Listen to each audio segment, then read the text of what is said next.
practice? Where do you work? So at the time I saw the patient, I was working in the Braintree office. I currently work in Peabody. Where, I'm sorry? Currently in Peabody, Massachusetts. So when you start working at Astor, obviously like anybody else, you submit a resume, an application, if you perhaps will be hired,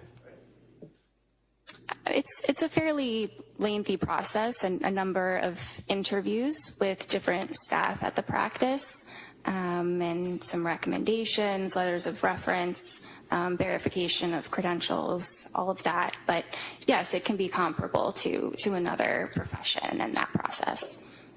Now, in August of 22, when you, congratulations, obviously you were hired by Astor, how many women had you treated in your residency that were postpartum? With postpartum depression?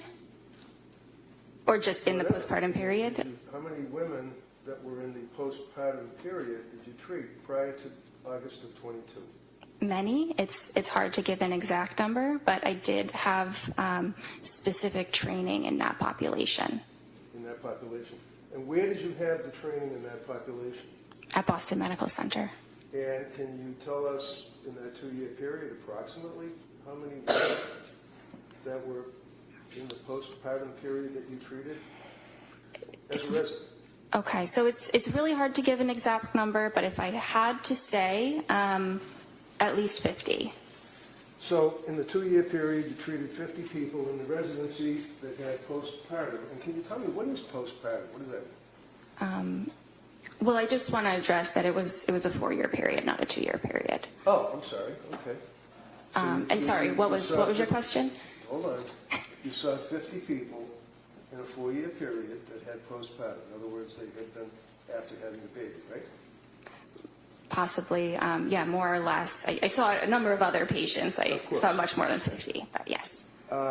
So after you had your residency and after you were hired by Astor, is that when you began in August of 22 your practice as a practicing psychiatrist?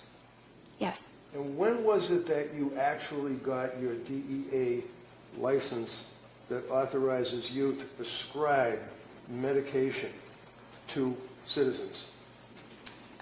So during residency, I had a DEA license, but it was affiliated with the with Boston Medical Center. And then when I started at Astor, I had my own DEA number. I don't know exactly when, maybe sometime around August. So August of 22, you start working at Astor. August of 22, you got your DEA license individually that authorized you to prescribe medication, correct? Yes. And it was when that you saw Lindsay Clancy? I believe our first visit was September 15th of 2022. So you were practicing as a psychiatrist for a little more than a month. I was practicing independently with my full credentials for about a month, but the training is just immense that goes on before that. Absolutely, it must be. But that's a residency that you're talking about, right? Yes. And you know, in a residency, I mean, all I know is Grey's Anatomy, but I mean, you're working under a doctor, the doctors are supervising you, and they tell you what to do, and then you report to them, correct? They don't really tell you what to do. They're there as a resource if you need additional support. But I followed many of my own patients. I was the only person in the room with them. And, my notes were signed off by an attending physician, and that attending was available for any support I needed. So in August of 22, when you started working at Astor, you actually filled out a form for your advertising. Is that correct? I believe that was handled by other people at the practice. And who would that be? Well, we have non-clinical staff that handle the administrative matters. Okay, but you're a doctor and you're out there to the public. You're advertising yourself and your services to the public. Is that fair? I believe, yes. I'm not directing the marketing of our office, but yes. Okay, never mind your office, I'm talking about you. You had an ad that was on the computer that if somebody wanted to reach out to a doctor, they could see your ad amongst many others, right? Well, I don't think there was an ad. I think we have a website that had some information about myself. Okay. Now, in August of 22, up until when you saw Lindsay, how many patients in that month or so had you treated for postpartum psychosis? How many patients in a month up until that Yeah, month? I'm asking you about when you started working in August of 22 for Astor, and you are now on your own as an employee. How many patients had you treated before you saw Lindsay Clancy for postpartum psychosis? Well, in the span of 1 month, I would say none because it's a very rare disorder. Okay. But it exists, doesn't it? Absolutely. And one of the things would be the voices that people hear, right? That is a symptom of psychosis. Absolutely. And that's legitimate, isn't it? It is a legitimate diagnosis. Absolutely. Not the diagnosis. People that have postpartum psychosis hear voices, do they not? Many do. The disorder can manifest differently in different people, but yes, many people do hear voices. How about postpartum depression? How many people in that month or so before you met Lindsay did you treat for postpartum depression? In the span of 1 month, it's really hard to pinpoint that. Maybe a couple. Maybe a couple? And do you recall how long you treated them for? Again, it's hard to really pin down the individuals in a short span of time. Can you tell the jury what you put in your ad or in the Astor website that you indicated that described you? I don't recall. Well, one of the things you did is that you said that you basically were a specialist in postpartum, people that have postpartum psychiatry. You indicated that on your website, didn't you? Are you able to read the actual document? I don't remember exactly the wording. You've been working now for how many Yeah. years now? 3 since you saw Lindsay? Or more? Almost 4, yes. You haven't changed your ad on the website, have you? I have not personally, no. And you've read it probably a bunch of times, right? I've read it a couple times, but I don't spend a lot of time on my website. Okay. Do you recall that you indicated that you were specializing in any particular aspect of psychiatry? Yeah.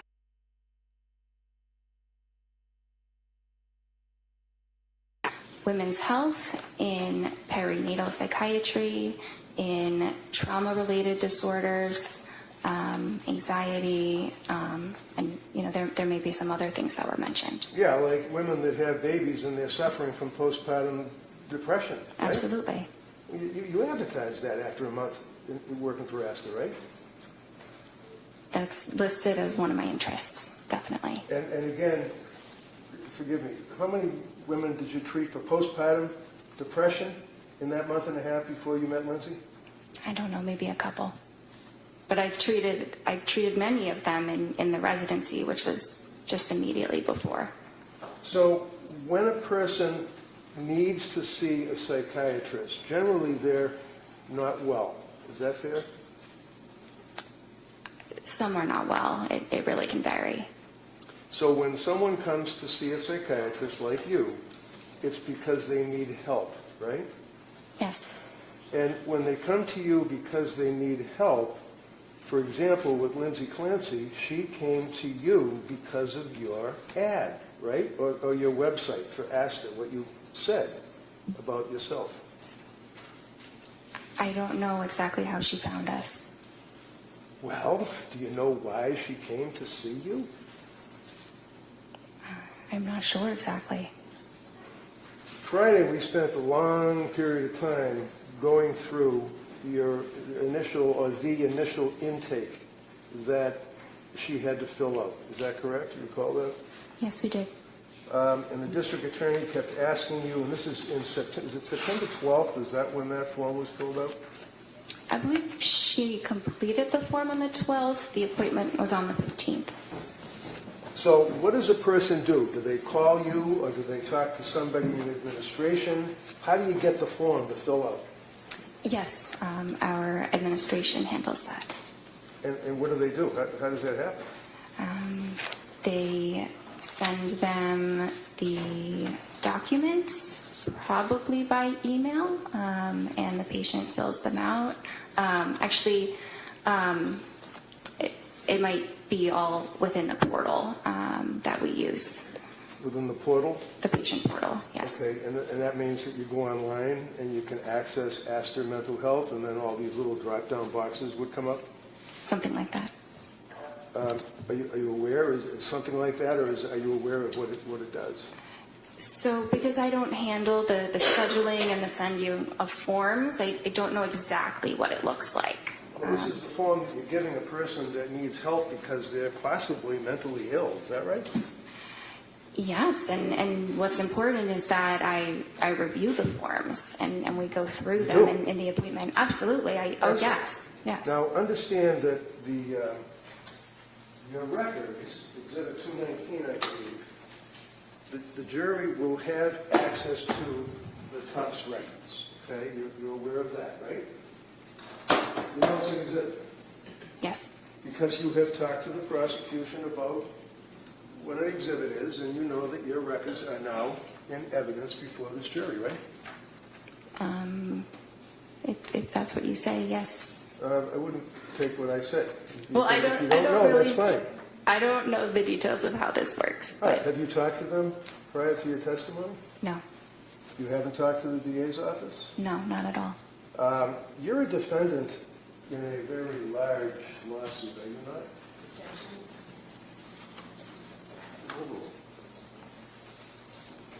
Yes. You wouldn't happen to be represented by an attorney, would you? I am. And the fact that you have an attorney is your right under the Constitution. It doesn't mean that you're guilty of anything, right? Right. Okay. And you know that the outcome of this case is very, very major to the outcome of your lawsuit. Is that right? Oh. I don't actually know that. So you understand that if, in fact, it's determined that you advertise as an expert in postpartum and in postpartum psychiatry, and you've had a month experience plus a residency, would you consider that to be negligent or misrepresentation? I do not believe that I have been negligent. Do you understand what misrepresentation means? Yes.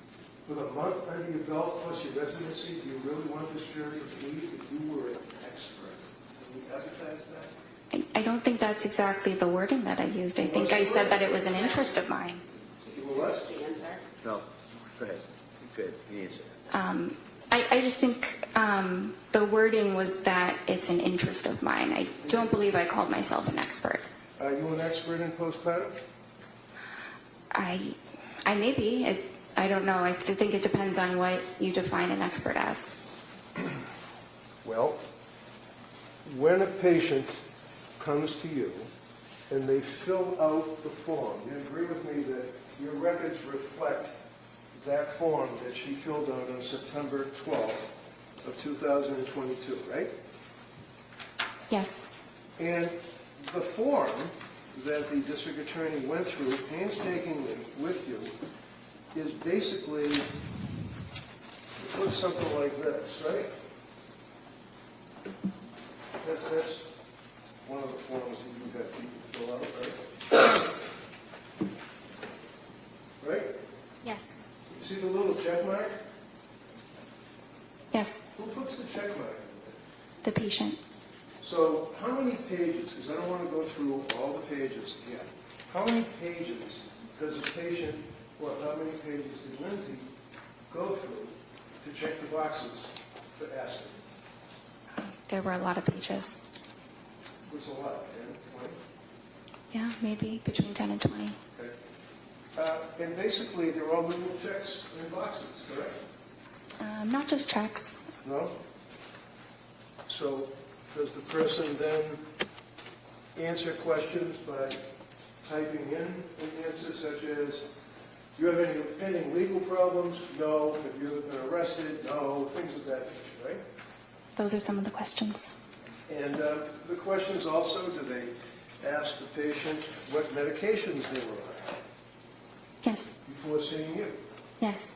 And Lindsay told you that she was on SSRIs in the past, right? Yes. And SSRI means what? A selective serotonin reuptake inhibitor. And that's pretty powerful stuff, isn't it? It's an effective treatment for depression and anxiety. Well, it affects the serotonin levels in the brain, doesn't it? Yes. It rewires the brain, doesn't it? It doesn't rewire the brain. It increases the serotonin, and many individuals with depression have low levels of serotonin. So Lindsay told you that she had been prescribed an SSRI when she was in nursing school. Is that right? Yes. What was the SSRI? Prozac. And how long was she on the Prozac? I'm not sure.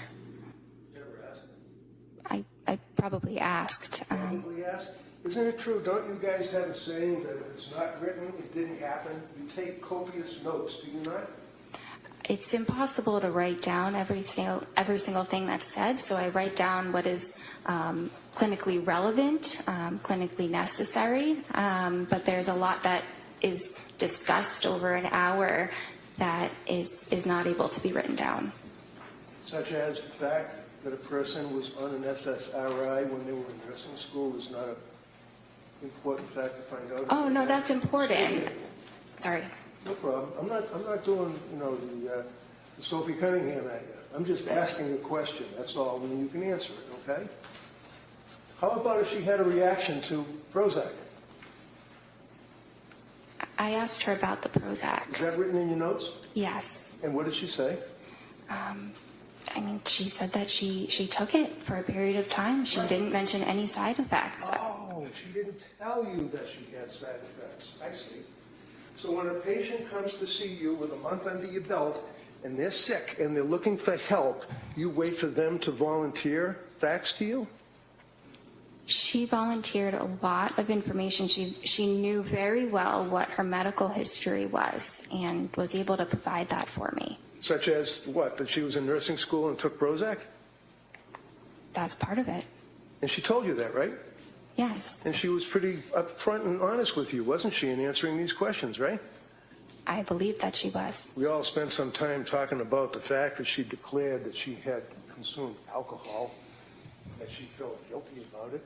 You recall that on Friday? We dwelled on that for a while, didn't we? Yes, that was a component, yes. I mean, that's something that's important, right?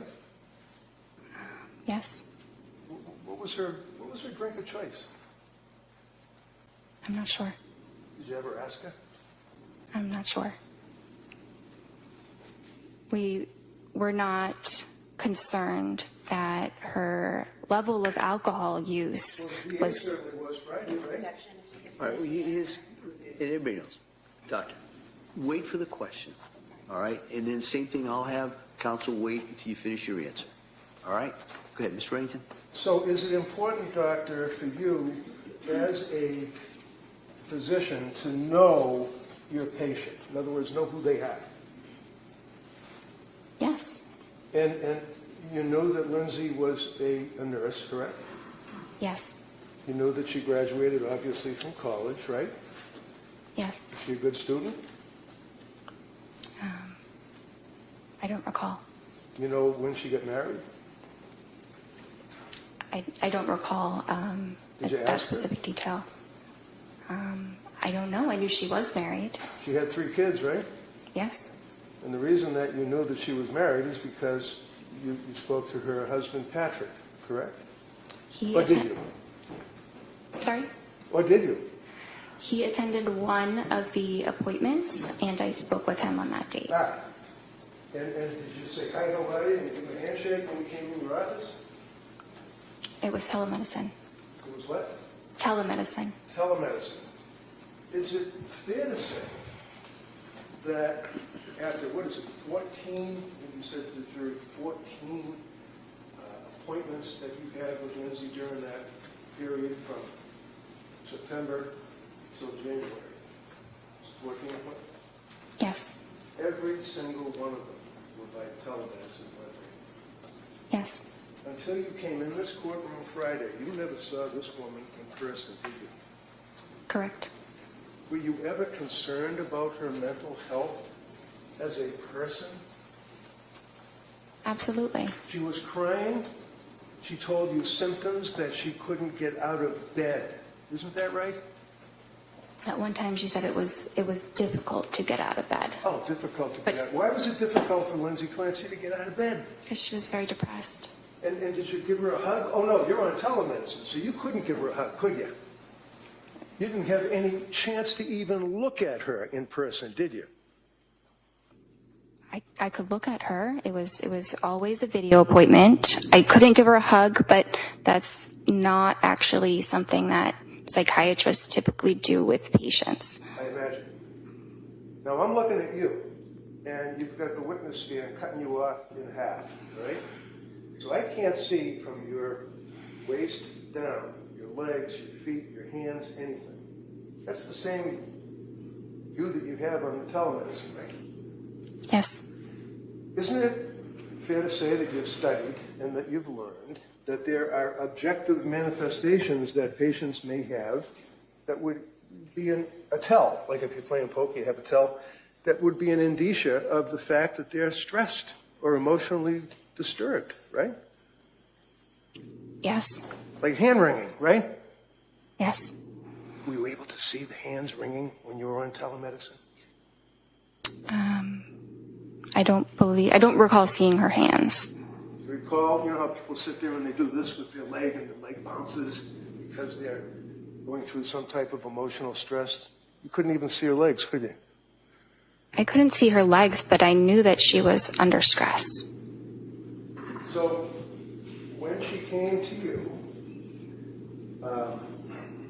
September 15th, I believe, is the first time that you all actually discussed her condition, correct? Yes.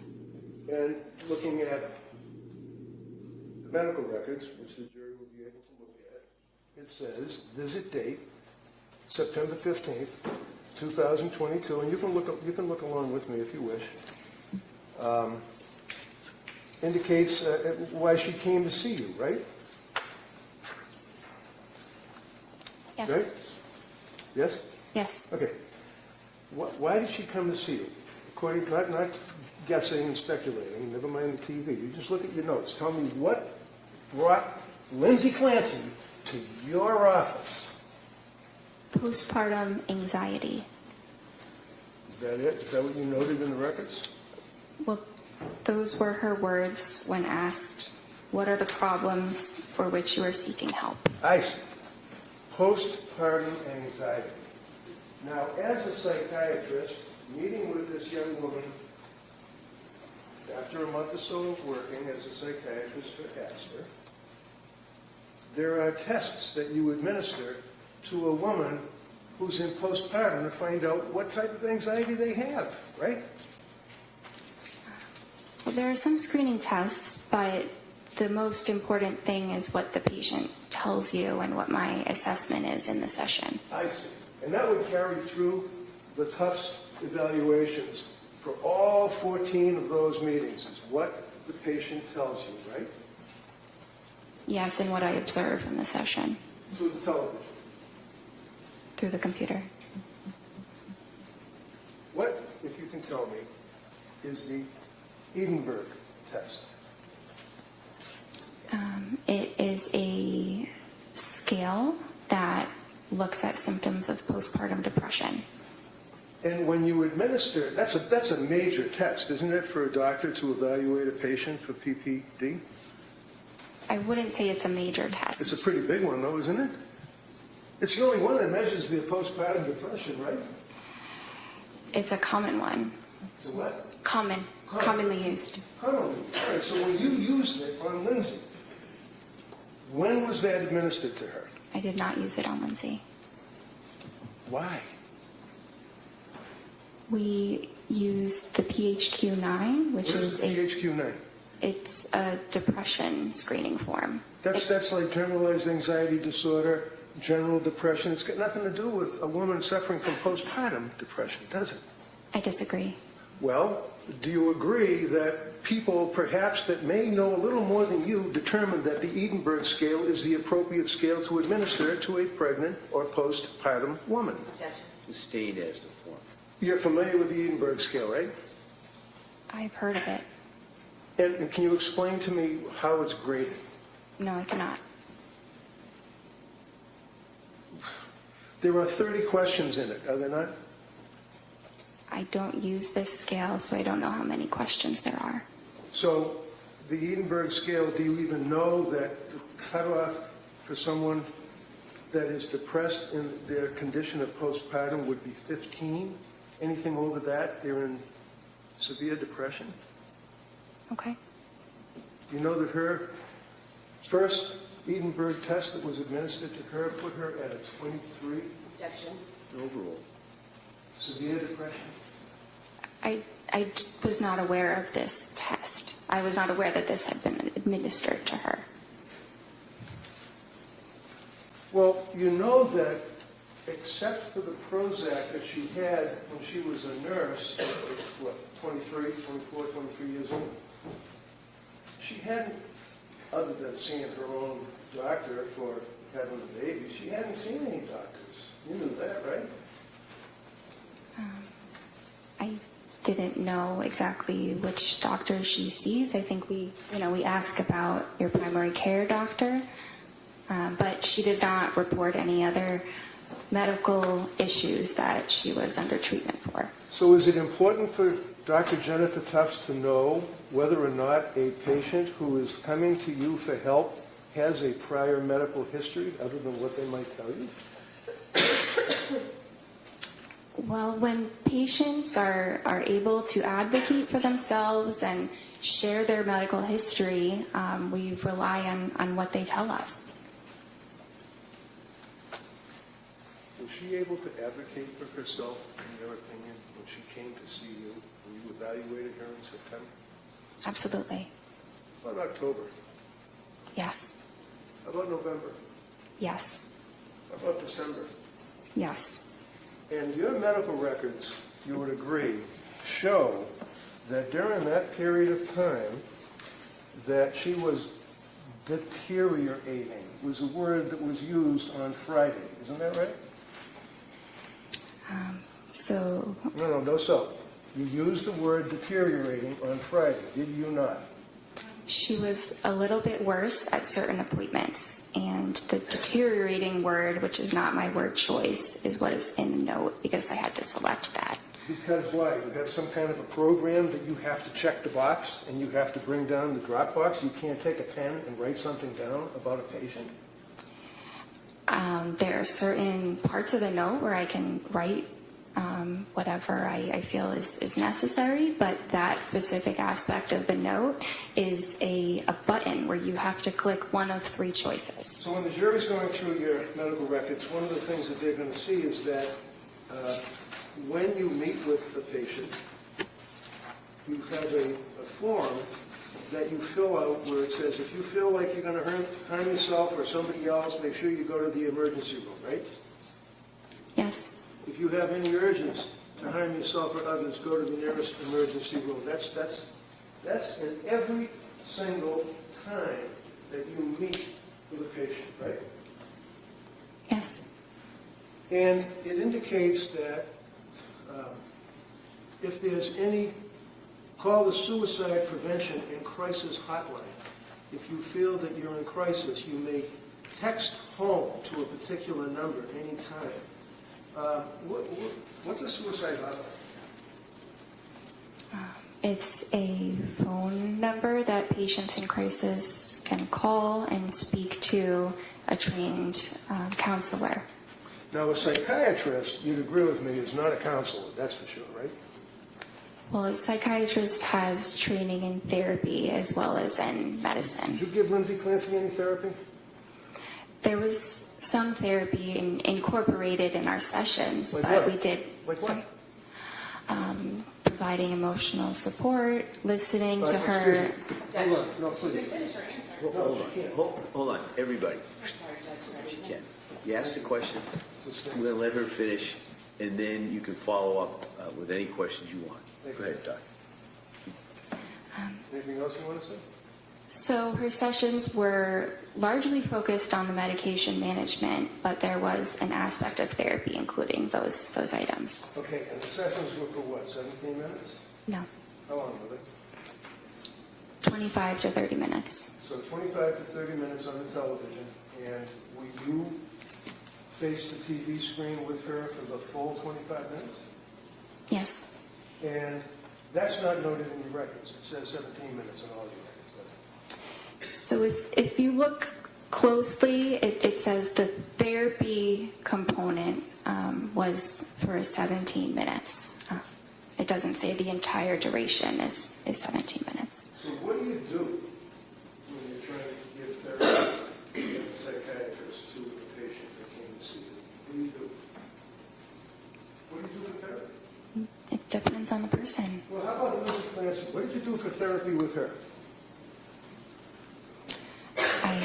I listened to her. I listened to her concerns and provided support. I tried to provide her with hope that eventually things would improve.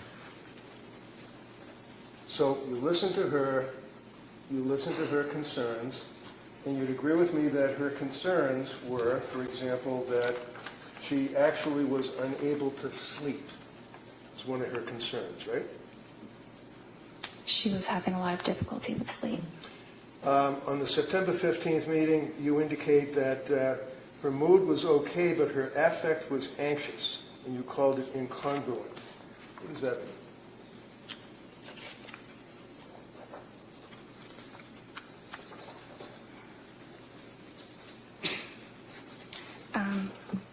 So she said she was feeling okay.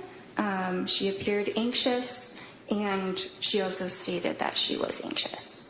So one of the things that you talked about Friday is when a patient presents with an incongruent something or other, I don't remember, appearance perhaps, that would mean that they're saying, I'm okay, but they don't look like they're okay, right?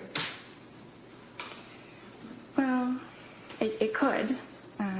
I don't think her affect and her mood were really that incongruent at that time.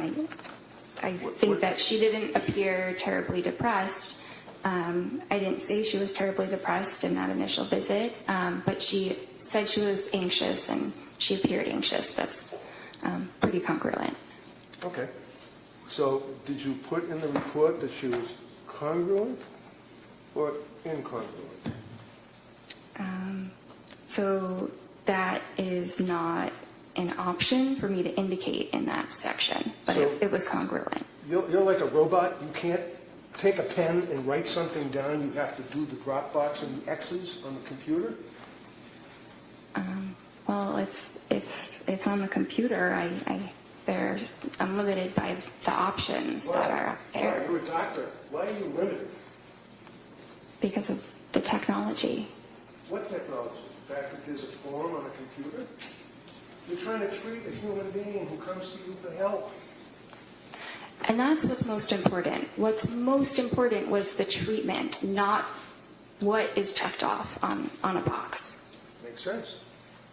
So you were unable to make a note as to whether or not her affect and her mood appeared to be in conflict and that she would have been incongruent and that she had poor insight. You couldn't write that down. Is that right? Because the box doesn't let you. Correct. So basically she's telling you that I'm okay. Well, actually, when she came, do you know that she never saw, other than when she was in nursing school, would it surprise you, a psychiatrist? And that was only for like a week? when she got the Prozac in nursing school because she was afraid of public speaking? Did you know that? I was aware that she did not have a significant past psychiatric history. I was aware of that. Okay, so you were the first psychiatrist that she had the pleasure of meeting. Is that correct? I think it was. And isn't that important for you as a doctor to take a history? I did take a history. So can you tell us? You're testifying here for the government. Tell us whether or not she had any past psychiatric history other than in nursing school for a week with the Prozac. She did not report any other past psychiatric history other than the Prozac and Wellbutrin. So when a patient comes to see you and you're treating to help that patient, if they don't report something to you, you don't know about it apparently, right? Well, I think it depends. There are certainly things I can assess, but if it's related to their history, I do need them to tell me. Well, you can't assess it unless you ask, right? Unless I ask or they volunteer it or they Of fill course, it we out in already talked forms. about the volunteering. How about you as a doctor, when you're evaluating a patient coming to you for help, do you ask them questions? Yes, You didn't ask for a prior history. I did. What did she tell you? She said that her prior history was what we discussed about the Prozac in the nursing school. So, basically, other than hoping to give her hope, is what you said, for the therapy. How do you give someone hope for therapy? The other doctor. Try to encourage them and...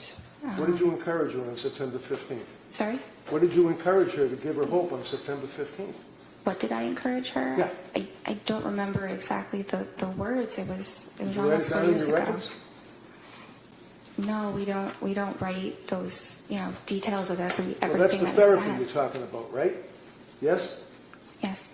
And you don't write down the therapy you give the patient in the records, right? Well, I write something about it. I You write it down. mentioned No, that. excuse me. Hold on. So yes or no? Hold on. You let her finish the question. You listen to the question and answer just what they asked, okay? Go ahead. You could rephrase that question, Counsel. No, I'll let her answer. All right. I mentioned that I provided supportive therapy. What is supportive therapy? It's listening to the patient's concerns and providing emotional support and validation. So emotional support and validation all sounds good. Here's a young woman who was what, 20, 29, 30 years old, came to see you? Yes. And came to see you for help, right? Yes. Told you she couldn't sleep and she was anxious, correct? Yes. You know that she was postpartum, correct? Yes. You know that as a patient who was postpartum. By the way, what is your opinion of the period of postpartum wherein one could have postpartum depression or, more importantly, postpartum psychosis? What's the time frame? It's typically 1 year. So she was well within that time frame, correct? Yes. And you tried to provide therapy by giving her hope. And how long do you figure did that take? 5 minutes, 10 minutes, 2 minutes? I'm not sure. I think it was different in each session. Okay.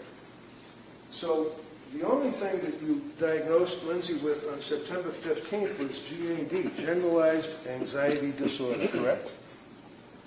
It was generalized anxiety disorder as well as an adjustment disorder with depressed mood.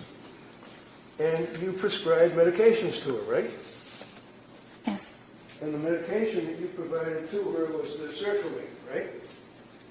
Yes. And the sertraline would be Zoloft, right? Yes. Now, this is a little chart that shows the prescriptions that Lindsay was on. And you are the yellow colors. Okay? You can see that.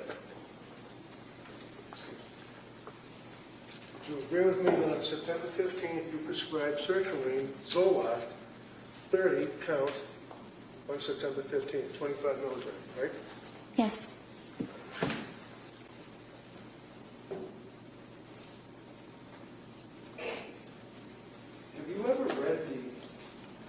website for sertraline? The website for sertraline? Yeah. I mean, sertraline, Zoloft, is a chemical that is marketed as a pharmaceutical, right? Yes. Right? It's a pill, right? Yes. And as we said, it's an SSRI pill, correct? Yes. Do you know that Zoloft is not indicated for generalized anxiety? Why'd you give her Zoloft? It is a very effective medication for generalized anxiety disorder. So you're familiar with the drug labeling for Zoloft, is that correct? Generally. Generally. Are you aware of what the manufacturer of Zoloft indicates it can be used for, to treat? I'm aware that it's used to treat various forms of anxiety disorders as well as major depression. So when Lindsay came to see you, you know that she had stopped breastfeeding her son, right? Not at the time of the first appointment. When did she stop breastfeeding? In October? Something around then. You know that she had little or no psychiatric history other than seeing you, correct?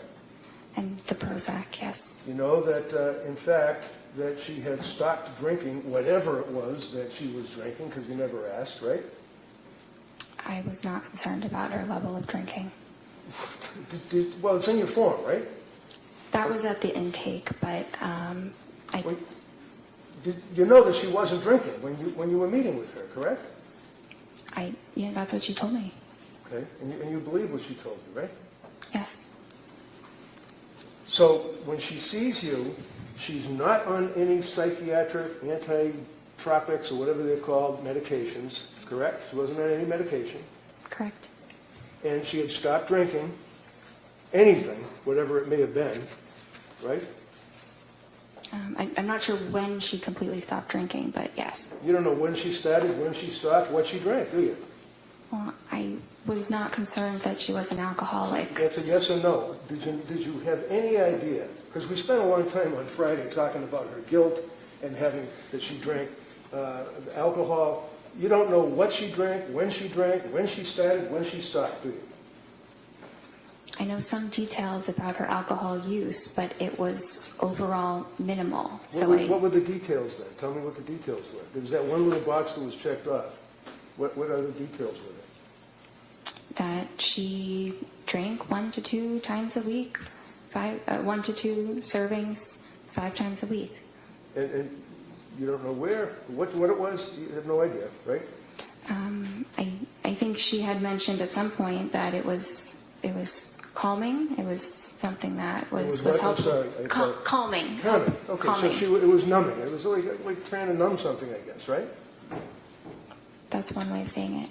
I mean, I imagine you've treated veterans that had post-traumatic stress disorder, right? Yes.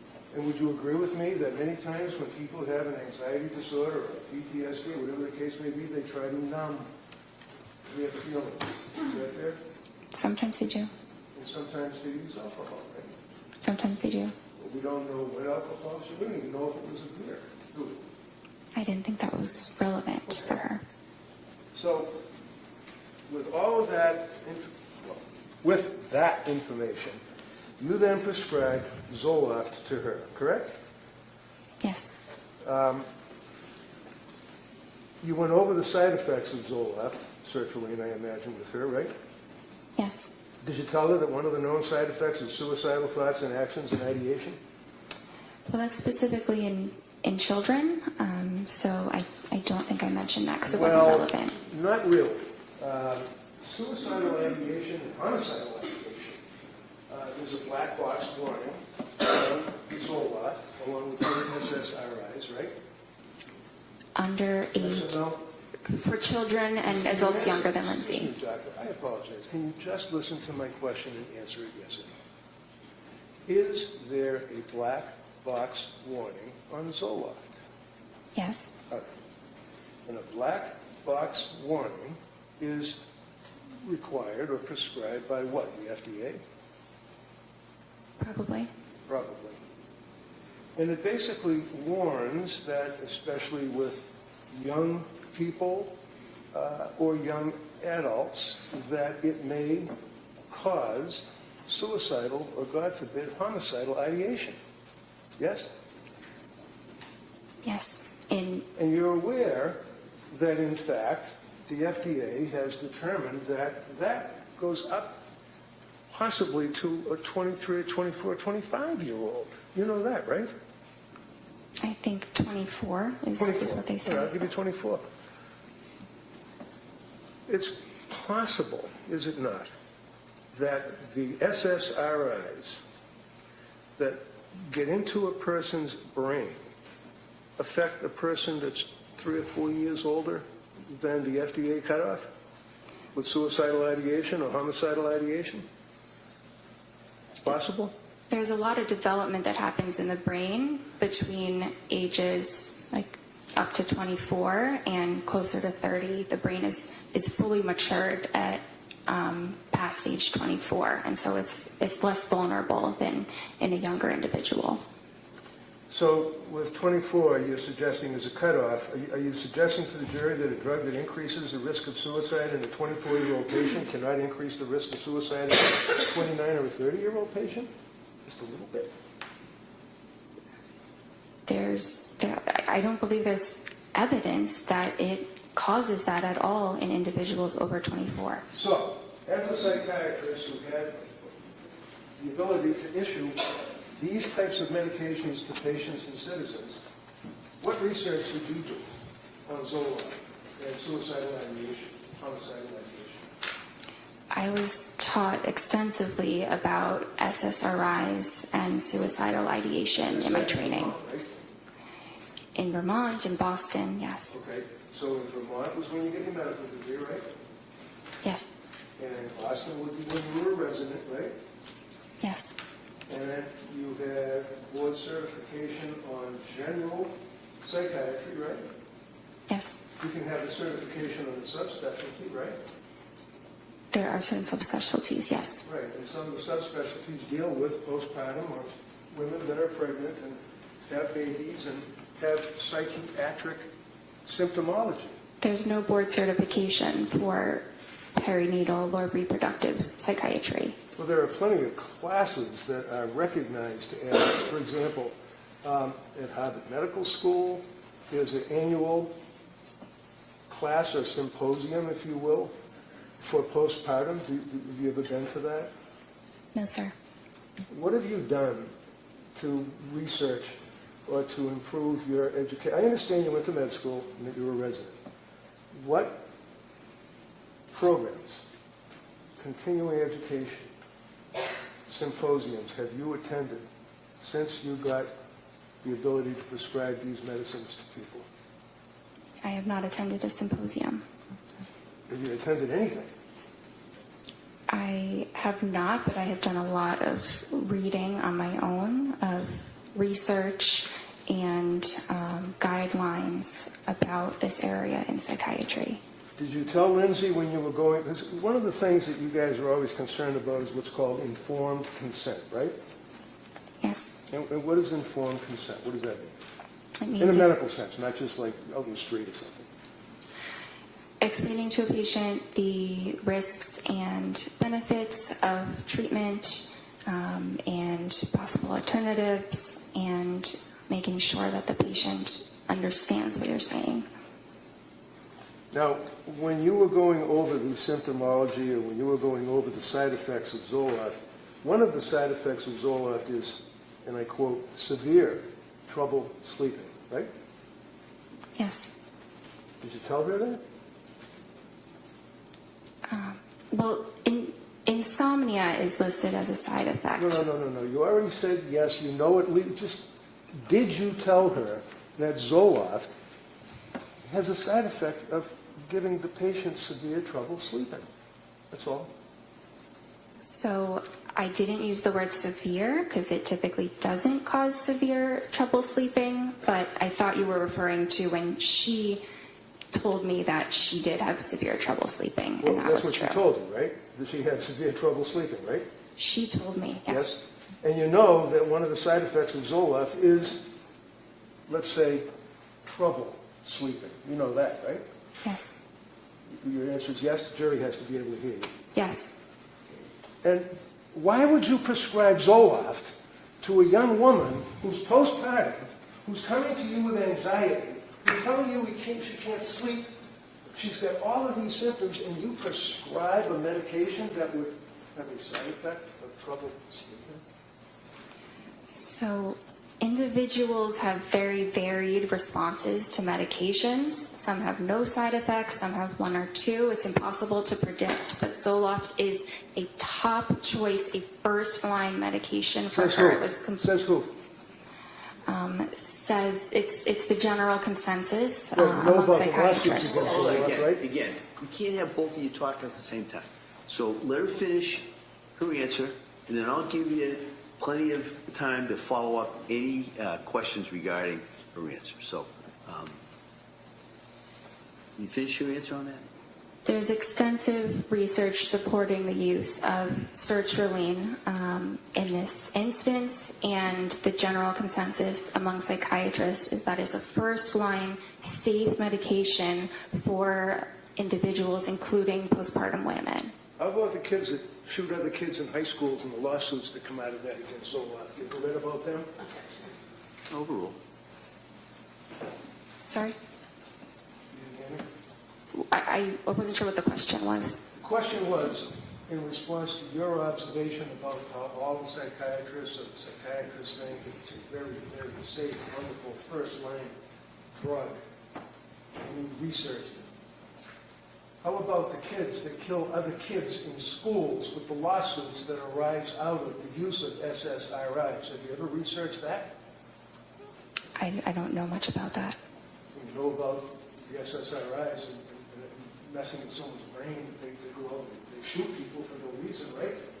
I'm not aware that that's linked to SSRIs. So you didn't really talk to her about increased risk of suicide when 24-year-olds are down because she's 4 or 5 years older than that. You didn't talk to her about the trouble sleeping that can be a side effect.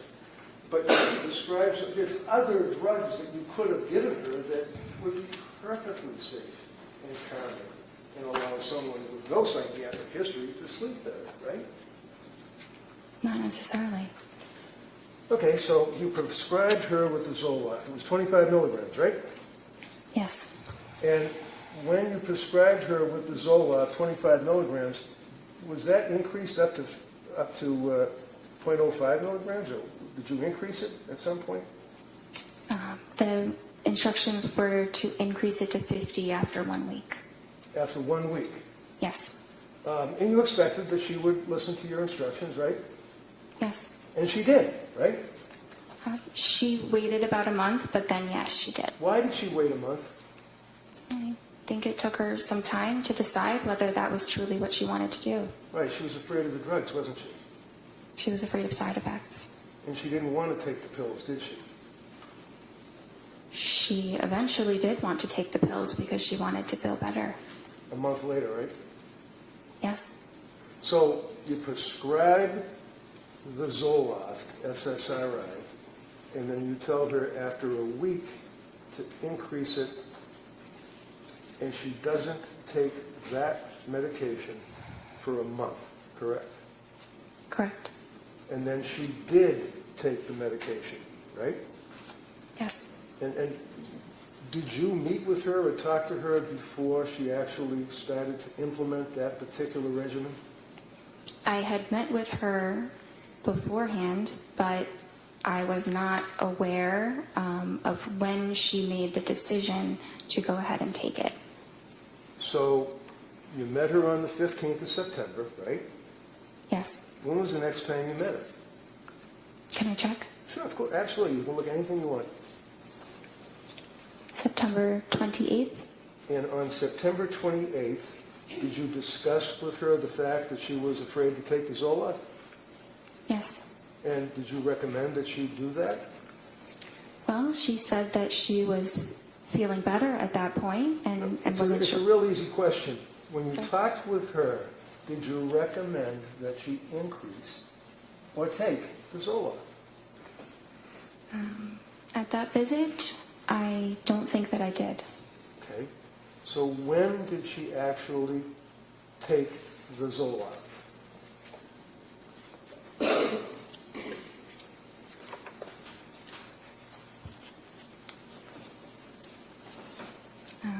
She told me in her October 20th visit that she had taken it 1 week prior. And she told you that when she increased it in accordance with your instructions, she went off the rails, right?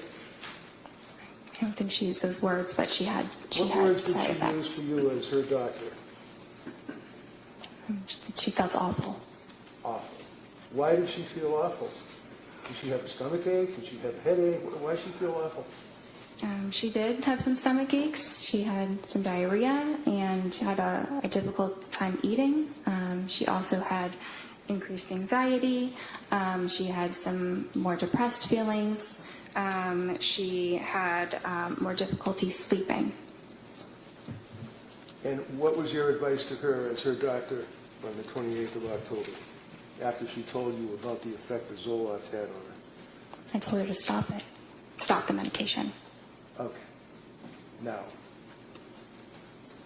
Zoloft being an SSRI, and a patient that is taking the Zoloft, and 0.05, we spent Friday afternoon going over the drugs, and 0.05 milligrams is the lowest dose, and all that. That's the dose that is prescribed to people, invariably, correct? It goes up to 200, but that is a starting dose. For pretty much all of you psychiatrists would agree with that, right? 0.05, right? 50. 50, okay. And you then told her to stop? Yes. What does it mean to titrate something? To slowly increase the amount. What do you tell patients when they're on an SSRI as to weaning them off the SSRIs? Depends what the dose is. If it's a high dose, you need to slowly decrease the dose, so kind of the opposite of titration. But if it's a low dose to begin with, you can stop it. Are you supposed to tell a person that's on an SSRI to stop immediately or to slowly withdraw from it? At 50 milligrams, it is perfectly fine to stop it immediately. So you didn't have any concerns at all about telling her to immediately stop taking the Zoloft? And what did you do, put her on another drug? Not immediately. Okay. So did she relate to you on that October 28th meeting that you had? Was it the 28th or the 26th? I met with her the 21st and then the 26th. Okay. Now, on the 26th of October, what did she tell you her condition was?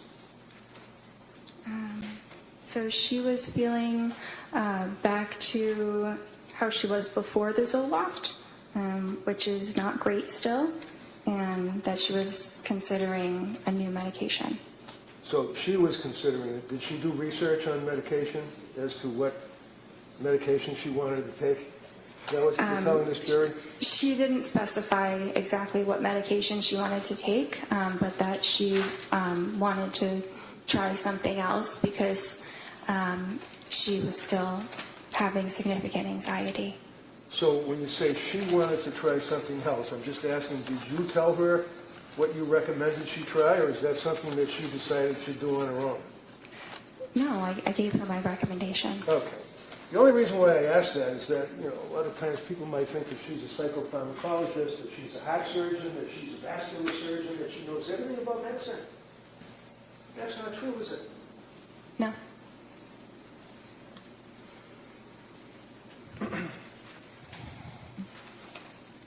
Would you agree with me that prior to telling her to stop the Zoloft, that one of the concerns that you had is that Zoloft affects anxiety and affects sleep, and you hope that it treats the underlying anxiety by balancing brain chemistry and increasing serotonin, right? Yes. Is that fair? And you'd agree with me that it does, as a side effect, have an impact on a person's falling asleep or staying asleep, as a common side effect, right? It can happen. It doesn't happen to everyone, but it certainly happens to some. But it is temporary. That's the important distinction, is that there are many side effects that disappear entirely, and then the medicine is quite helpful for those certain conditions. Yes. She had problems sleeping, didn't she? Yes. Even after the Zoloft, right? Yes. So you, not her, you recommended a particular drug that she should take, right? Yes. And again, as it relates to what one would expect a young woman who's a labor and delivery nurse to know about psychiatric medication, what is methazine? Do you know? I'm sorry? Methazine. I'm not sure. How about hermabate, B-A-T-E, H-E-R-M-A-B-A-T-E? How about that? You ever heard of that? I'm not familiar with that. That's what's used to administer to a woman who's going through birth. You don't have an obligation to know that, do you? No.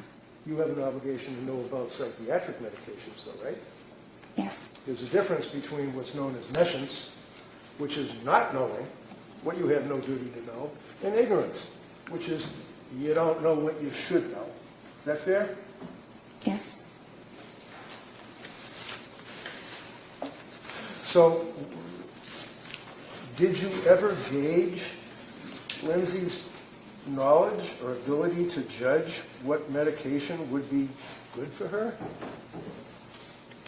So that was my role. Right.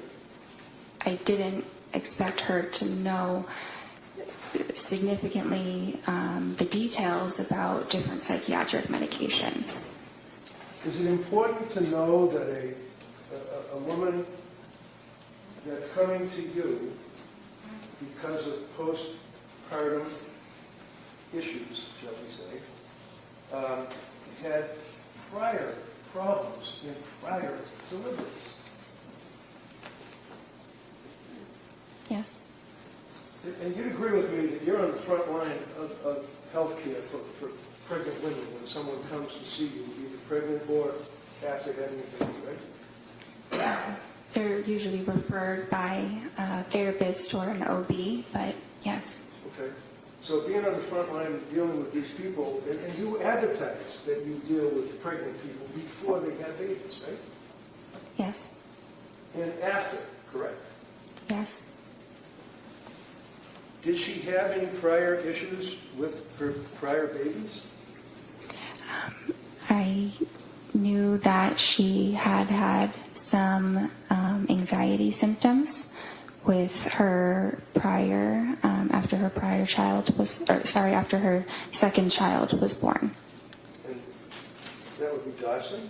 Yes. And when she saw you after having Callum, how old was Dawson? A few years old, maybe 2 or 3. Did she tell you what the side effects were after she had Dawson? She did. I did not list them because... Excuse me, that means you didn't write it down? Yes. So what is it, your memory? We'll go by that, right? Sorry?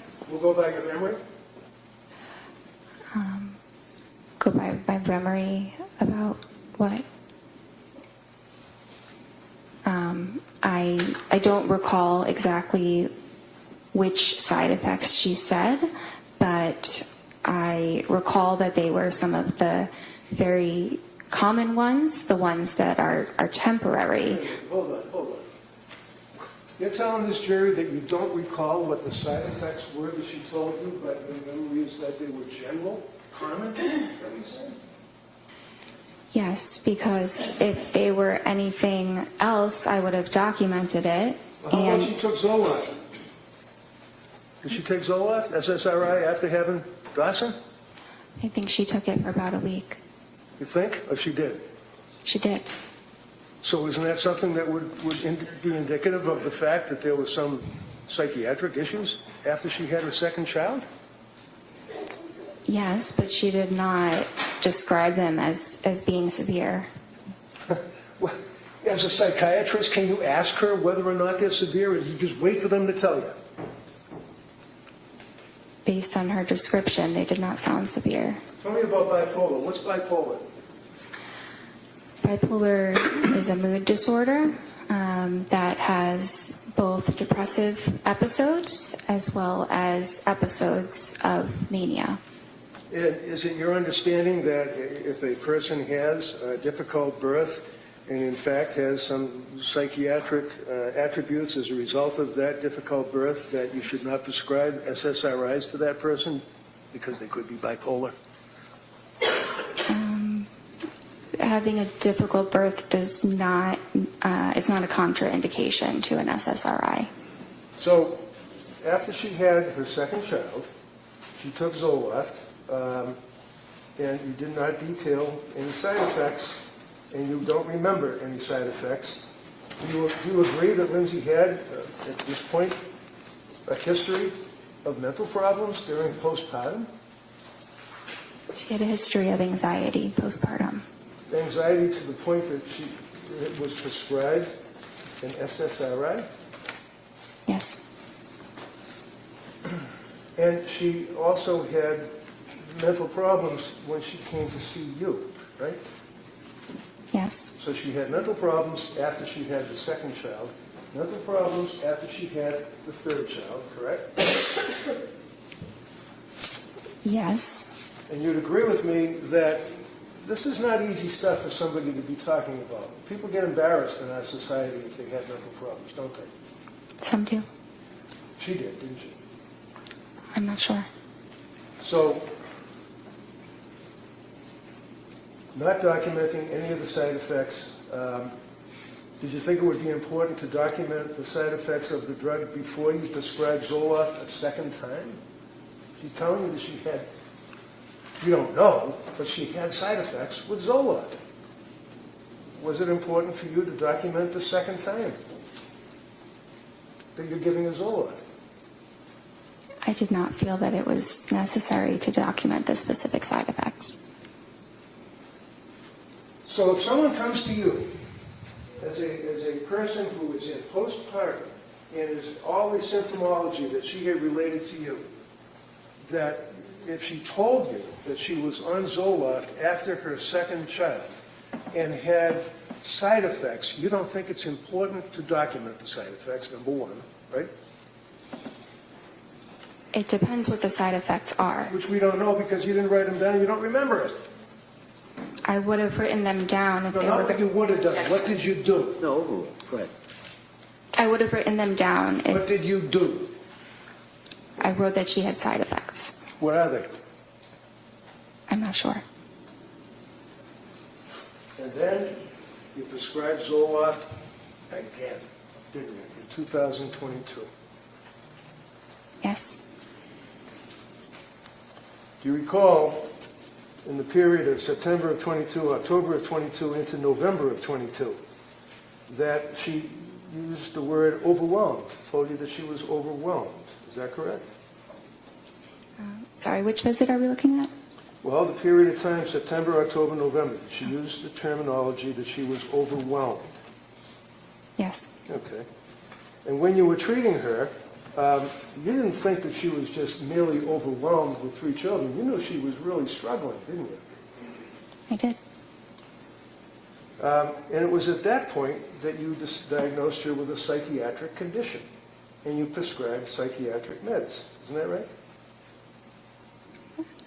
I prescribed psychiatric medications, yes. So when you prescribed the Zoloft and told her to increase it, she told you that she was having all these difficulties. You told her to stop. Did you give her therapy when you saw her? Yes. What did you do? I think that I Again, provided I reassurance. apologize, but not what you think. I want to know what you did. And that's why you write stuff down. So take your time and look at your notes. What did you do with this young woman for therapy? On which day? What? Which day are we talking about When specifically? she came to you and told you that she was overwhelmed, and you diagnosed her with a mental illness and prescribed a psychiatric condition for psychiatric meds, what therapy did you give her? Because you told us that when you're on the television, you still give them therapy too, right? I do. What did you do?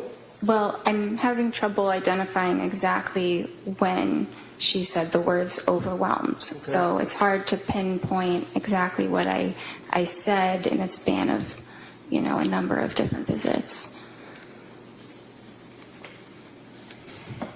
Did you indicate that there's information on the website that if a person has an emergency that they should do something? I did, and I advised her the same. So basically, if one of your patients becomes suicidal, and on that note, did she tell you at that point, up to November of 22, that she was dwelling on suicidal thoughts? It was a while before she mentioned anything about suicidal thoughts. Tell us when. I might need to look through the records to right see ahead. when she first did.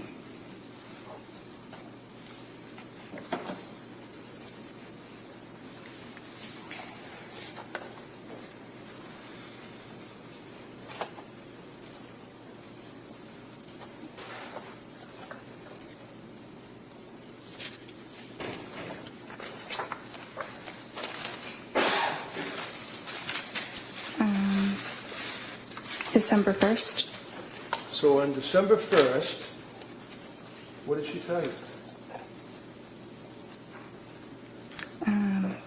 That she denied feeling suicidal, but that she was close to feeling suicidal.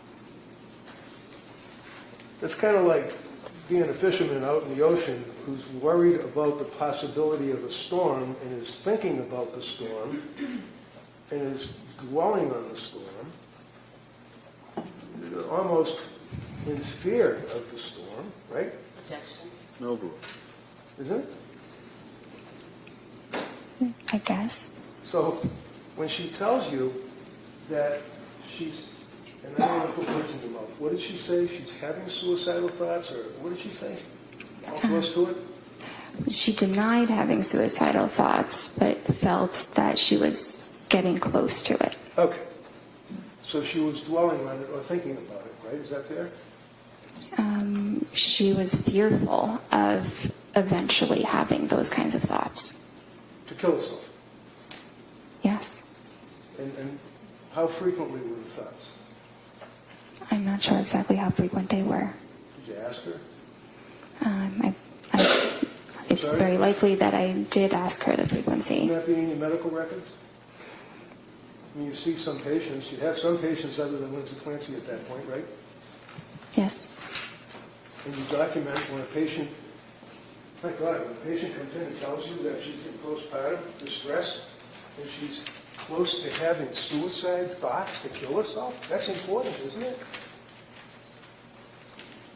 It's important that I am aware that she's having these thoughts, What thoughts? that she is fearful she could become suicidal. And she told you, I imagine, or you asked, how frequently these thoughts were. I don't have it documented how frequently they were, but that is a question that I usually ask when we're talking about suicidal When we're thoughts. usually testifying on a murder case, we usually have facts that we can tell the jury, not speculation. Objection. Yeah. Sustained. Did she tell you, or did you ask about suicidal thoughts? Yes. What did she tell you? If you don't know, tell us. No, I know, sorry, but it's what I said before, that she denied having them, and she wasn't having them, we were meeting, but she felt close to it, close to having those thoughts. Okay. So would you agree with me that many times patients, especially psychiatric patients, may minimize their symptomology? Patients sometimes do. And sometimes when a woman has just had a child and has other little kids at home, if you're worried about the government taking kids away from them, because you're a mandated reporter, aren't you? It's just the overall. You're a mandated reporter, aren't you? I am. And if she told you, I'm having suicidal thoughts, I'm close to it, and homicidal thoughts, you'd report that, wouldn't you? Not necessarily. I think it really depends on the context, but having suicidal thoughts alone is not a reportable condition. All right, so basically, we know that she was close to having suicidal thoughts to kill herself, whatever that means. We don't know how frequently she was having them. Yeah? Today, I don't know how frequently, but at that point, I believe I did know how frequently they were. Oh, okay. So as a result of that, you then gave her therapy, I imagine, right? With the television. Yes, And what therapy did you give her in November of 22? I gave her supportive psychotherapy. And what does that mean? It sounds great. What do you do? It's listening to the patient and providing. Sorry? Listening to the patient, like when they say they're having... Hold on. Good. Sustain. Next question. So... She could finish the answer. Right. Next question. Thank you, Judge. Listening to the patient. That would be when, for example, one of your patients tells you, after all the treatment that you had provided prior to that, all the symptomology that she had, insomnia, anxiety, and all of that she's close to having suicidal thoughts. That would, I imagine, impact on you. Yes. So what did you do with this psychotherapy? So I provided emotional support and validation and What does that mean? Validation? encouragement. What does that mean? Something like, I understand this is a very difficult time. It really, it varies on the individual. Sure. How about Lindsay? I don't remember the exact therapeutic words that I used. Okay. How long did you give the therapy? Validation and all that stuff? I don't remember exactly the duration. Be about 10 minutes? Maybe. Through the television, right? Through the computer. So, as we pointed out, you tell the people that come to see you, when I say you, I mean collectively Astor Medical, that you would expect that if a person is in crisis, as you guys say, or is suicidal, that they would have to go to a computer or their cell phone, right? They would have to punch in your office, right? Look up the number. We advise them to call 911 or go to the emergency room as quickly as possible. How about suicide hotlines? Do you give them advice to call them? That's an option as well, yes. Sure. Did she call suicide hotlines? I was not aware that she did. Did you ever ask her? I don't think I specifically asked that Well, question. not specifically. Did you ask her anything? Did you beat around the bush maybe? You ask her anything about suicide hotlines? I don't think I asked her about suicide hotlines. Would it surprise you to know that she called suicide hotline in that time frame, not once, but twice, and was turned away? You guys were in the front line of this, aren't you? No, overall. It does surprise me, yes. It does what? It surprises me that she called them twice. And you never asked her if she had ever called the suicide hotline, did you?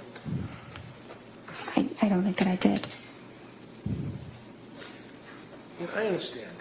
You're a doctor. You were trying to do the right thing. You obviously, this is just horrible, isn't it? Yes. She continued on with her treatment with you, correct? Yes.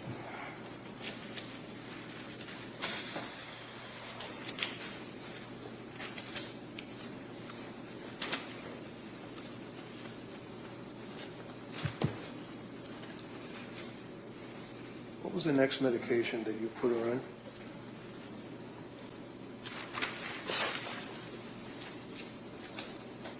say we're up to, I guess it would be the October 26th date? Is that right? October 26th. Is that when you prescribed Ativan?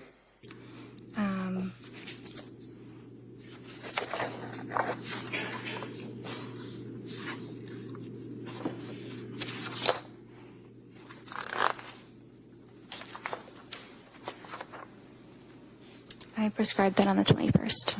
Sorry? I prescribed the Ativan on the 21st. All right. Did you prescribe anything on the October 26th appointment? Yes, And what was that? buspirone. Buspirone.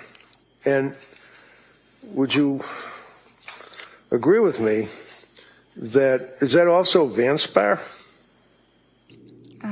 Buspar or buspirone are the common names for it. Okay. You ever heard of Vanspar? V-A-N, V as in Victor, A-N-S-P-A-R? You ever heard of that? No, I haven't. Okay. And would you agree with me that there are a number of side effects of buspirone? Every medication has side effects, but Okay, so my question is pretty simple. Buspirone, you mentioned it. I'm asking, any side effects? yes, What are the side effects? they could be tiredness or dizziness or rarely some upset stomach, but it's generally a very, very well tolerated mild medicine. And do you recall, was she taking any other medication at that point, if you know? Yeah, she was taking some of the Ativan. Some Ativan, right? Did you prescribe that to her? Yes, When did you prescribe the Ativan to her? the 21st. And she was compliant with your recommendations, right? Yes.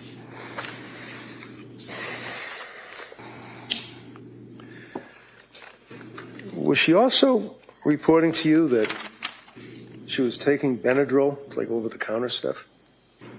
It was being used as needed, yes. So that's PRN, on the records, PRN or whatever, you take it as required, right? Yes. And she reported to you that she was taking Benadryl, right? She reported that, yes. And you didn't document how much she was taking, right? It's only available as one dose over the counter. Okay. Did she re-up the dose over the counter? Do you know? She didn't tell me that she did. Did you ask her? I don't remember asking her about if she increased it. I think she was just taking one of them. You think? Did you know that Ativan and Benadryl are contraindicated, that they can have a serious impact to the central nervous system and depressant effects? Yes, but can I explain that when they say depressant? Excuse me. The answer is yes, right? Is the answer yes? Yeah, if the answer is yes, if that's the question, the Commonwealth may be able to ask you further questions if you'd Okay. like. Well, I can't say yes to that entire statement. All right. Next Did question. you discuss anything about Benadryl combined with Ativan on October 26th? I don't recall.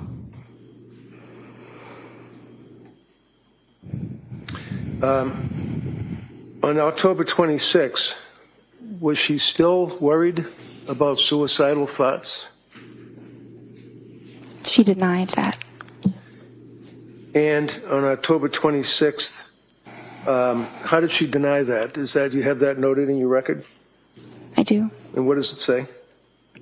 Patient denies suicidal ideation. Okay. So there's a huge difference between suicidal ideation and somebody having thoughts of suicide or being close to it, right?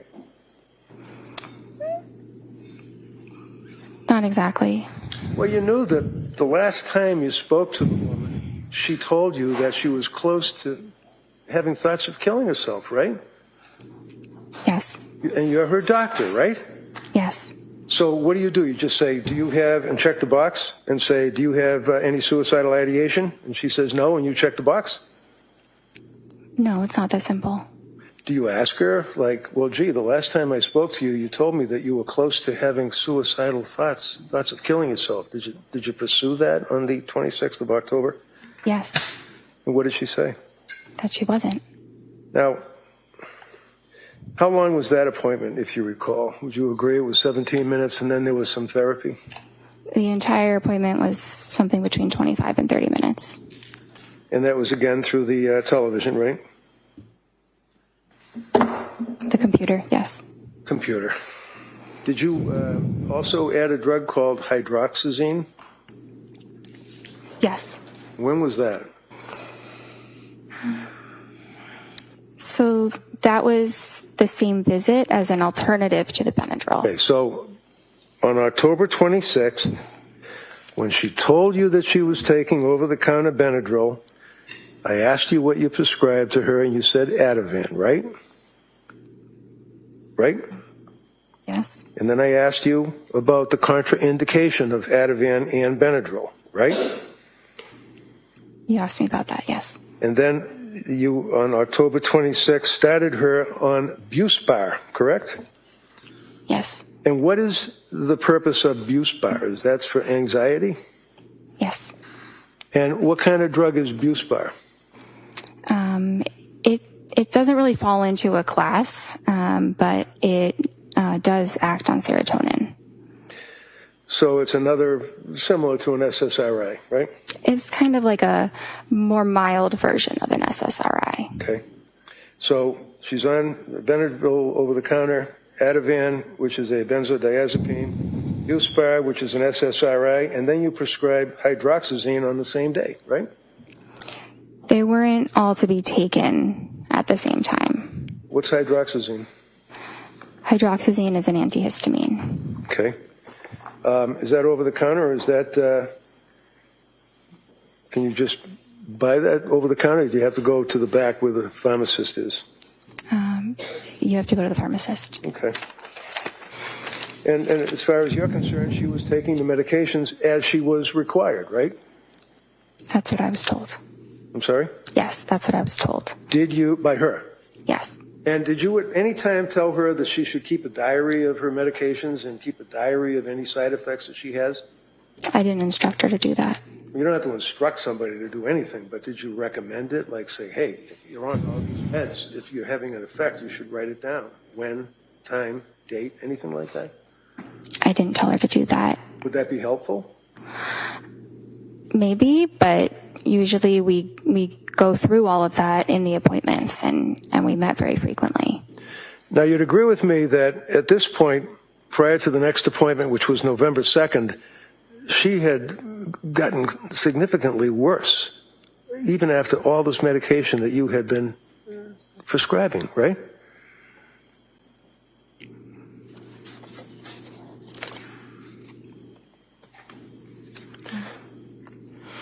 Did you make a note that she was telling you that she had depression and that she was crying,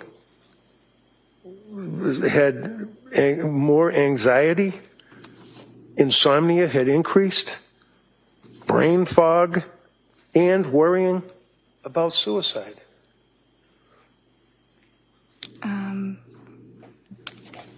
In the couple weeks after starting those medicines, I don't recall that the symptoms were significantly exacerbated. Okay. Friday afternoon, you answered the DA and you said that you recall that she used the word brain fog, right? She used that at some point. I don't recall when. Okay. What is brain fog? It's a very subjective feeling that someone might have where maybe it's, hard to think of a word that you're trying to think of, or maybe it feels like, maybe you're thinking of things a little bit more slowly than you normally would. And how often was she dwelling on suicide? At what point? At the point she told you that she had anxiety, insomnia, brain fog, crying inconsolably. Objection, if we could have a date. I think he's going to get to that. Go ahead.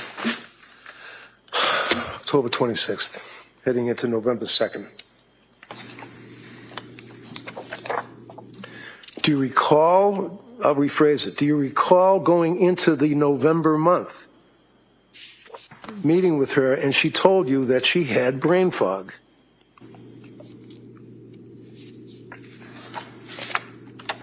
It was mentioned at some point. I Okay. don't see that on the 26th specifically. All right, so let's talk about brain fog. Did you ask her what that meant? Because when you say subjective, that means that's her interpretation. That's in her head. She's telling you, right? Yes. As opposed to objective, which would be what people in general would think, right? Yes. So when she's telling you, in addition to the anxiety, in addition to the crying, in addition to the stress that she was undergoing, she was worrying about suicide, she talked about brain fog. So you must have asked her, what does that mean? Subjectively, what does that mean? Subjectively means in the patient's, own opinion. That's what their experience is. Okay, so she's the one that's inside her head, right? Yes. So what were the symptoms? What is it? When a patient tells you that they have brain fog, is that something you would consider as being a potential side effect of the medications that you would put her on? It depends. On what? I mean, sometimes it could be, and sometimes it could be unrelated. It's a symptom of depression as well. So sometimes it's hard to tell what it's attributed to. So at this point, heading into November, your answer was to prescribe more medication, 3 more drugs, right? You prescribed Ativan, or increased the Ativan. What was her load for Ativan at this point? Do you remember? Sorry? What was her milligrams, if that's right, or nanograms, whatever it is, on the Ativan, on the script that you had provided her? Objection, if we could just have a date. I think you said, if you can answer that, go ahead. Which date are we referring to for the Ativan? Because there were. I'm sorry. She already objected. He already said you can answer it. When did you increase her Ativan and to what level? So she was prescribed Ativan 0.5 milligrams. Right. And then when I next saw her, she said it was a little bit helpful. So I said you could increase it and see if 1 milligram is more helpful. Did she increase it? Yes. And when was the next time you saw her to talk to her on the television or on the computer? Well, I saw her on the 26th, and then I saw her on the 31st. I'm sorry. How was she on the 31st? Halloween. Sorry. How was she? That's not my note. That's her therapy note. Okay. So how about this November 2nd? Was that the next time you saw her? I saw her on November 2nd. And she told you that she was hesitant to use the medications, the Buspar and the hydroxyzine, right? She said she was hesitant to try the Buspar. She was scared of the drug. She was scared of the drugs, right? She was afraid to take a medication. She wasn't doctor shopping and asking you to give her drugs so she could get high. She was asking you for help. Isn't that right? Yes. And she was afraid to take the drugs and told you that she was afraid to take the drugs, right? She told me she was afraid to take the Buspirone. Did you advise her or counsel her or give her therapy about that? Validations? Yes. And what did you tell her? Well, I advised her of, the risks. What were the risks? Well, the risks of medicine, like we had said, sedation or dizziness. Okay. How about interfering with sleep? Buspirone doesn't usually interfere with sleep. Not usually? Did you ask her about any thoughts of suicide or being close to having thoughts of suicide? Yes. Did she indicate to you that she had any thoughts of suicide at all? Not at that date. Did she use those words, or is that a box that you checked off? I don't remember her exact words, but we talked about suicide or, thoughts of hurting yourself. Right. And there's a distinction between, in your records and the notation, between suicidal ideation and I quote, worrying about, thinking about suicide. Would you agree with that? Yes. And what did she mean when she told you, as her doctor, that she was worrying about, thinking about suicide? You mean in the prior appointment? I'm talking about a woman that's sitting in front of you on your television or your computer telling you that she was worried about thinking about suicide. Well, on the second, she didn't say that. Okay. When was the next time that she told you that she was worried about or thinking about or suicidal ideation?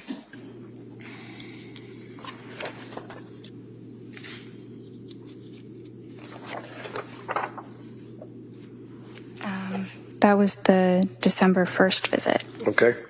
So go back to the November 2nd visit. Would you agree with me that she, after you talked with her for that period, however long it was, that you then brought up 4 medications to her, recommending that they might be safer, and I quote, safer alternatives? Would you agree with that? I see the word alternatives, not safer alternatives. Do you remember talking to her about Remeron? Yes. Did you recommend that she take Remeron? No.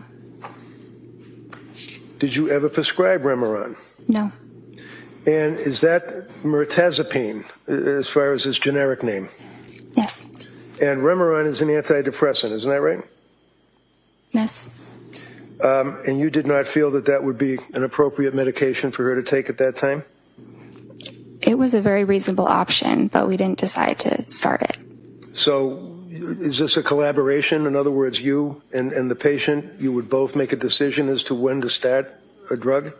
Or is it your decision and advice to the patient? Well, it's ultimately my decision, but the patient's thoughts about the matter are very important.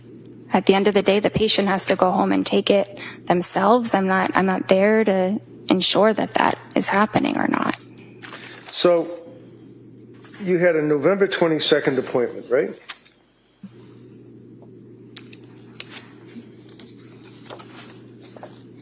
Yes. And it was at that time that she told you that she had been to see South Shore Perinatal Clinic, right? Yes. And did she tell you why she was seeing someone from the South Shore Perinatal Clinic? I think she told me that it was because they were exclusively focused on treating perinatal conditions. Yeah, but so were you, right? Not exclusively. I'm a general psychiatrist. I see. And did she mention the name of any doctor or nurse practitioner that she was seeing at the South Shore Perinatal Clinic? Yes. Who'd she mention? I think she said something about Julie. Paul? Yes. Okay. And a woman by the name of Nurse Gelada? I heard her name a little bit later, but yes. Did she advise that, in fact, by script, she was using Ativan and Benadryl, and you told her to taper off the Ativan at that appointment, right? Had she tapered off the Ativan?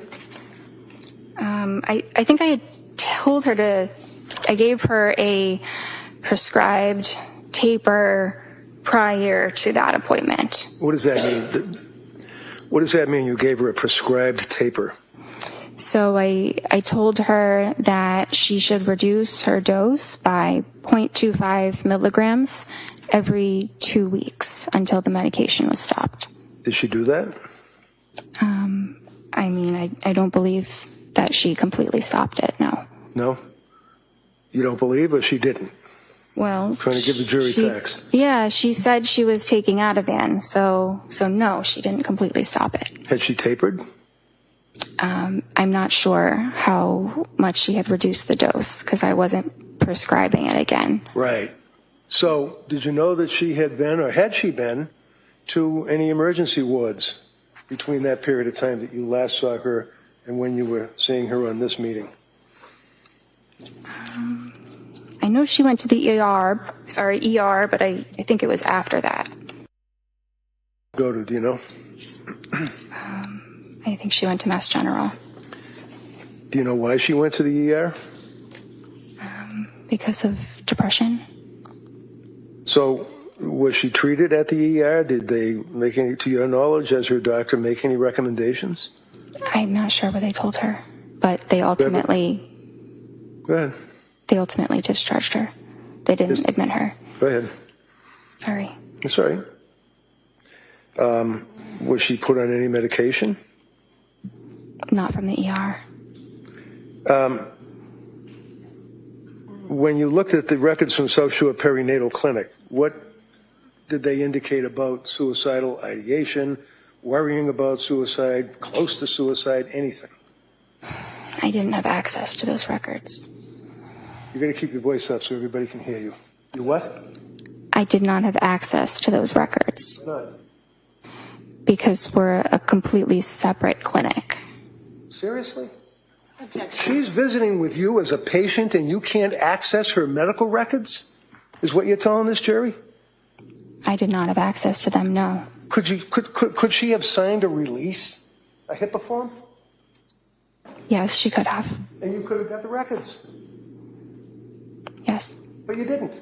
I did not feel like it was necessary because she provided all the relevant information about her treatment there. How do you know? She's got a mental disease and she's seeing you and she's on all this cocktail of drugs. How do you know that she is an accurate historian at this point in her life? It felt very accurate when she was able to recall the names of the medicines, doses of the medicines, specific days. She provided a lot of incredibly detailed information. So it showed me she was capable of doing that. So when you talked to her husband, Pat, how many times did you talk to her husband, Pat? I think The guy was living with her. I think it was once. And he came to your office, right? No, he didn't. He got on the television or on the computer screen, right? Yes. And when was that?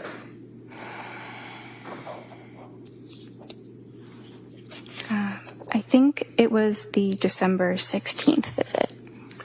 So let's. Mr. Reddington, why don't, before we get to that, Okay. probably a good spot to stop. We're going to take the morning recess, and then we'll come right back. Okay? Court, all rise. Jury, please close your notebooks, facing on your chairs.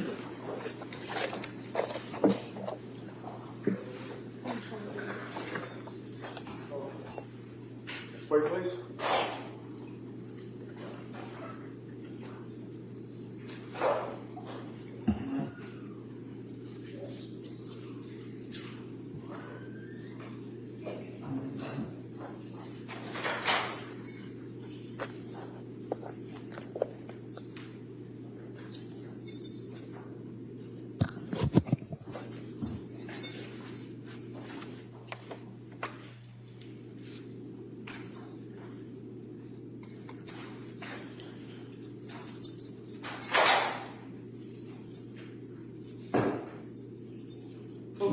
Exit outside, she's. Back in over going back.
in session. Please be seated.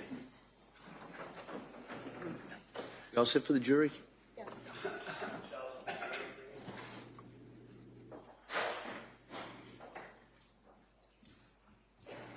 Court, all rise. Jurors enter.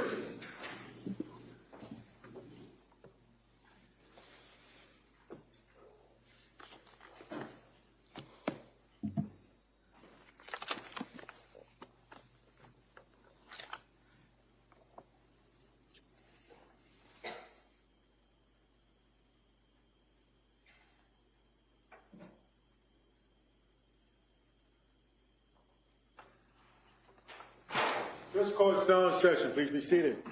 Your Honor, for the purpose of the record, we return back to the trial of Commonwealth versus Lindsay Clancy. All parties are present, including the defendant and the 18 jurors. All right, thank you. Mr. Reddington. If you would just please look at your medical records that you have in front of you, I believe, and just go back to the October 20th record, where you have, I believe, interval history. I had trouble hearing the date. Can you repeat that? Sure, October 20th? Sorry. Okay. So looking at the interview history, that's when that you decided to start Zoloft. It says a week ago, right?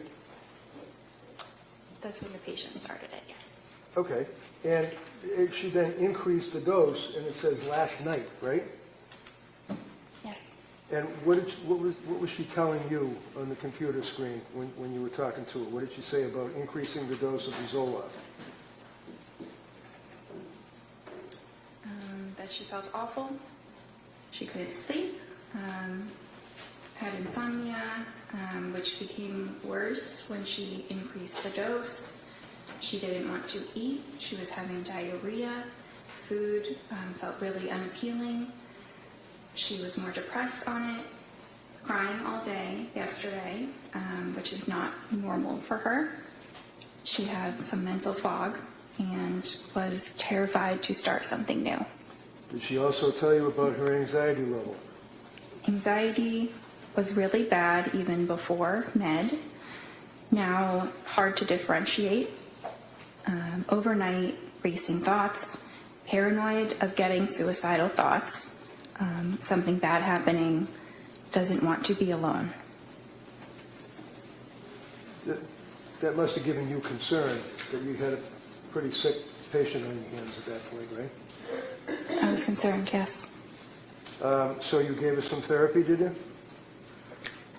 I gave her some therapy in conjunction with discussing all of her symptoms and assessing her and managing the medication. Okay, and again, I apologize. You have to keep your voice up so people can hear you way down here. So when you say you were talking about the symptoms, and what did you do? Just talk about the same thing that we had just gone over, the symptoms? Well, there were a number of them to discuss in more detail. That's the summary of them. Okay. So did she discuss it in detail? Yes. Did she tell you that her symptomology at this point on October 20th was so bad that she had to have her mother come and stay with her? Her mom was coming to provide support, yes. She wasn't coming to provide support. She was coming to stay with them, to live with them, wasn't she?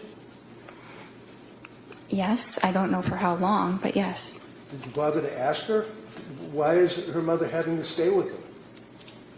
Because she needed some help. Do you know how long her mother stayed with her? I don't. Do you know that she ended up sleeping in the basement? I don't. Do you know that she ended up sleeping with her mother? I don't. So you decided that you'd stop the Zoloft and you would monitor closely, right? Yes. What does that mean, you'd monitor closely? Well, I saw her the next day, so that's monitoring, an example of Okay. monitoring closely. So this would be on October 21st that you saw her the next day, is that correct? Yes. Now, on the 20th, you made reference to the fact that you also recommended that she try fish oil and things of that nature, natural remedies. Yes. You also wanted to look into what's called Zulresso, Z-U-L-R-E-S-S-O. Yes, What's Zulresso? it is a treatment for postpartum depression. And when you say that you were looking into it, what did you do? Did you find out if it was available and if she could participate in the program? I did some digging online to see where it is done and how to do it. I hadn't officially recommended it, so I had not started that for her. It's not really an easy medicine that I can just start because What? I'm sorry. sorry, it's not a medication I could start on my own. It is it's infused through an IV in a hospital, so it's a bit difficult to coordinate. It's a 60-hour infusion, right? It's a long infusion. That sounds right. And it's about 2.5 days of infusion, and it has to be under hospital circumstance, and the only hospital around here is in Rhode Island, right? Yes. And did you ever recommend that she do that? It was something to consider. I couldn't make the official recommendation because that's not something I prescribe. Why? Because you can't pick that up at the pharmacy. Well, no, obviously you have to go to a hospital setting and basically have an infusion through your veins for 60 hours or 2.5 days, but why didn't you look into it or recommend that she do that? Well, I did look into it. So what happened? She ended up actually going to a partial hospitalization program at the hospital that does it. I don't believe the program was completed, but she went. And I advised her to discuss it with them because they have access to that medicine. I don't have access to it. Of course not. Is this Women and Infants Hospital in Rhode Island that you're talking about? Yes. So when you looked at the medical records for the Women and Infants Hospital, did they make reference to your inquiry for Zulresso? I never received records from Women and Infants. Did you ever look at them or even online? Online? Yeah, like online, like you do when you talk to patients. No, I never had access to them. Why? It's similar to South Shore. It's a completely separate hospital that I don't have access to. I don't work there. Well, of course you don't work there, but you're a doctor and you're treating a patient who's got medical records that you could access through a HIPAA release, right? Yes. Why didn't you do that? Well, she didn't ultimately end up having any treatment there, so it didn't seem necessary. She didn't end up having any treatment there, so it didn't seem necessary. You can't just walk into that place and say, hey, I'd like some Zulresso, can you? I don't exactly know how it works.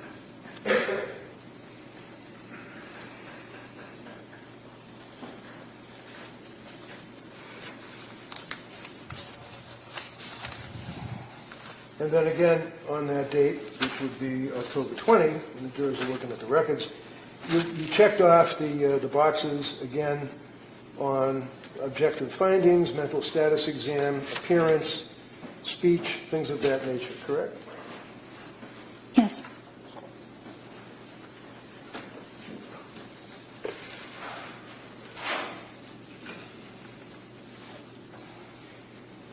Excuse me for 1 minute, Judge.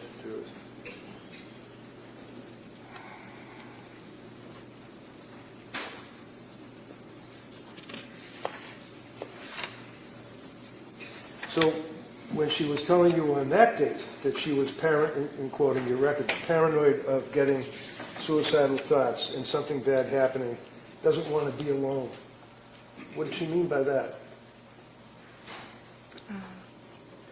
Well, those were a lot of her words. Right.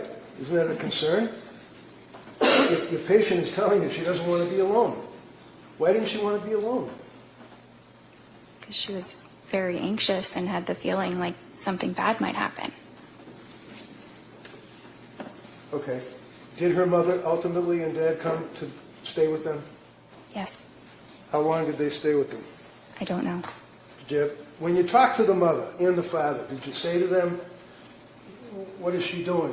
How does she appear? Is she in bed all day? What did they tell you? They never called my office, so I never spoke with them. They never called your office? They never called me or sent a message, so I did not have communication with them. So it's their fault that they didn't call you, the doctor, I guess, right? Sustained. Next question. So, do you think maybe it would be reasonable if you're the doctor and you're investigating your patient's symptomology that you might, when you know that the parents are staying with her, that you would make a phone call yourself? It's not typical when you have an adult who is able to advocate for themselves to speak with their parents. So while she is telling you about her symptomology and tearfulness and crying and unable to get up and anxiety and the medications and the mental illness that she had, you felt that she could advocate for herself? Yes, Okay, on the television, on the computer. yes, The next time you saw her was on October 26th, is that correct? And you can pull up your record. yes, Now, and if you look again at the interval history where you put down what's going on in the patient's life at that time, this is when she indicated that she's back to where she felt that she was before Zoloft, which was not great, and that you guys were considering a new medication. Is that right? yes, And then you started her on Ativan, as we talked about, right? yes. And then you started her on the Duxbury, right? Well, she had already been started on the Ativan, and then we added the buspirone. So my question was, you started her on buspirone, right? Yes, Okay. And also you added hydroxyline as needed, right? yes, And you continued the Ativan, correct? yes, Did you discuss side effects with her at that point? yes, Did you also discuss starting Remeron or pregabalin? yes. What did you tell her about Remeron and pregabalin? I don't think I went into any detail about those medicines, just that those might be things to consider in the future. And then you saw her on October 31st, right?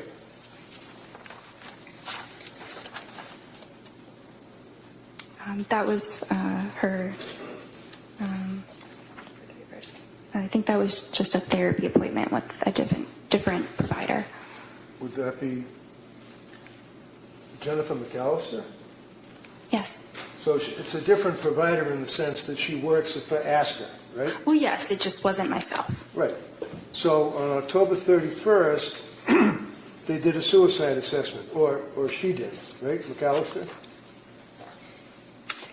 I wasn't there. Well, I know you weren't there, but these are medical records that have been introduced into evidence that the jury's going to have in the jury room.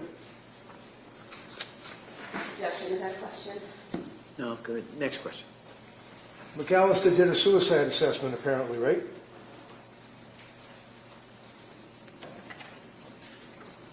I'm sure she assessed No, for no, no, look suicide. at the record, please, Where do you see it? Sorry. where it says suicide assessment. There's only 4 pages for October 31st. Yeah. Well, actually, there would be 8 because it's 2 sides. So that is the assessment that you go through. If somebody reports any thoughts of suicide, then you ask those questions, which go into a lot more detail about them. So here you have a patient who's already reported to you as a psychiatrist that she's got suicidal ideation, worried about suicide, worried about killing herself days before October 31st, and a suicide assessment was done by McAllister, right? I wasn't there. You would have to ask her.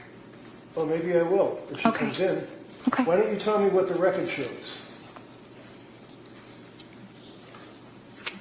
Did they do a suicide assessment? Did she check off the little boxes? I'm looking for that section.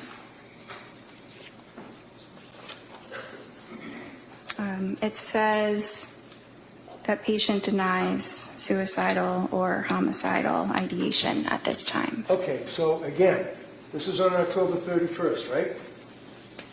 Yes. The patient, within a period of a couple of days and meetings with you, that McAllister has access to because the records are within your business, right? It's not my business, but yes.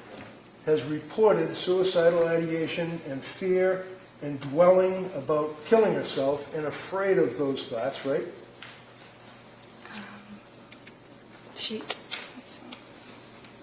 I just want to be absolutely clear.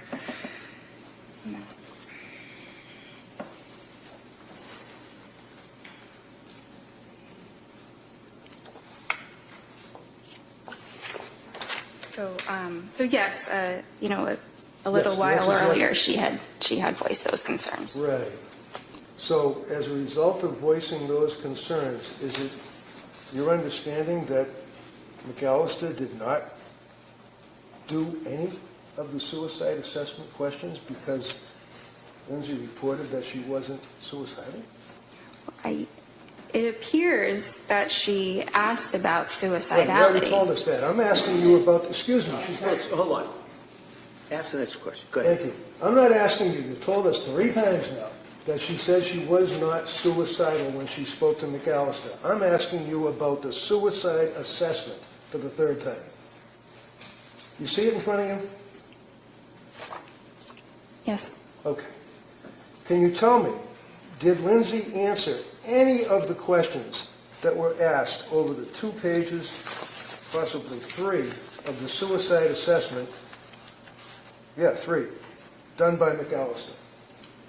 I don't see anything written here. So was there a suicide assessment? I don't know because I wasn't there. I don't know what the And you don't know conversation from looking was. at the records, right? From looking at the records, I don't see evidence of additional suicidal questions beyond asking if it was there or not. So, the suicidal assessment, doctor, is in the medical records. It consumes almost 4 pages, does it not? Yes? Yes. Okay. And all of the questions, like asking, have you felt life is not worth living? Is death something you've thought about recently? Are you dwelling on that? What leads up to the thoughts? What are the thoughts? All those questions, right? For 4 pages, right? Yes. And there is not one notation indicating that that test was ever administered to her on October 31st, correct? Correct. But it looks like it was asked in other ways. Okay. November 2nd. Oh, it was asked in other ways? Is that what the little checkbox where it says denies suicidal ideation? Can I read something that she You wrote in the have note? indicated repeatedly that she denied suicidal ideation, right? Yes. Okay. The suicidal assessment was not administered, according to the record that's in front of you, by McAllister, yes? The additional suicidal assessment, yes. November 2nd. And by the way, as a psychiatrist, not a psychologist, you have the ability to prescribe medication, obviously, right? Yes. And that's what we talked about, the DEA number and all of that, correct, which you had for about a month, other than when you were a resident, right? Yes. So you're prescribing these SSRIs and antipsychotics and antitropics or whatever they are, and it's important as to the metabolism of your patient with those drugs, isn't it? Yes. Okay, you can voice it. What does metabolism mean? The body breaking down the medication. So how is it that you can determine how the body of your patient is breaking down the medication that is in their brain and they're complaining about all of these symptoms? How, as a doctor, do you determine how the body's breaking it down? We don't typically have any specific testing that we do to understand that. How about a blood test? It's not done for that. It's not done for that, meaning a blood test is not done to determine the metabolism of your patient, of your medications? Are you referring to genetic testing? No, I'm asking about the metabolism. I'm not Okay. talking about genetics. I'm talking about the metabolism of the SSRIs in her body. Okay. You can tell that metabolism rate through blood testing, right? Not in the way that you're describing. Okay, what way would it be? There is genetic testing that can give information about metabolism. Like what? It can talk about different enzymes that a person might have to suggest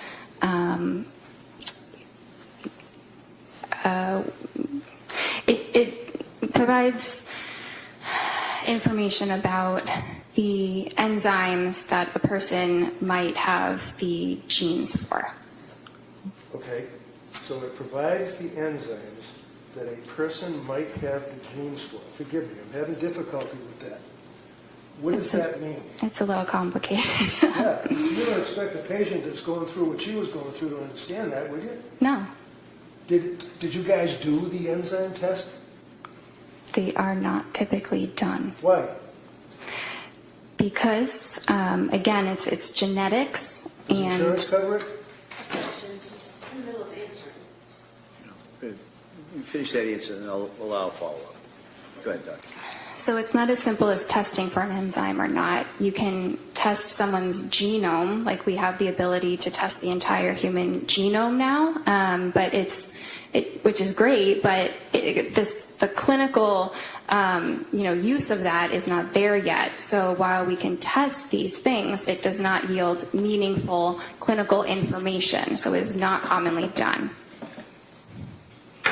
What is the Cytopro P4-50 system? That's one of the enzymes that I'm talking about. So the Cytopro P450 system talks about and tests for the breakdown of psychiatric meds in the blood, right? It's not in the way that you're describing. It All doesn't I'm tell you what describing is that medicines it's to a take. test. Again, one at a time. Finish the answer, and then you can ask follow-up. Go ahead, Doc. It just, yes, this is a test that is done, but it doesn't tell you what medications a patient will do better on. It's not useful in that way. So what's it useful for? I mean, I don't find it terribly useful. How long has the Cytopro P450 system been in use in your field? I'm sorry? How long has the Cytopro P450 system been in use in your field, psychiatry? Well, it's an enzyme in the body. Well, I know what it is. I'm asking you about the system, the testing. How long have they been using that? The genetic testing, maybe a whatever few it is. years. It's very new, Very new. Does insurance cover it? sometimes. Sometimes. So it is nevertheless a legitimate test to determine the breakdown of psychiatric meds in a patient's blood, correct? It exists, yes. It exists. Well, it exists, but you didn't use it, right? It would not have made a difference In what? In your opinion? in her treatment. Because you go by the checks in the checkbox and what she self-reports, right? No, not just the checks in the checkbox. Oh. In any event, tell me about the thyroid. The thyroid? The thyroid. It's an organ in the human body that regulates hormones.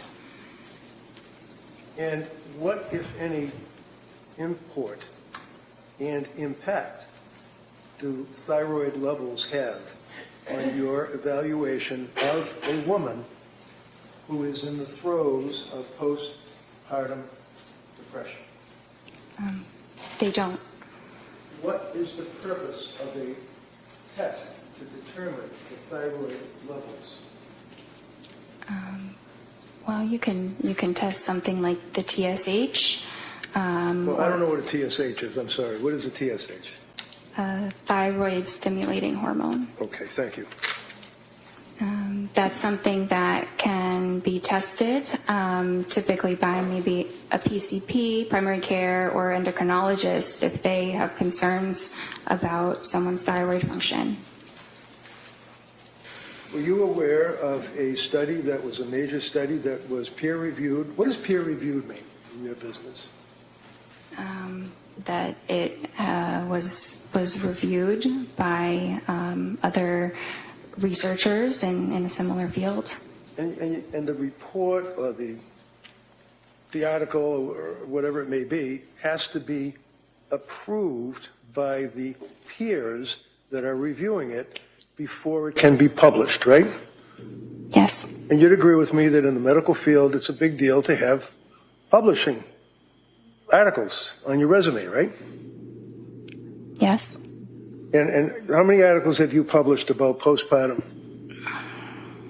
depression, postpartum psychosis, anything?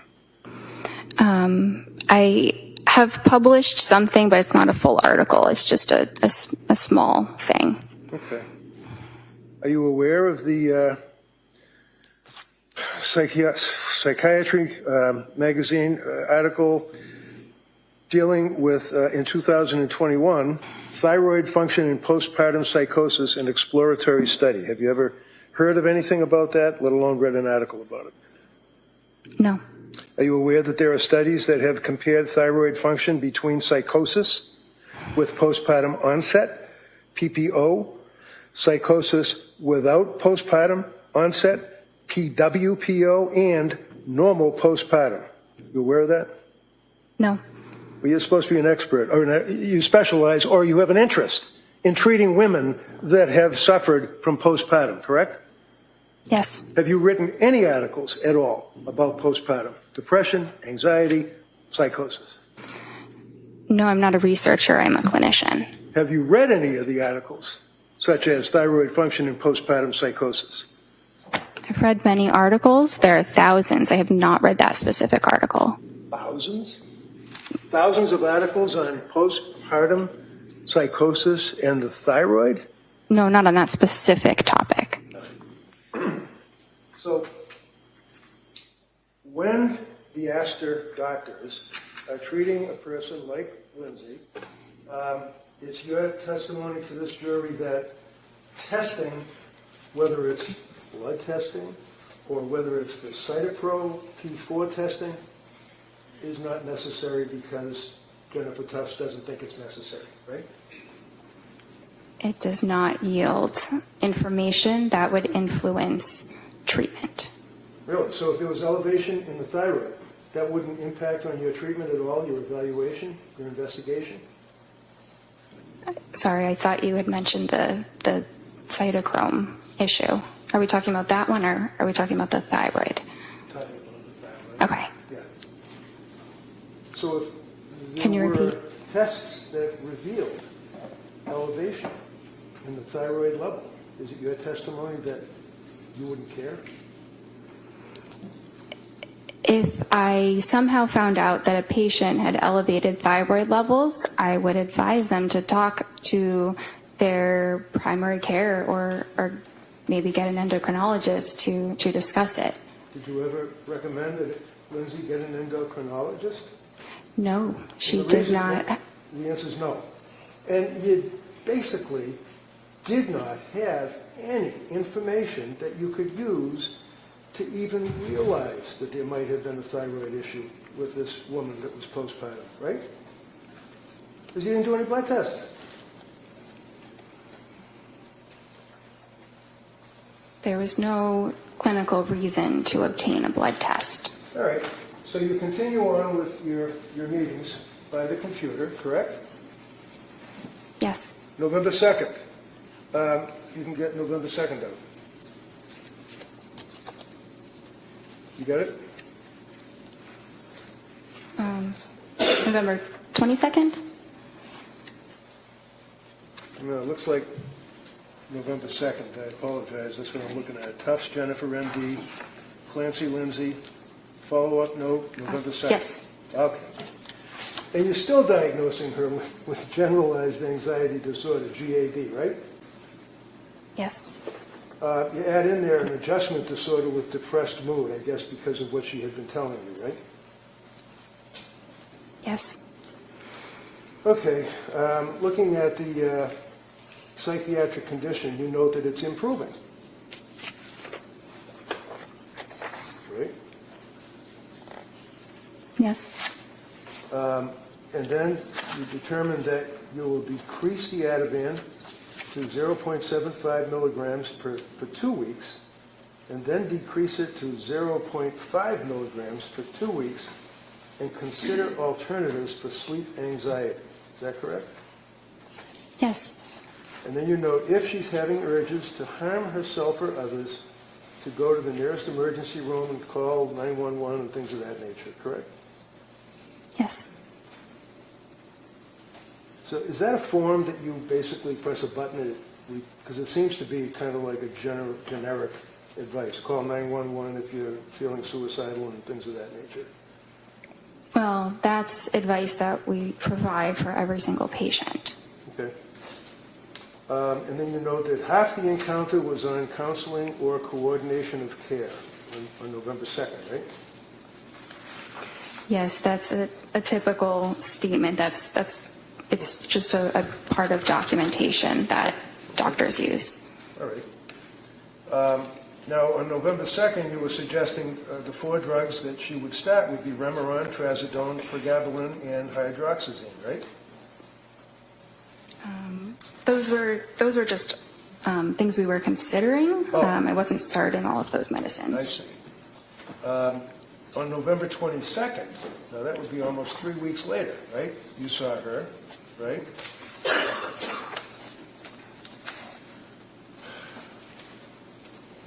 And did you ask her about whether or not she was still having suicidal thoughts or worrying about suicidal thoughts, for example?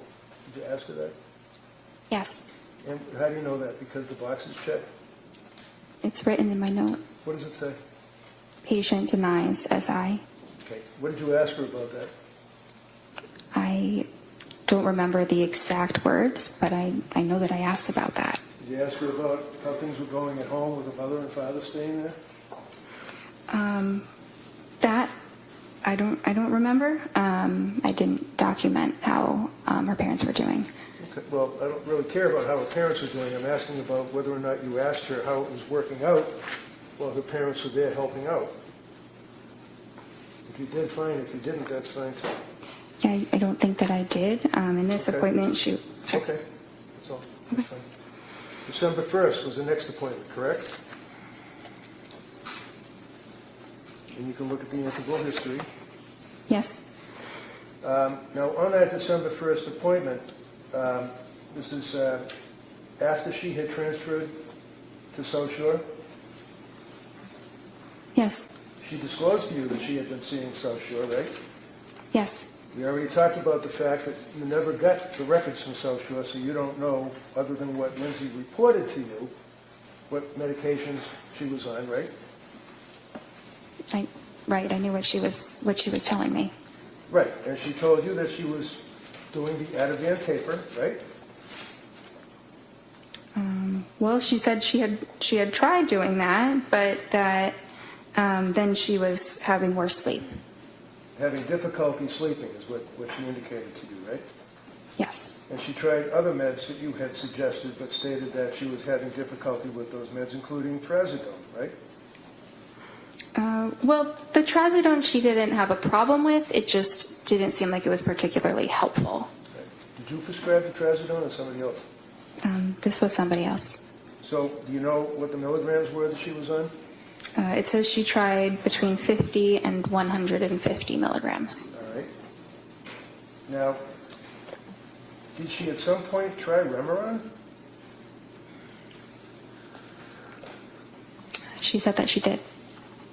Did you suggest in your discussions that she try Remeron? No, I did not.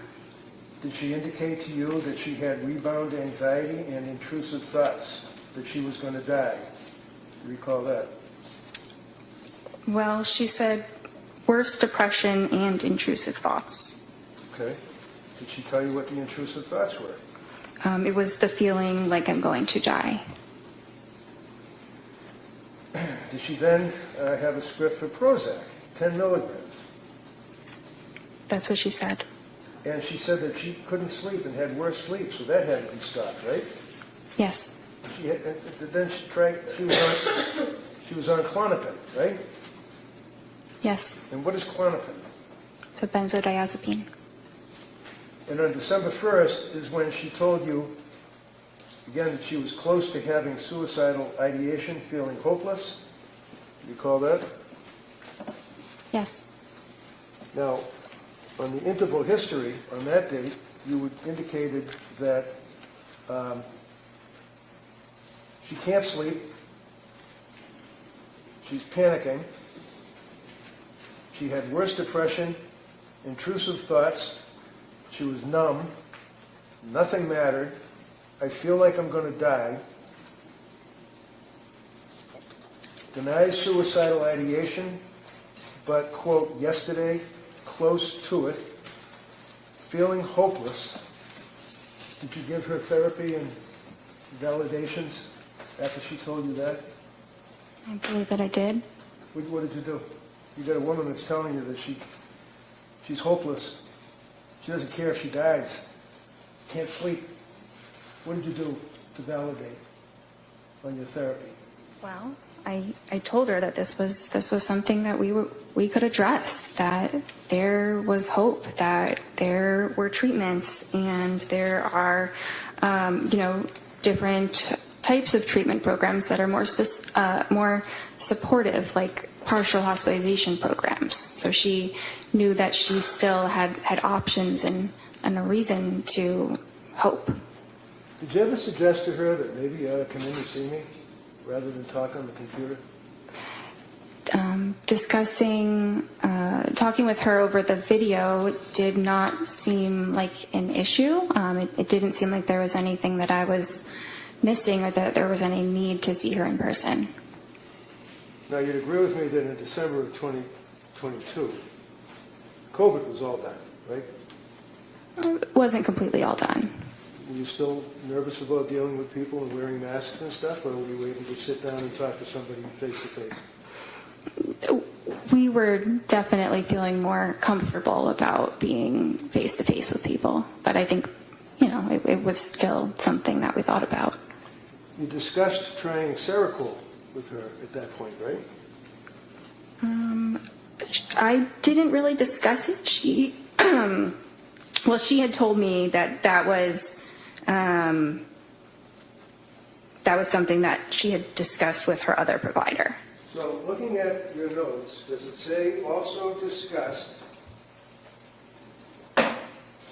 trying Seroquel alone tonight? Did your notes say that? It says yes, but I wasn't making a recommendation about the Seroquel. It was just a medicine I was providing her more information on. So you were telling her about the Seroquel?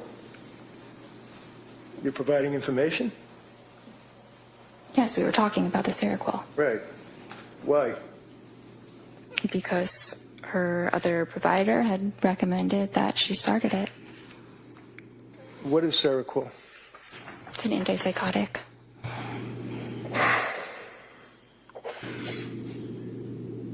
You also discussed with her the possibility of undiagnosed bipolar disorder, did you not? It was discussed.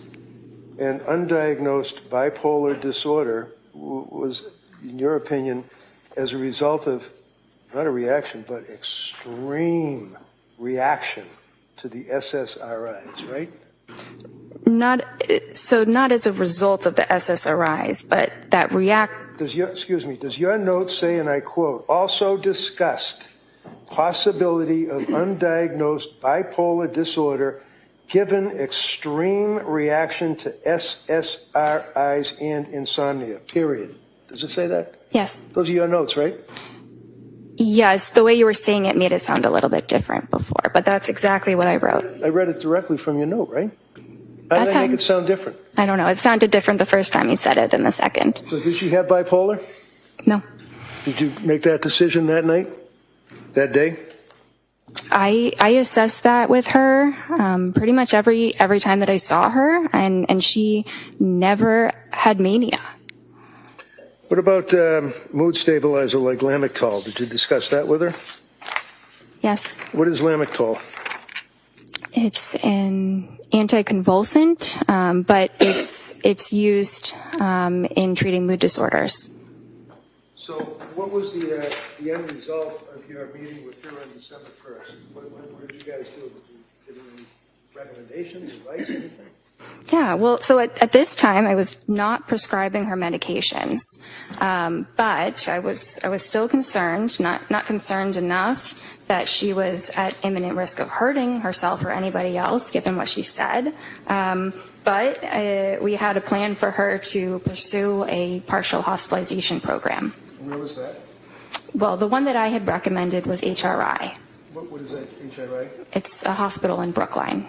And did she ultimately go to another hospital?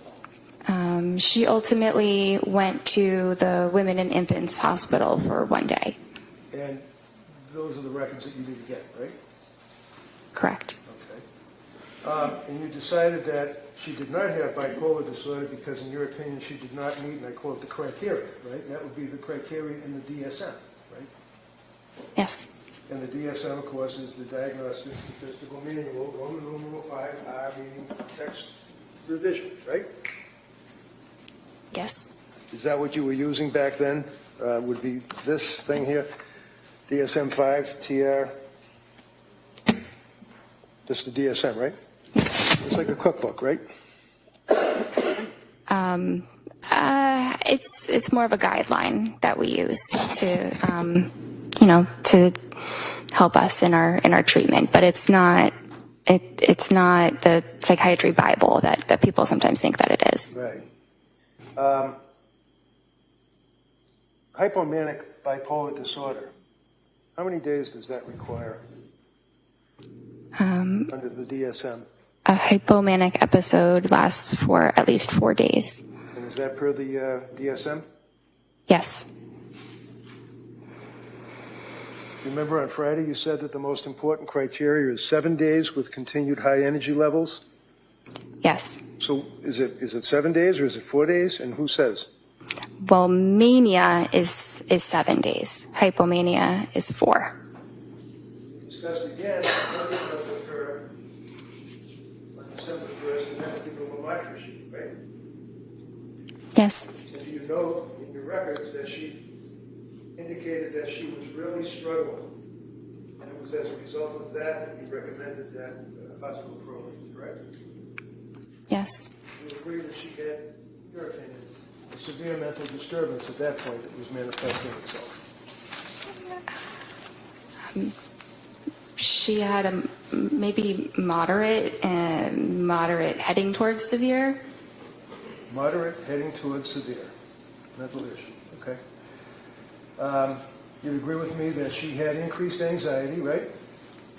Yes. She had very, very increased depression, right?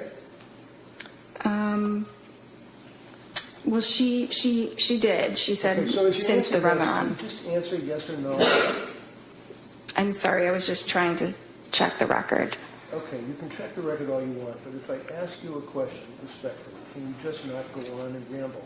Answer yes or no, that's all. It's sometimes impossible to do that. There's Listen, here, if you can't answer yes or no, just say you can't answer yes or no. If you can answer yes or no, answer it yes or no. That's how we do it, all right? okay. Thank you. Now, mental issues like anxiety that was diagnosed, the depression that was diagnosed, and the fact that she indicated yet again that she was close to suicidal ideation, quote, worried about suicidal thoughts, but you indicated that she wasn't suffering from suicidal ideation on that day. Is that fair? She denied it. But she told you that she was worried about suicidal ideation and having suicidal thoughts, right? Well, this was the time she said she was worried that she was close to having suicidal thoughts. So did you ask her what does that mean? Does that mean that she's standing at the edge of the stairs and she's thinking about falling down the stairs, or what? What does that mean? I'm close to suicidal ideation. So I asked about that, and that's when she said she described it further as using the word hopeless.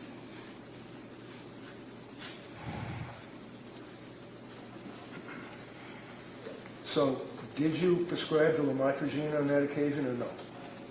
No.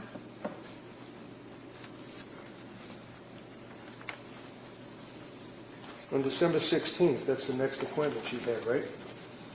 Yes. That'd be 2 weeks later? Right? Yes. She was still not well, correct? She told you she was having a really rough time.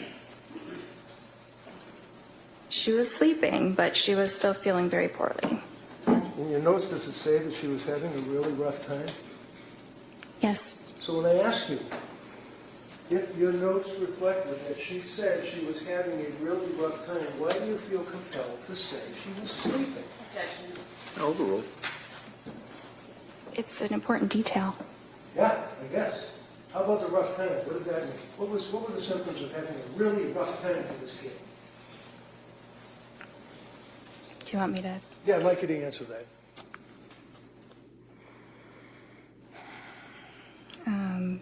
So finally works, referring to the Valium and quetiapine, but very depressed during the day. No motivation, some SI.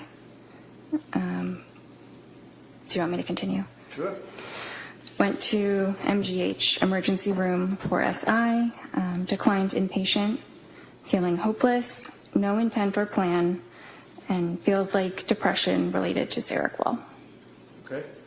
Now that's the question on Friday that, well, strike that. So what was the SI, suicidal ideation? Yes. And can you read that back to me again? What did she say about SI? So that when she went to the hospital, she went because she had no motivation, some SI. Some SI meaning that she had some suicidal ideation, right? Yes, in her words, yes. Yeah, in her words. As opposed to thinking about having suicidal ideation or worrying about suicidal ideation. She actually indicated that she had suicidal ideation, right? I can't answer that as a yes or no. Well, it's in your notes that she said that, right? Yes? What is in my note? Do you understand my question? I'm a little bit confused right now. Can you repeat what your question is? Sure, of course. We've spent some time talking about thinking about suicidal ideation, worrying about suicidal ideation. Now, saying she had suicidal ideation, right? She said it, yes. Well, this is the only source of information that you're getting, apparently, is what she's telling you, right? Yes. So what suicidal ideation did she have? Was she thinking of cutting her throat? Was she thinking of throwing herself off a building or running out in front of a car? What? No. What was she thinking of? So I asked her those important follow-up questions, and Like that's, so what do you mean when you say I'm feeling suicidal? Okay. And that's when she said, it means I'm feeling hopeless. And then I asked, do you have intention of hurting yourself? Do you have a plan for hurting yourself? And she denied those. And that's where you left it? I mean, I'm sure more was said, but that's the most important part of that clinical encounter. And did you give a therapy by the computer on that date, too? Yes. What did you do for therapy about her suicidal ideation and saying she wanted to kill herself? Well, we explored what that meant, and what to do if you're feeling that way. To do what? Call 911? To go to the emergency room. Did you discuss prescribing Seroquel to her, or was she getting Seroquel? Did Seroquel enter into your discussion at all? We talked about it. I was not prescribing it for her. What is Seroquel? That's an antipsychotic.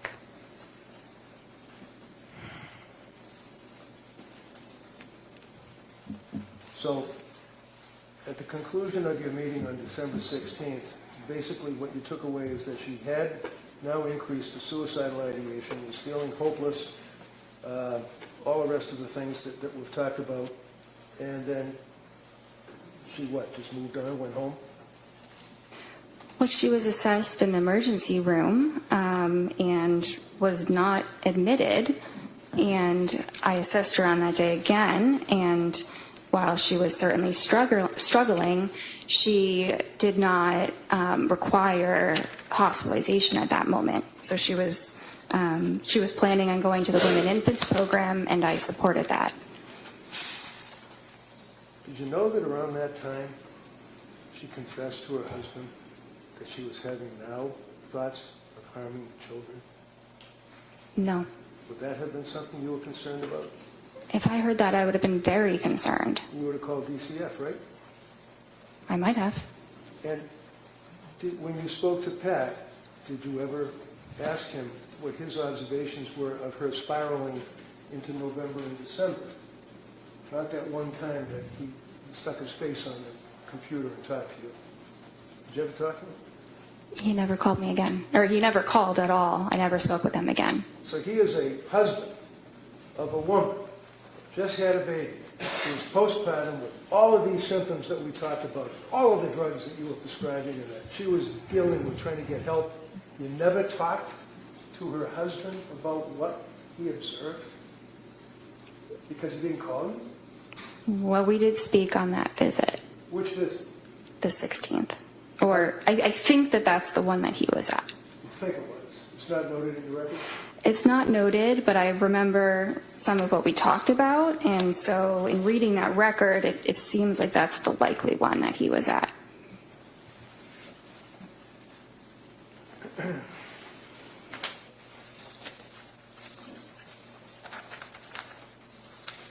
December 16th, on your objective findings, you note that her mood was depressed, right? Yes. And what does that mean? Did she just say, I'm depressed, or did she give you symptoms? I mean, you checked the little box. Yeah. Yeah, it means she's saying that she's depressed. Okay, so you're the doctor. You checked the little box. What did your patient tell you about her symptoms that she was depressed on that date?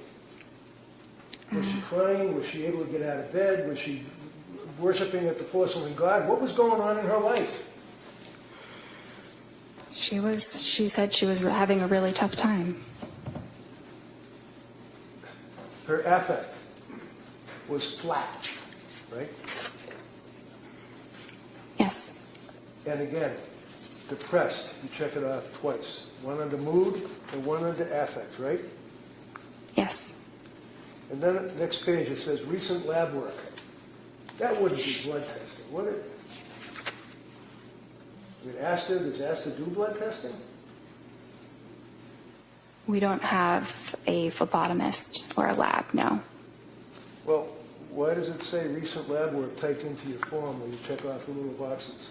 And that's something that auto-populates. It's a template that, It's a what? many different, it's a template. The whole Template. note is something that psychiatrists or probably all across the country use.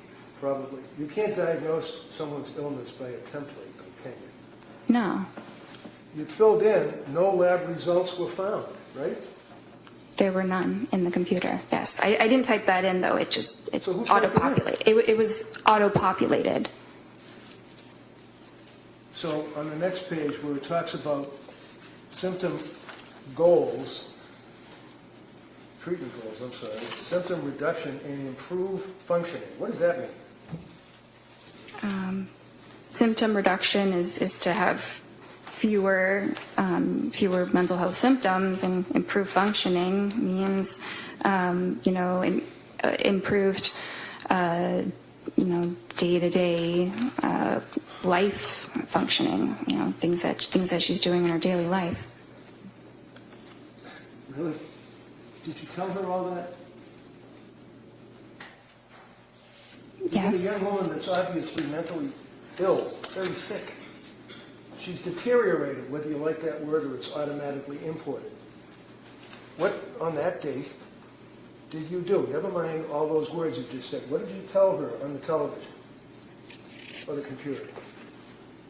I told her to go to the partial hospitalization program, and if she was having more suicidal thoughts again or felt like she was at risk of hurting herself or anybody else, that she should go immediately to the emergency room. How long did that meeting take? Probably about 30 minutes. And was that the therapy that you provided, telling her to go to the emergency room? I mean, that was probably a component. So the plan, excuse me, on December 16th was to follow up with women and infants, right? Yes. Did she? Yes. Do you know when? I don't know exactly the day. Shortly after. Then you were considering a brexanolone infusion, right? That's the Zolresso. That's the same thing in Rhode Island. Yeah. Okay. And that didn't go anywhere, right? That's No. It says start Lamictal, 25 milligrams daily, right? Yes. Continue Seroquel, right? What was the milligram for the Seroquel up to at this point? Well, she had told me it was 200. Well, That was was it? that. I did not write that prescription, so that's what her provider had prescribed her. Okay, so you can ask somebody to show me the pill bottle. You can ask somebody to show me the CVS receipt. You can ask somebody you can call to verify, right? I could. Yeah. But anyway, she said that she was on Seroquel 200 milligrams, right, and had stopped with the Valium, right? Yes. And then you go on with that form thing saying if you have urges to harm yourself or others, you got to call 911, crisis hotlines, and everything else, right? That's the next two paragraphs that are in that report, right? Yes. Was her mother and father still staying with her on December 16th, if you know, with Pat and the kids? I'm not sure. Did you ever ask anybody other than her how she was doing? I asked her husband when he was at the appointment. Yeah, that's the other appointment. How about now? We're talking December 16th into the month of December. Did you ever ask anyone how she was doing? Well, I think he was at that visit. You think he was at the visit? How did he tell? What did he say to you about how she was doing? He said she wasn't doing well. She's got an objection, Judge. Right. Objection. Overruled. He said she wasn't doing well. Anything else? Yeah. He felt that it might have been, his opinion was that it was related to when she started the Seroquel. And he basically said you guys are turning her into a zombie, right? Objection. Those are his words? Overruled. I don't have that written. He may have said that. Does that kind of hit you, though, that you might remember that? You might have been, as some people worry about suicide, you might be thinking in your brain that he did say, you're turning her into a zombie? Possible. It's very possible. Next meeting, after the December 16th, was it? Was it Yes. December 16th? Is that what we were just doing? Yes. Okay. The next meeting was January 6th? Yes. Okay. And how does this happen? Does the patient call? I know you don't set up these appointments. Somebody has to deal with somebody in administration or whatever. But do you, like on December 16th, say to Lindsay, call me or set up an appointment for January 6th, or do they have to do it themselves? So at the end of an appointment, I typically will schedule their next appointment. So did you schedule January 6th? I think that one she scheduled herself. Yeah, that was the day after she got out of McLean, right? Yeah, usually the hospital coordinates the discharge appointment. Well, if I tell you that, in fact, the hospital told her to set up the appointment, and that within an hour She set up the appointment. Is that in your notes? It's not in my notes, no. Do you remember that? That was a pretty big deal that she was in McLean, Locked Woods for 4.5 days, right? Yes? And she's your patient, and she's really gone downhill bad, right?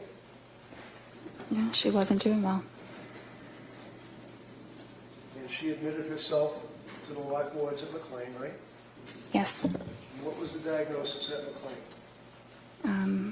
I believe they diagnosed her with major depression. Did they recommend any medication? They took her off of the Seroquel. They took her Off of it. off. Okay. So did you look at the McLean records? Yes, definitely. And those were imported easily because you're part of the same structure or whatever? No, but after someone is hospitalized, the hospital usually faxes it to their doctor. All right, so if I tell you that the McLean records are really pretty voluminous, that's not what they fax. They fax you like a 2-page discharge summary, right? Yes. You didn't get that by fax, right? No. So what did McLean tell you? Look in your notes.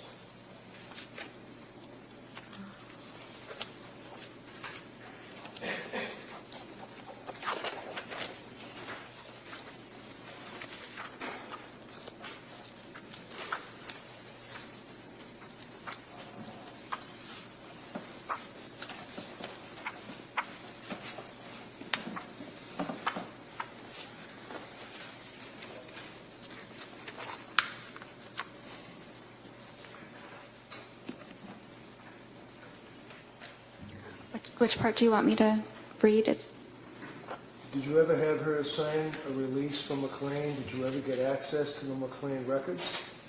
I had access to the discharge summary. Okay, so put the discharge summary aside, because that's what they faxed you, a couple of pages. What about the records? No, but that's typically not No, never done. mind typically. The answer is no. You never got the records, right? A discharge summary is a record. Did you talk to the doctor that discharged her? No, no one called me. Know what? No one called me. I wasn't notified about the hospitalization until she was discharged. So you just sit there behind your computer and wait for people, Patrick, wait for the doctor from McLean, wait for the sick person who's the patient to call you? And if these people don't call you, it doesn't exist apparently, right? No, not exactly. I had no way of knowing she was even at McLean. Well, you did once she got discharged, right? Yeah, but that was after the fact. Right. So did you care why she was in McLean? Of course, And why was she in McLean? because she was depressed. And what was the, does your record indicate that she was discharged yesterday under interval history?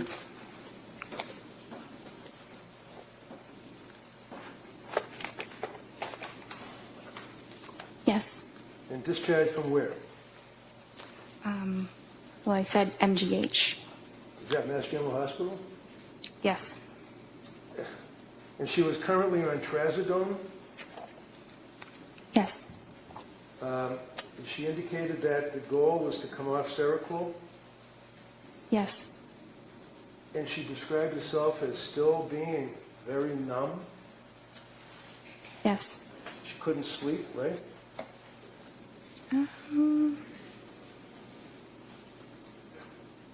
That's not entirely true. Am I lying? I'm reading the medical records here. Sleep, taking Ativan and trazodone, slept 5 hours broken, wondering about increasing trazodone and switching to Valium. What does that mean? Well, it means she was having trouble sleeping. It wasn't that she wasn't sleeping at all. I see.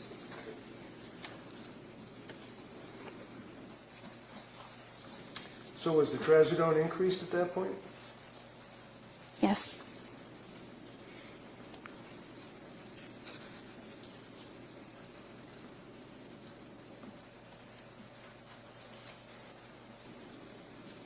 Yes. How about on January 9th? Did you see her through the computer or whatever then? Yes. And did you prescribe medication to her on that date?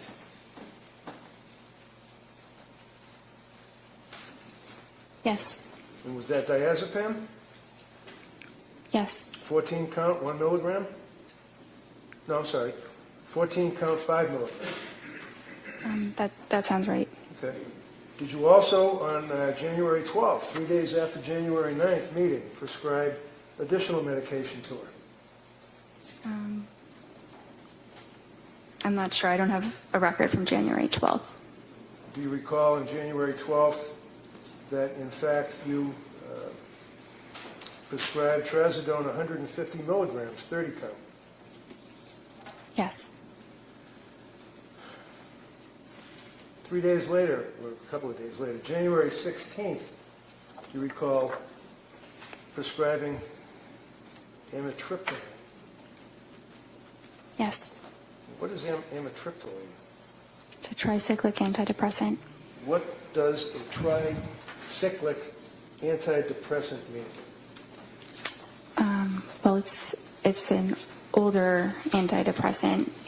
It's called a tricyclic because it has 3 rings. If you look at the chemical itself, like a tricycle, but it's an older but efficacious medicine for depression and anxiety as well as insomnia. On January 16th, look at your interval history. She indicated to you that her mood was very low, no motivation, Yes. numb, Yes. able to force herself out of bed, taking care of basics, eating, concentration fine, caring for baby, bonding feels forced. Is that what she told you? Yes. Through the computer, right? Yes. What did that tell you? Were you concerned about this woman postpartum well within the year from the CDC at that point with these symptoms that she's telling you about? I was concerned that she was depressed. And in all of the times that you spoke to her, you'd agree with me that she appeared to be honest and forthright, telling you what she felt, right? That's what I thought she was, yes. Do you have any reason to think that she was lying to you? No.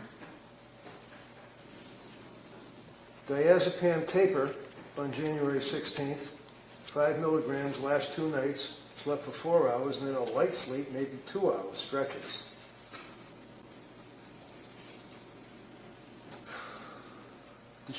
Did she express that she was still having concerns about side effects from medications? Not at that point. So what does ROS mean under interval history that we're looking at? Review of symptoms. Okay. And then it says patient denies SIHI, that would be suicidal ideation, homicidal ideation, correct? Yes. Denies other questions or concerns, and you recommend a low dose of amitriptyline for depression, correct? Yes. Patient agrees with the treatment, and you guys were also going to explore ketamine treatment. Is that right? Esketamine. Yes. Now, did you know that she was on her computer looking up medication after medication after medication after medication, treatments, ketamine treatments, and all that? Did you know that? No. Did you ever ask her whether or not she was looking up the symptomology of pharmacology and having interactions between drugs? No. January 23rd, you had that meeting, correct, with her? Yes. And this is after, obviously, excuse me, the January 16th appointment. And in the January 16th appointment, she told you that her mood was very low, and that's the worst that she ever reported her mood to you. Isn't that right? On the 16th? Yeah. I don't know if that was the worst it was ever reported, but it was certainly bad. And you didn't recommend that she have a hospital evaluation, did you? This is the day before she killed the kids, right? The 23rd? Yeah.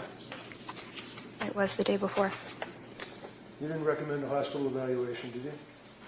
No, there were no, The answer is no? no? They'll ask you all the questions they want. Okay. Your answer is no.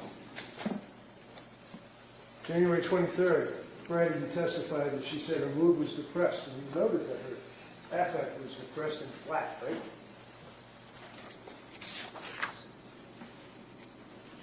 Yes. She also reported that her heart was racing, right? Yes. She had no motivation, is what she told you, right? Yes. She told you that she had been feeling, numb and no emotion for 17 days straight, is what she told you, right? I'm not sure about 17 days straight, but that's how she was feeling. You didn't reach out to her mother and father at that point? They didn't call you, I guess, right? No. And Patrick didn't call you at that point, right? No. So she's sitting in front of her computer, getting help from her doctor on January 23rd. And what did you do?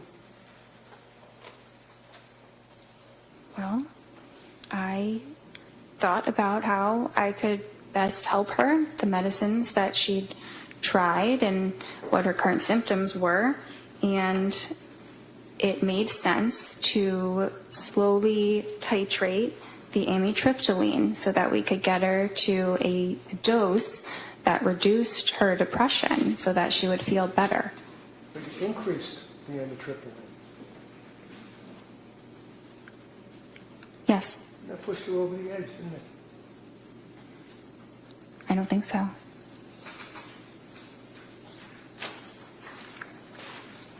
That's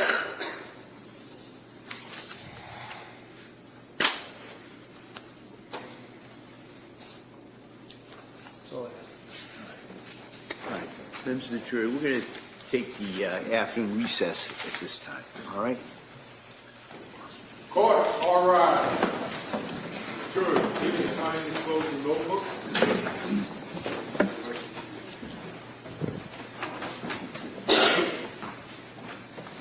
This way.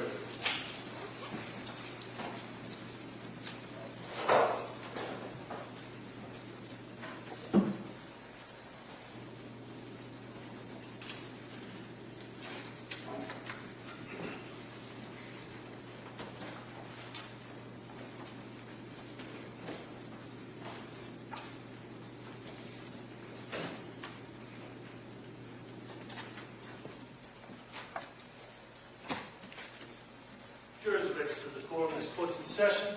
Doc, you may speak off and stand. Counsel, anything we need to discuss before the break? No, Your Honor, thank you. All right, so we'll be in recess on this matter. All rise.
Lindsay Clancy, all parties are present, including the defendant and including the 18 jurors. All right, thank you, Madam Clerk.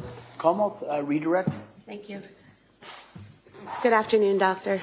I apologize for my voice. If you can't hear me, just let me know. Okay.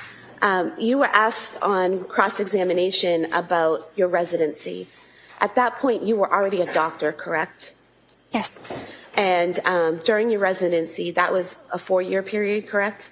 Yes. And you were saying that you treated patients during that time. Is that correct? Yes. Was there someone with you while you treated these patients telling you what to do and how to handle them? No. Were you alone responsible for the evaluation, diagnosis, and treatment of your patients? For the most part, but if I had questions or, needed to talk it through, I had help. And approximately how many patients did you treat during those 4 years? Thousands? And those were all psychiatric patients, correct? Yes. You said approximately 50 of those patients were patients dealing with postpartum depression or some postpartum issues. Is that correct? Yes. You also said you had some specialized or specific training in that area. Can you describe that for us?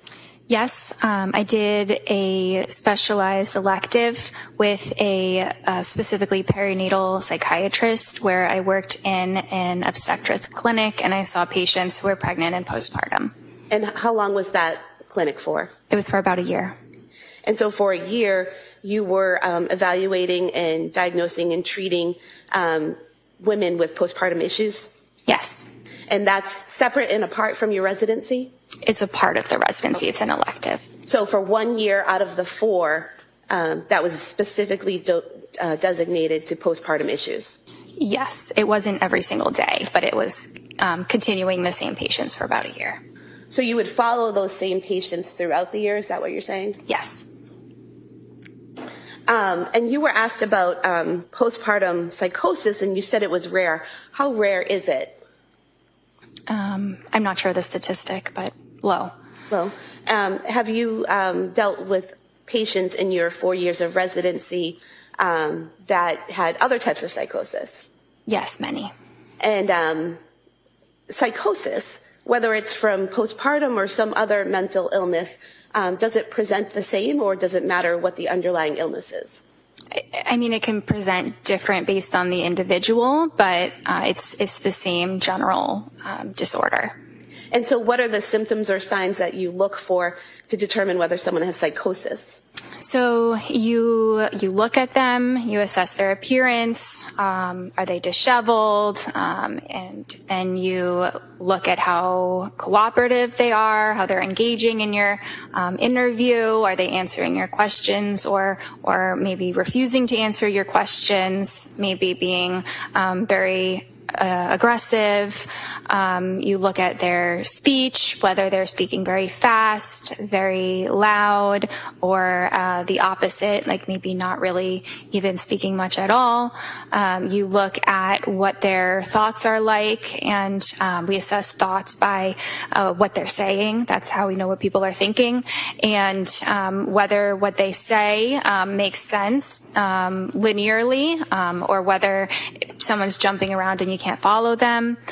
We also assess the thoughts for their content. If someone is speaking about things that are very bizarre, things that are very paranoid, if someone is talking or making noises, or it seems like they're communicating with somebody that's not in the room, those are all things, behaviors that we assess for.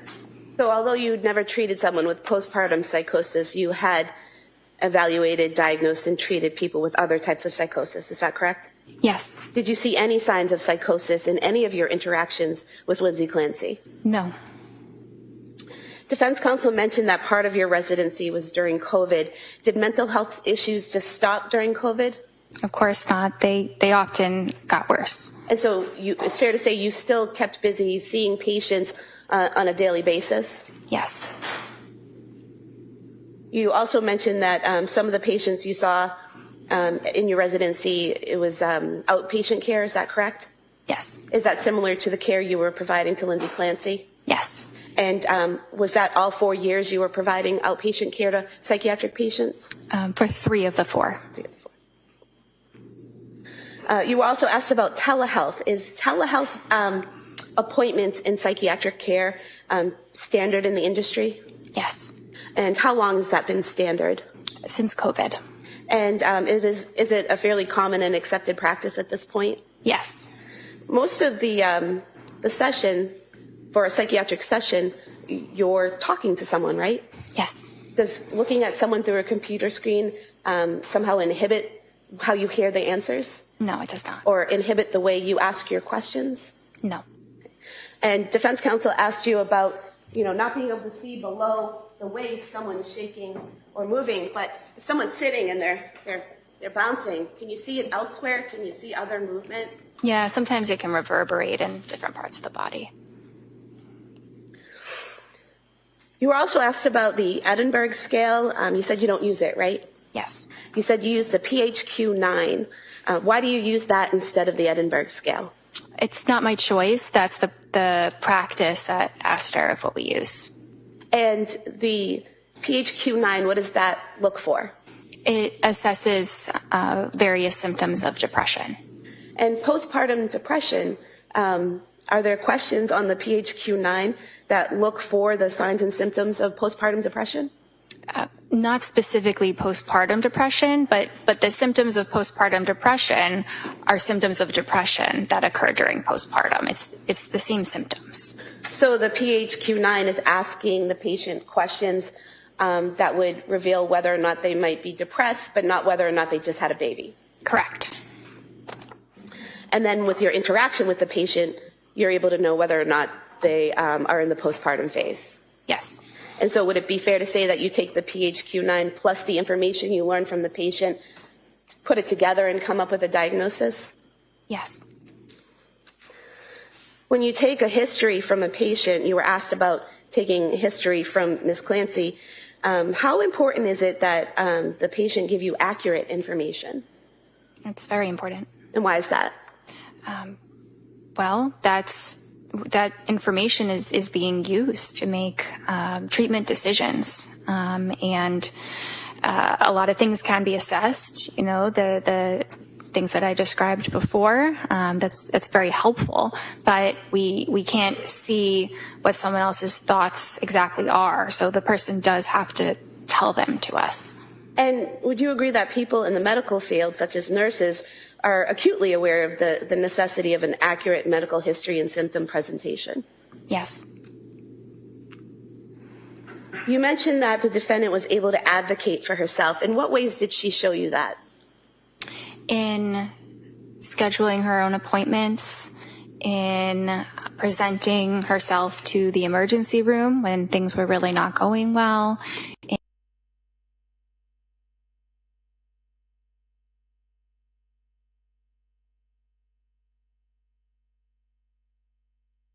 a different Is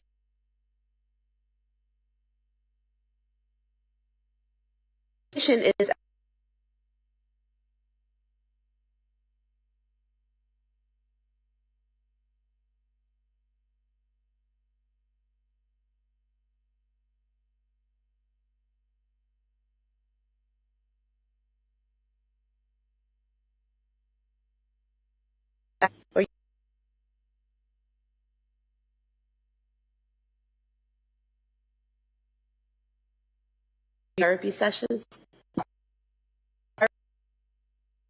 Conversation.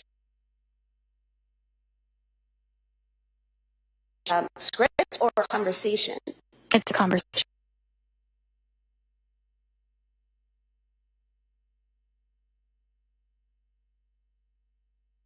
Providing therapy to someone like Ms. Clancy, is that dependent on what she's telling you and then how she's responding to what you're saying? Basically a conversation. Yes. Therapy is a lot of listening. Would you say it's more important in therapy for the psychiatrist or therapist to talk or listen? Listen. And why is that? Because that's how you really understand what a person is feeling. Now, is it accurate to state that in every one of your sessions with Ms. Clancy, you told her about individual therapy and encouraged her to attend individual therapy? That was the treatment recommendation each time. I'm not sure if I explicitly mentioned it each time, but I did many times. And you, in fact, wrote it on the work form that we talked about previously on page 104 of the records. It lists, was the patient referred to other healthcare providers for evaluation or treatment? It says yes. If yes, state the nature of such treatments and expected duration of treatment. And it says individual weekly therapy, correct? Yes. And this is the form that the defendant asked you to fill out, correct? Yes. And you sent it back to her, and the first version she wanted you to make some corrections on, correct? Yes. But she didn't ask you to change that portion, correct? No. And in fact, on the second version, on page 107 of the record, it still says individual weekly therapy recommended, correct, for follow-up? Yes. Would it be accurate to state that the defendant only saw Jennifer McAllister twice the entire time that she was with your practice for therapy? Yes. You were asked about Zoloft being used for general anxiety disorder. Is that a common drug used for general anxiety disorder? Yes. And why is that? Because it's effective and it's safe. You were also asked about the suicide warning on it, that there is a suicide warning. Is that for all ages? No. What ages or groups is that suicide warning for? It's really for children and adolescents. They do say up to 24 years, but it's really children and adolescents. Would it be accurate to state that the defendant was 32 years old when she saw you? That sounds right. Well, if you want to check the records, I can check. to be sure. Yes. Is that correct? Yes. Okay, so 32 years old is not 3 to 4 years older than 24, correct? No. Why didn't you have to titrate the 50 milligrams of Zoloft? You mean to stop it? Yes. Because it's still a very low dose, so it can be stopped right away. So it wasn't necessary? Not necessary. The defendant waited about a month after receiving the prescription before taking the medication, correct? Yes. And she only took the medication when she decided she was ready to take it, correct? Yes. So she was taking in the information you gave her, correct? Yes. She was making her own decisions, correct? Yes. She was not forced to, correct? Yes. She actually had an appointment in between when you first prescribed it and when she started taking it, where she was still discussing with you whether or not she wanted to take it. Is that correct? Yes. Is that part of the advocating for herself that you were talking about? Yes. Is that part of the medical sophistication that she possessed that you were talking about? Yes. Your Honor, at some point, in light of the fact this is direct, I have to object. Sure. Yeah, if you could just not ask the leading question. Sure. I want to direct your attention to the September 12th, 2022 form that the defendant filled out. On page 16 of the record. Oh, we have different page numbers, We right? do, but if you just tell me what you're looking at, I can find it. The past psychiatric history.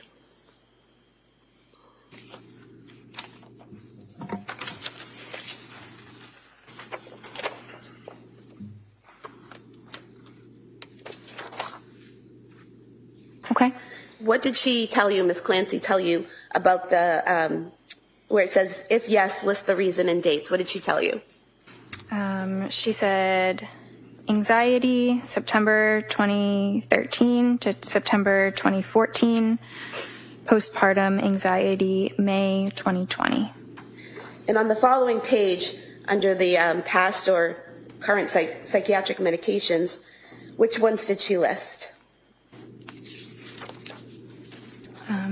Prozac, 50 milligrams, and Wellbutrin, 100 milligrams. Is there a column there that says effective, yes or no? Yes. What was the defendant's answer with whether or not Prozac was effective? Yes. What was her answer as to whether or not Wellbutrin was effective? Yes. Is there another column there that said experienced side effects? Yes. Did she check off any side effects experienced for Prozac? No. Did she check off any side effects experienced for Wellbutrin? No. Going to the October 20th, 2022 appointment.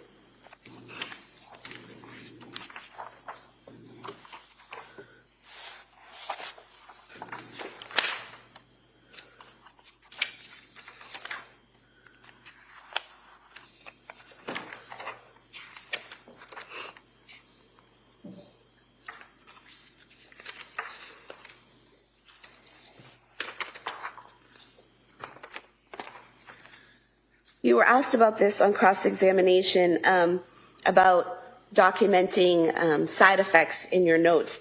Did you document the side effects that the defendant reported from the Zoloft on October 20th, 2022? Yes. And what did you document?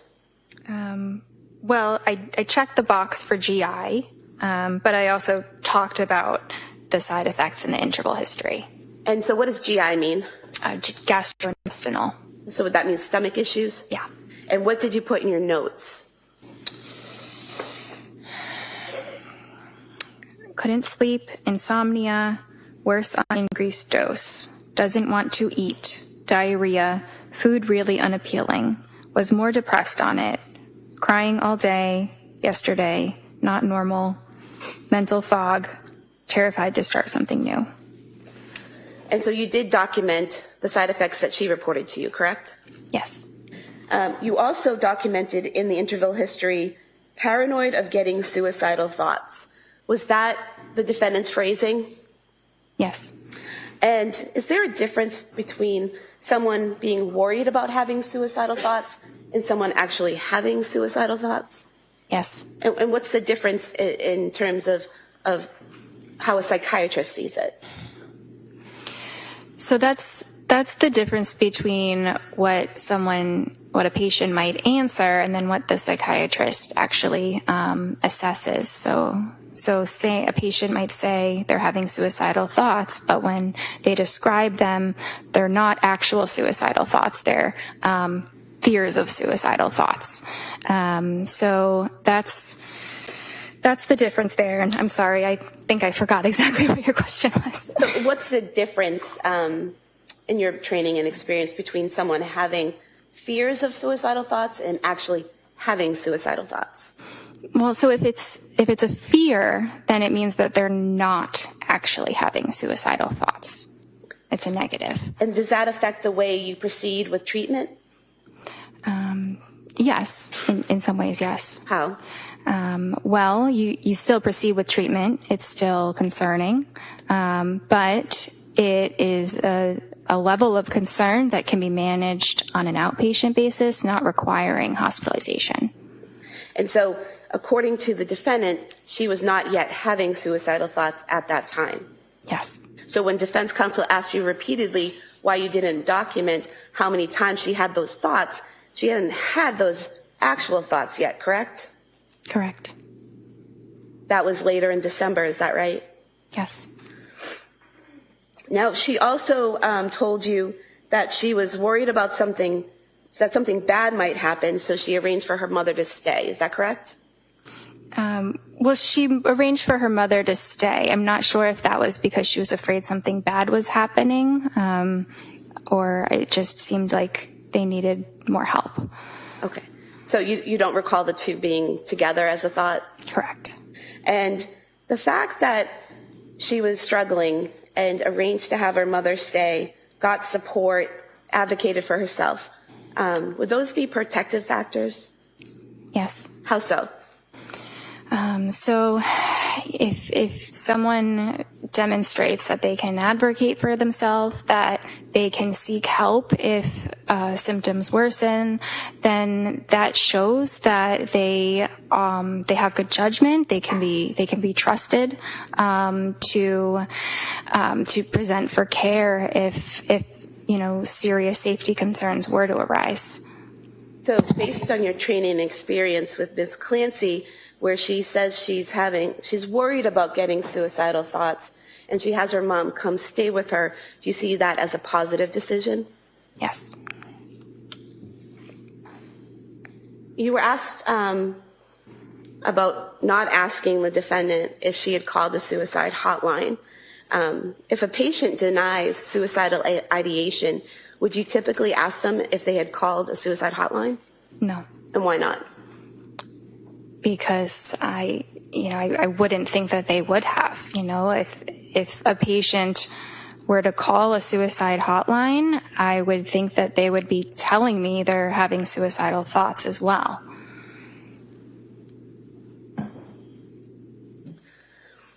You were asked about prescribing hydroxyzine, Ativan, and Buspar. Did you tell the defendant how to take those medications? Yes. What were your instructions? So the Ativan was to take as needed for severe anxiety. The Buspar was to be an everyday medicine. And the hydroxyzine, we had started that to see if she could use that as an alternative to the Ativan. So to take it instead of the Ativan. But if the if the hydroxyzine wasn't working, she still had the Ativan to use, it's stronger. So was there ever an instruction for her to take all three at the same time? No. And you were asked about the contraindications of Ativan and Benadryl. Do you recall that? Yes. Are there contraindications for taking the two together? It's not an absolute contraindication. You have to be careful that the person is not excessively sedated, meaning like they're so sleepy that it's hard for them to, engage in normal activities because they're so sleepy, or maybe they might feel a little bit dizzy. But it's not an absolute contraindication. You just have to monitor them. And is that one of the reasons that you prescribed the hydroxyzine? Sorry, is what one of the reasons? Is the fact that the two of them together, Ativan and Benadryl. Well, let me strike that question. Why did you prescribe the hydroxyzine? So she had been taking Benadryl, which is not a prescription medication. It's not classically within the scope of psychiatry, but it's very similar to hydroxyzine. So I thought that, hydroxyzine might be a better alternative than the Benadryl. Okay, and I'm just going to direct you to your November 2nd, 2022 interval history.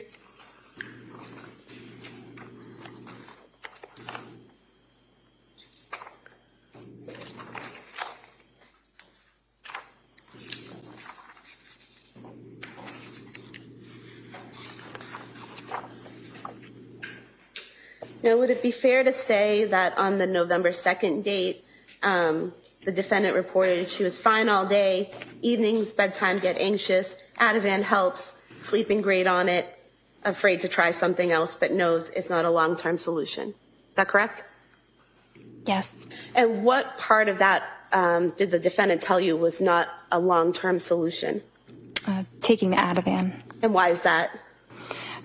Because it was indicated for short-term use only. The people can struggle more with dependence if they're taking it for a very long period of time. And was there a plan developed based on that concern? Yes, there was. What was the plan? To reduce the dose by 0.25 milligrams every 2 weeks until she was off it. So the defendant was able to express to you a concern she had about the medication, you had a conversation about it, and you addressed that with her and came up with a plan. Is that right? Yes. She also told you that day that she was in therapy and exercising daily, correct? Yes. Did the defendant ever tell you that she went to the South Shore Hospital Emergency Department on November 16th, 2022? I don't recall that. Did she tell you that they had prescribed trazodone to her at that time? I don't recall that. Did she ever tell you that she was trying some alternative methods like weed gummies? No. Do you have any way of knowing these things if the patient doesn't tell you? No. Now, on December 1st, 2022, defense asked you about that date.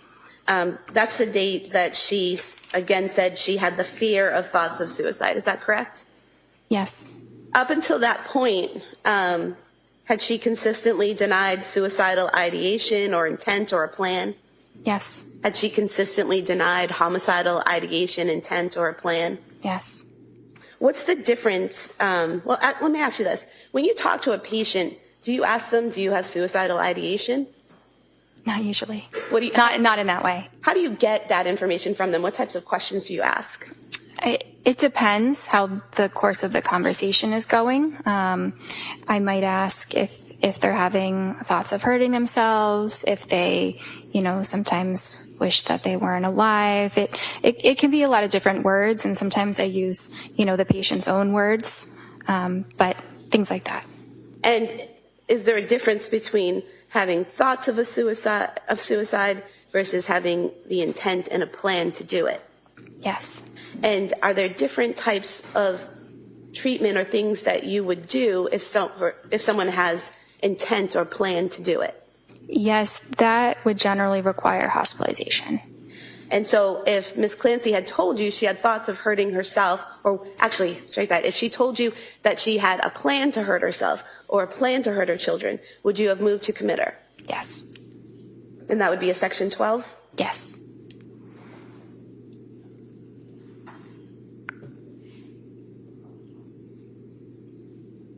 You were asked about the October 31st therapy session with Jennifer McAllister, and I know you weren't present from that. You're just going from the records.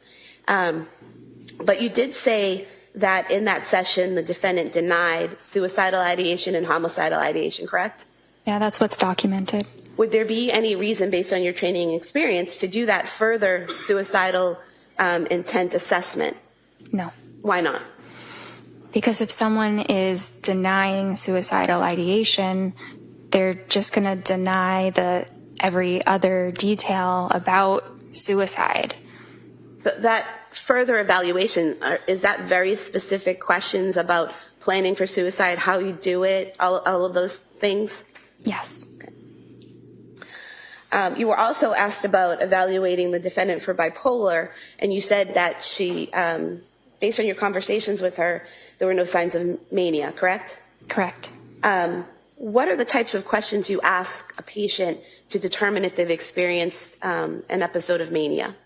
Well, a lot of it is what I can see in the session. I might also ask about some of those symptoms, like decreased need for sleep, or racing thoughts, or increased risk-taking activities. But even if they're reporting those things, I would have to really see it for myself to diagnose that. And what would you see physically? So I might see that the person is talking very fast, and it's almost impossible to interrupt their rate of speech. And it might also be very loud. They might be hyperactive, not able to sit still. They might be yelling and jumping from one thought to another without any linear connection between the thoughts. They might, I guess that's probably what I would observe in terms of behaviors. Did you observe any of those behaviors with Lindsay Clancy? No, it was the opposite. What do you mean it was the opposite? So, the opposite of euphoria is dysphoria or depression. The opposite of hyperactivity is tiredness and fatigue. So, in a way, it was the opposite of mania that I observed. And in terms of the questions you asked about her past behavior, were any of the answers that she gave indicative of mania? No. You were asked about discussing Seroquel with the defendant, even though you weren't the prescriber. Why did you discuss that medication with her? Because the patient was asking about it, and her husband was also asking me about it. They really wanted my opinions about it. It wasn't necessarily that I was prompting this line of conversation. And what did you tell them about it? Well, I shared that it has very good evidence for treating depression, and I may have shared that Seroquel does different things at different doses, right? So sometimes people are concerned that it is called an antipsychotic, but it actually doesn't function as an antipsychotic until you get up to really high doses, like 800 milligrams. So in low doses, it's more of a sleep medicine or an antidepressant. So I think that I explained that to them, and it's obviously a very important part of it. But they were also concerned about that causing the depression that she was experiencing. So we talked a bit about how you would tell. You know, it can be hard to tell whether a medicine is causing that or it's just occurring because of depression. What did you tell them in terms of how to tell? That it's really based on the timing. If you were to notice a significant decline after starting or increasing the medication. And prior to Ms. Clancy taking the Seroquel, had you noticed signs of depression in her? Yes. And after she was off of the Seroquel in January, did you see signs of depression in her? Yes. So that was completely off of Seroquel, both before and after, still showing signs of depression? Yes. During January, the defendant told you she had trouble getting out of bed? Is there a specific visit? I think it was right after she got out of the hospital. Maybe your first or second visit with her.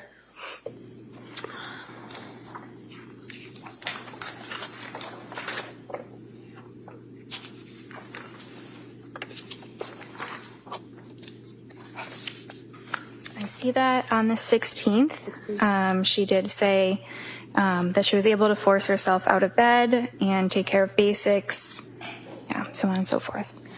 Were you aware that she had gone to the Museum of Science with her family on January 8th and spent a few hours there interacting with the exhibits and the children? No. Were you aware on January 15th, the day before that session, she had been to the Cape Codder down in Hyannis with the family, interacting with the kids and going down little water slides and all of that? No. Were you aware that on January 14th, she watched all three kids while Pat went to a brunch and was fine? No. Were you aware that on January 16th, her husband took Cora skiing and she was alone with the boys all day and had no issues? No. You were asked about the thyroid and how that can affect mental health and postpartum. Were you aware that at both South Shore Hospital and Brigham and Women's Hospital, her thyroid limits were in normal range? No, I was not. You received a discharge summary from McLean Hospital? Yes. What's contained in the discharge summary? So it includes information about how the patient initially presented, what they said when they first came to the hospital, and their initial assessment from the psychiatrist that they spoke with. It talks a bit about their treatment course, how things progressed, any changes that were made, and then it talks about how the patient appears on the day of discharge. Does it also include what medications they were prescribed and what the diagnosis might have been? Yes.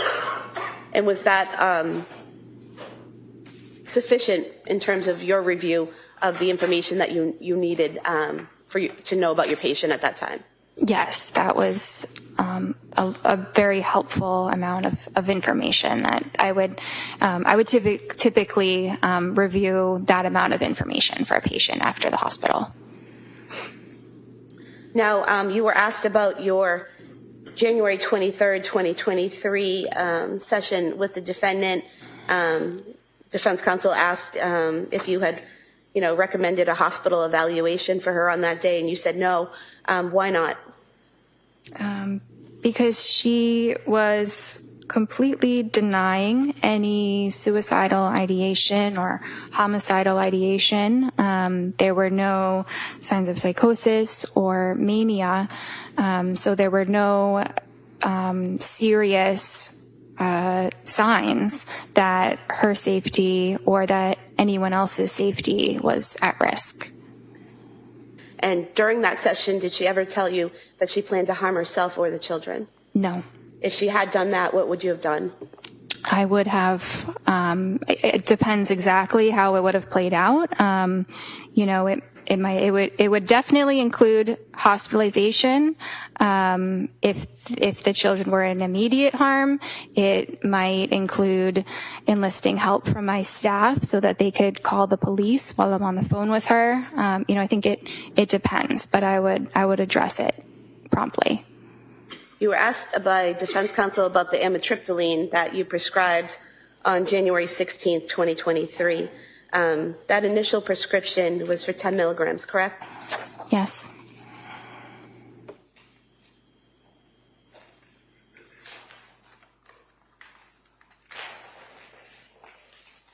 Pulling the bottle from exhibit 155 of amitriptyline.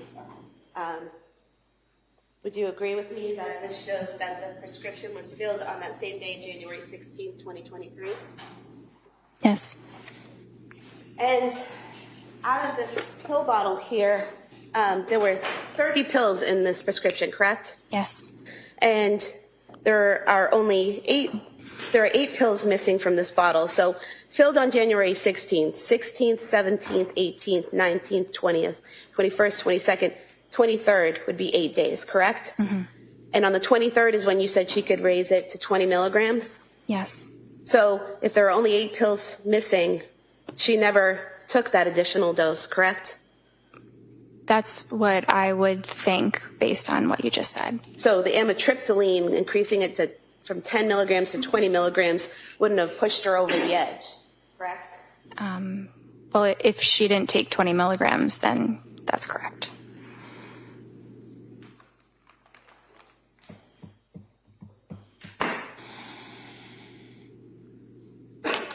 I have nothing further, thank you. All right. Then recross. Briefly. So one of the questions that prosecutor asked you pertained to whether or not you could reach out to a third party. You recall that question, like mother, father, husband? Yes. And we already on cross talked about that you didn't, and they didn't call you, but then the DA also raised that, and you said you didn't have HIPAA permission. You recall just telling that to the jury? Yes. That was an additional detail. All right. So what does that mean? HIPAA is the privacy law for patients, which we have to respect and honor very diligently. So we are not allowed to talk about a patient's treatment to anyone. We're not even allowed to say that they are a patient at our clinic unless they were to waive those HIPAA rights. And she was very cooperative, would have been more than willing to have you talk to her mother, father, and her husband, right? Objection. Sustained. Well, did you ever ask her to sign a HIPAA form? So that was not the main reason why it wasn't done. It wasn't Ever ask her to sign a release, you mean? Yeah. Yes. No, I did not ask her to sign a release. And if she did sign the release, even though her mother, her father, her husband didn't call you, you could have then reached out to them, right? I could have, but it is not typically something that is done when you have an adult patient who's able to speak for themselves. Yeah, what is that? It's not typically done when? When you have an adult patient who is able to speak for themselves. My God, you don't call the parents that she's living with because they're helping her or her husband? No. Because why? She's able to advocate for herself? Yes.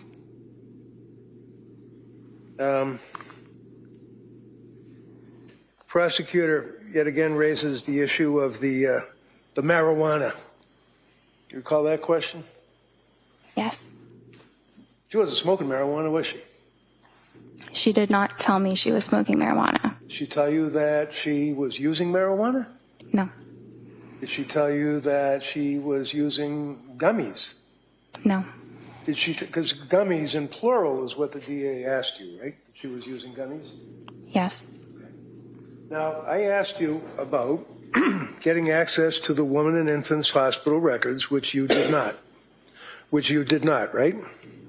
I did not. And we already went over that. You could have, if you asked for them with a HIPAA form, right? Objection, didn't ask about those records. I don't care if she asked about the It's beyond records. the scope. Overruled. You can ask that question. She asked you about marijuana gummies, right? Yes. Okay. Your Honor, I would offer the Women and Infants Hospital records from Rhode Island dealing with Lindsay Clancy. No objection. Okay, they may be admitted. I just want to look at them at some point to make sure it's a clean copy. Sure, yeah. Before it goes to the jury, you can review it.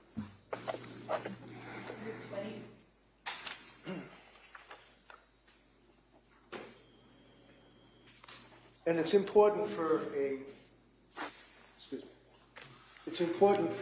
patient to be forthright when asked questions by their provider, right? Yes. And you always, in your opinion, found her to be forthright, right? Yes. If I could approach you with Exhibit 220, excuse me, and see the second paragraph, it begins in the middle of November. Could you read that for a sentence? In the middle of November, she tried taking a marijuana edible to help her sleep, which caused her to have increased anxiety and palpitations. So, the records, if you had obtained them, you would have seen that it was not marijuana, it was not gummies, plural. It was one gummy that she tried, and it didn't work out, right? Based on what I just read, yes.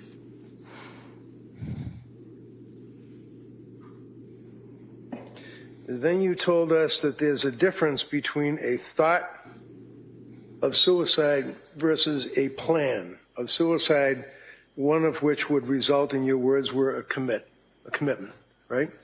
Yes. What does that mean? Thought versus plan equals commit.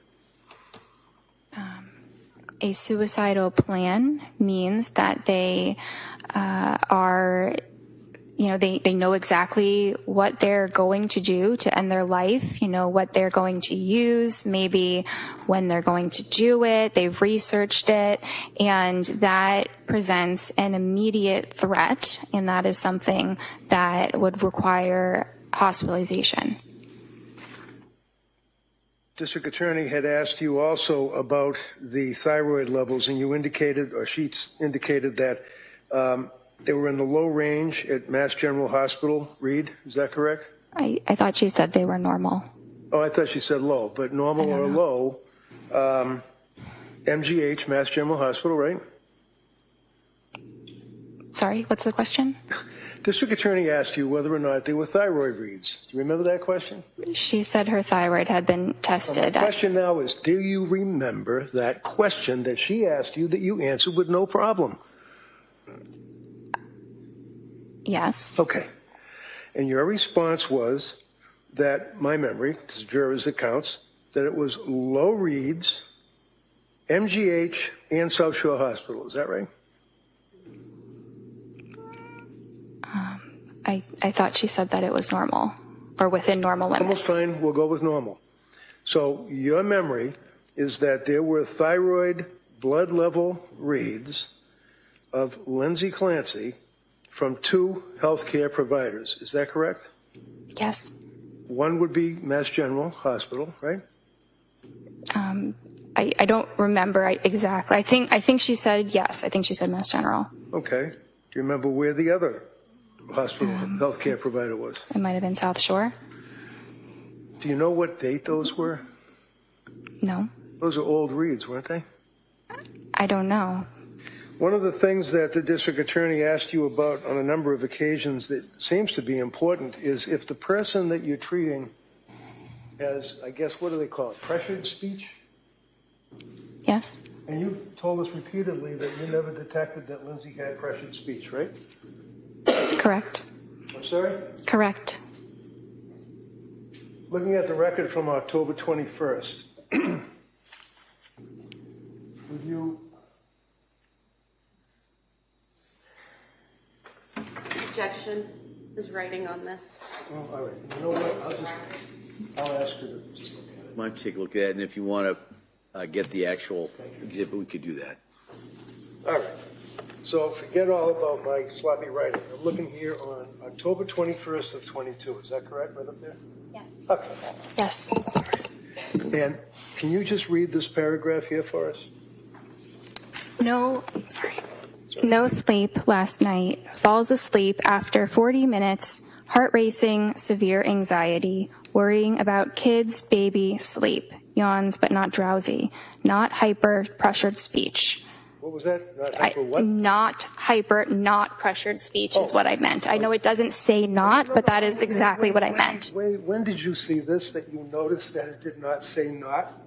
I don't care what it says. I know what I meant.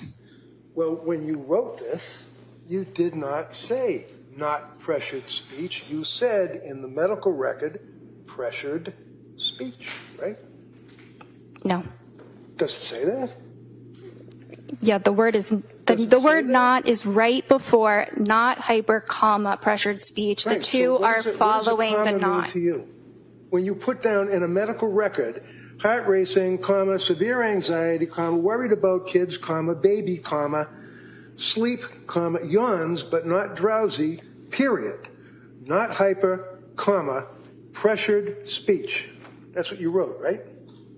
She did not have Did you pressured write speech. that, doctor? I wrote that, but you're misinterpreting my note. Am I reading this correctly, and the jury will be able to look at it, that you put not hyper, comma, pressured speech? Did I read that right? Yes, but your interpretation is incorrect. As opposed to yours? Go ahead. Just in regards to what was raised there. Yes, just two brief issues.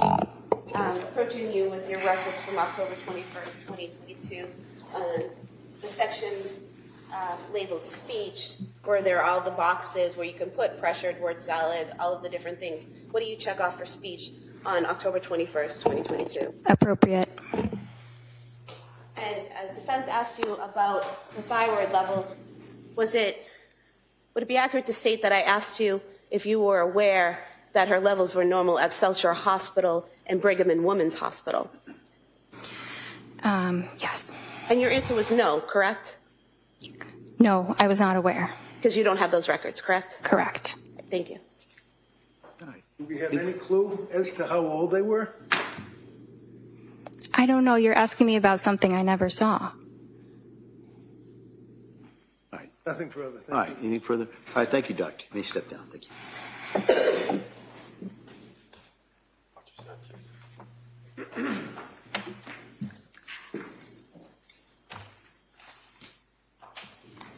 Your Honor, the Commonwealth would move to submit the certified copy of the Spalding rehabilitation records. For No the objection, defendant. that's by agreement. Okay. By agreement of counsel, the Spalding records will be introduced. Exhibit 221.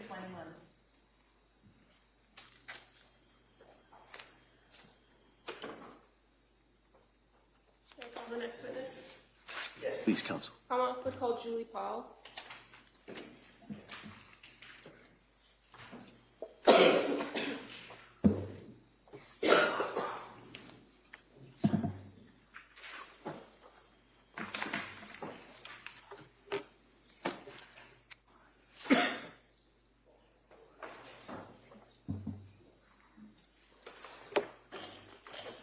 Good afternoon, ma'am. Stop right there, raise your right hand to the clerk. Good afternoon. Do you solemnly swear that the testimony and the evidence you should give to the court and the jury will never know how to reach the Commonwealth and the defense opportunity to counsel to the consideration of Thank you. You may have a seat. Watch yourself, please. All right, good afternoon. Good afternoon. All right. Yes, Attorney Buckingham, please. Thank you. Good afternoon. Good afternoon. Could you please tell the jury your first and last name? Julie Paul. And what do you do for work? I am a psychiatric mental health nurse practitioner, board certified.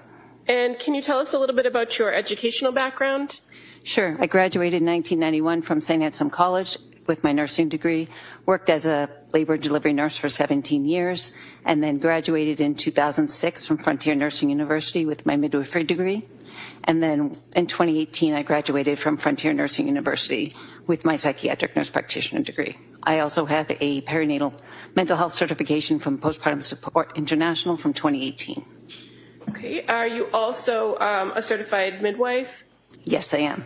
And are you licensed in the state of Massachusetts to be a psychiatric nurse practitioner? Yes, I am. And what is required in order for you to become certified to be a psychiatric nurse practitioner in Massachusetts? I attended a certified program, did 2 years additional training, and then took the certification exam through the ANCC. And can you tell us a little bit about your work history, your work background? Sure. Like I said, in New Hampshire, I worked as a labor and delivery nurse before transferring to Massachusetts in 2006 to work as a certified nurse midwife. And then in 2018, I started the perinatal behavioral health program at South Shore Hospital as a psychiatric nurse practitioner. And so the perinatal behavioral health clinic, explain to us a little bit about how that came about. Sure. There's a lack of resources on the South Shore for pregnant and postpartum people with mood disorders. So I really felt compelled, because I had a couple clients that really struggled with mental health issues as a nurse midwife, and really wanted additional education and being able to prescribe for them, and take care of them in a proper way. So I went back, got my Psych NP, and then worked with South Shore Hospital to establish the program.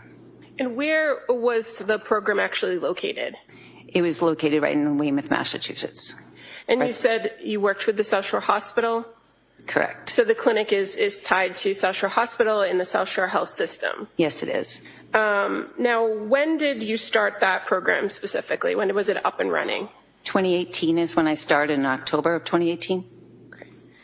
And what, did you do that by yourself, or did you have other practitioners that were doing that with you? Initially, it was just me. I started doing it 2 days a week and then grew the program gradually over the next year or two. And what makes up this program other than you? So at the time, when it was just me, I just saw patients 2 days a week, and then gradually it built up to 5 days a week. And we included a therapist in the team, 2 additional prescribers. We also worked with women with substance use disorders as well, so we had additional support that way. And then when the building grew, we also had the Bridge Clinic on the other side, and then we were on the other side of that program. And what's the Bridge Clinic? The Bridge Clinic works with people with substance use disorders. And all of this is kind of under that umbrella of what's classified as South Shore Behavioral Health, correct? That's correct. Now, as the clinic grew, did your role there change? I'm sorry, can you repeat that? As the clinic grew to what you described as having additional therapists and other prescribers on staff, did your role there change at all? I became the director of the program. And as director of the program, did you still see patients? Yes, I did. And was that at the same level as it had before, or did it decrease because of your administrative roles? It actually increased because I increased my hours to 5 days a week. I did have a little bit of administrative time. Okay. And can you tell us a little bit about how the clinic would work for a woman who is coming in either during the birth period or prior to birth and after birth? What kinds of things would they be offered at the clinic? So I'd receive a referral, and then the client would come in. We would do a 90-minute intake.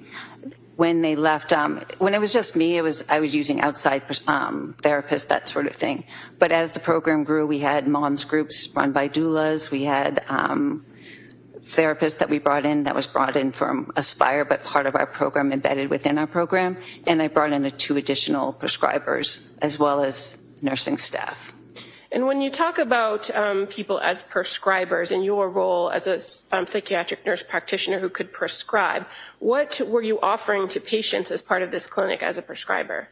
We were offering the proper medication for anxiety, depression, mood disorders, really any psychiatric disorder that came in, mostly for pregnant and postpartum people up to 2 years postpartum. We also offered therapy focused on sleep hygiene, really looked at the whole person, not just medication management. And fair to say that the medication is one piece and the therapy is another piece, and this is part of a team approach that you had at the clinic. That's correct. To address all these resources for patients. That's correct. So while you, as the psychiatric nurse practitioner, might have been a prescriber, you were you also engaged in the therapy or psychotherapy? I would do supportive therapy, but I'm not a therapist. I mainly am responsible for assessing, diagnosing, prescribing, but I also really understand the importance of sleep, nutrition, and exercise. And so, being that you had a history of working as a midwife and working as a nurse in labor and delivery, do you have a lot of experience with moms or women who are in that postpartum period? Yes. And how about your experiences with diagnosing and prescribing for women in that period? Do you have experience in that? In the labor and delivery realm, as a nurse midwife, yes, I diagnosed like labor and that sort of thing, and even depression, anxiety, not to the extent of higher acuity psychiatric conditions, but as a psychiatric nurse practitioner, I did. Okay. And as far as your role at the perinatal behavioral health clinic, fair to say that your primary patient base was all going to be women who are either pregnant or after birth? Correct. And a part of this team approach at the clinic, is it also to work on developing a treatment plan for patients when they come in? Correct. And so what encompasses a treatment plan generally? Generally, if it were a situation where we were referring them for therapy, then we would work with the therapist to kind of bring in the client to figure out what their needs are, and then really stress whatever. The therapist works on certain aspects of the therapy that we kind of work together, but not in tandem. Kind of we talk, but not to the extent we each are in our own disciplines. Okay. And as far as the resources that the clinic had available to you, is it fair to say that there are certain types of therapy, for instance, cognitive behavioral therapy or dialectic behavioral therapy, that are not necessarily encompassed with the social workers that you work with at the clinic? Our social workers primarily did cognitive behavioral therapy. We did group therapy for more social support. What I did mainly was just supportive therapy. Okay. And would you oftentimes, through the clinic, refer clients out to other local community providers? Yes, we would. Now, as the psychiatric nurse practitioner, does medication play an important role when you are dealing with a particular patient that came into the clinic? Yes, it does play a role. And how is it that you determine what's the appropriate medication track for any given patient? We do proper screening, and then we do a complete interview with the client, and then based on what their responses are, together we work as a team to develop the best medication options or treatment options for that client. When you say work as a team, does that include the patient themselves? Absolutely. The patient is the most important part of the team.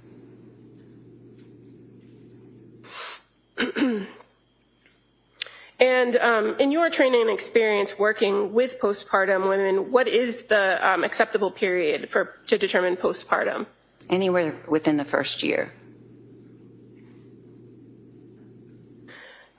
Did you know a nurse, or do you know a nurse named Susan Clancy? I do. How do you know her? I worked with her off and on throughout my years as a nurse midwife. And what's the nature of your relationship with her, other than the working with her?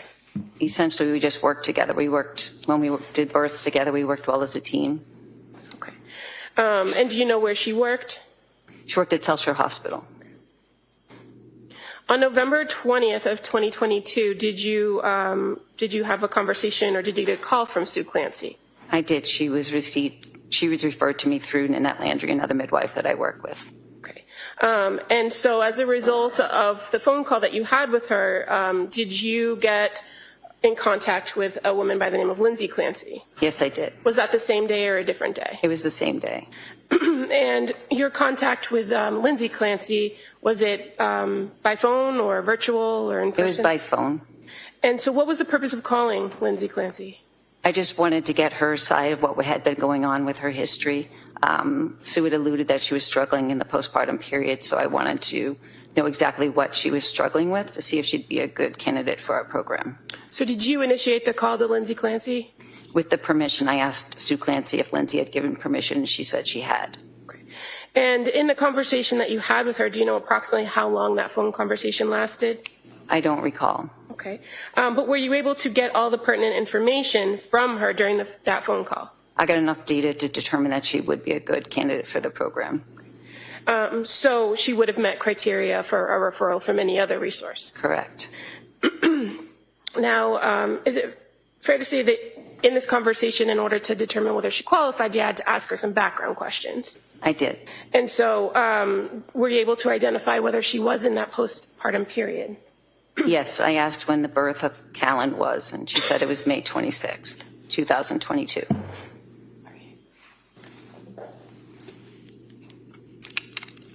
And so after determining that she was in fact postpartum with a baby at home, did you ask her any questions or did you learn any information about how the experience was earlier in the postpartum, right after birth? I did. She said she did really well for the first 12 weeks. She was excited, really happy. And then when Patrick went back to work, she said she started to struggle with some anxiety. And you knew Patrick to be her husband, Patrick Clancy? Correct. And do you recall her indicating that she was having difficulty leaving the baby, that she was feeling overwhelmed and having racing thoughts? Yes. Okay. And so in your training and experience, are those things that you would hear from new moms? It was very typical of what I'd hear. Did you learn from her whether she had engaged with any other treatment prior to contacting or prior to you having this conversation with her? She did say that she had met with a psychiatrist. She didn't give the name. And then she'd also said that she had been in the emergency room a few days prior to. Okay. And were you able to determine that was actually the South Shore emergency room? Yes, it was. And that would have been on November 16th of 2022? Correct.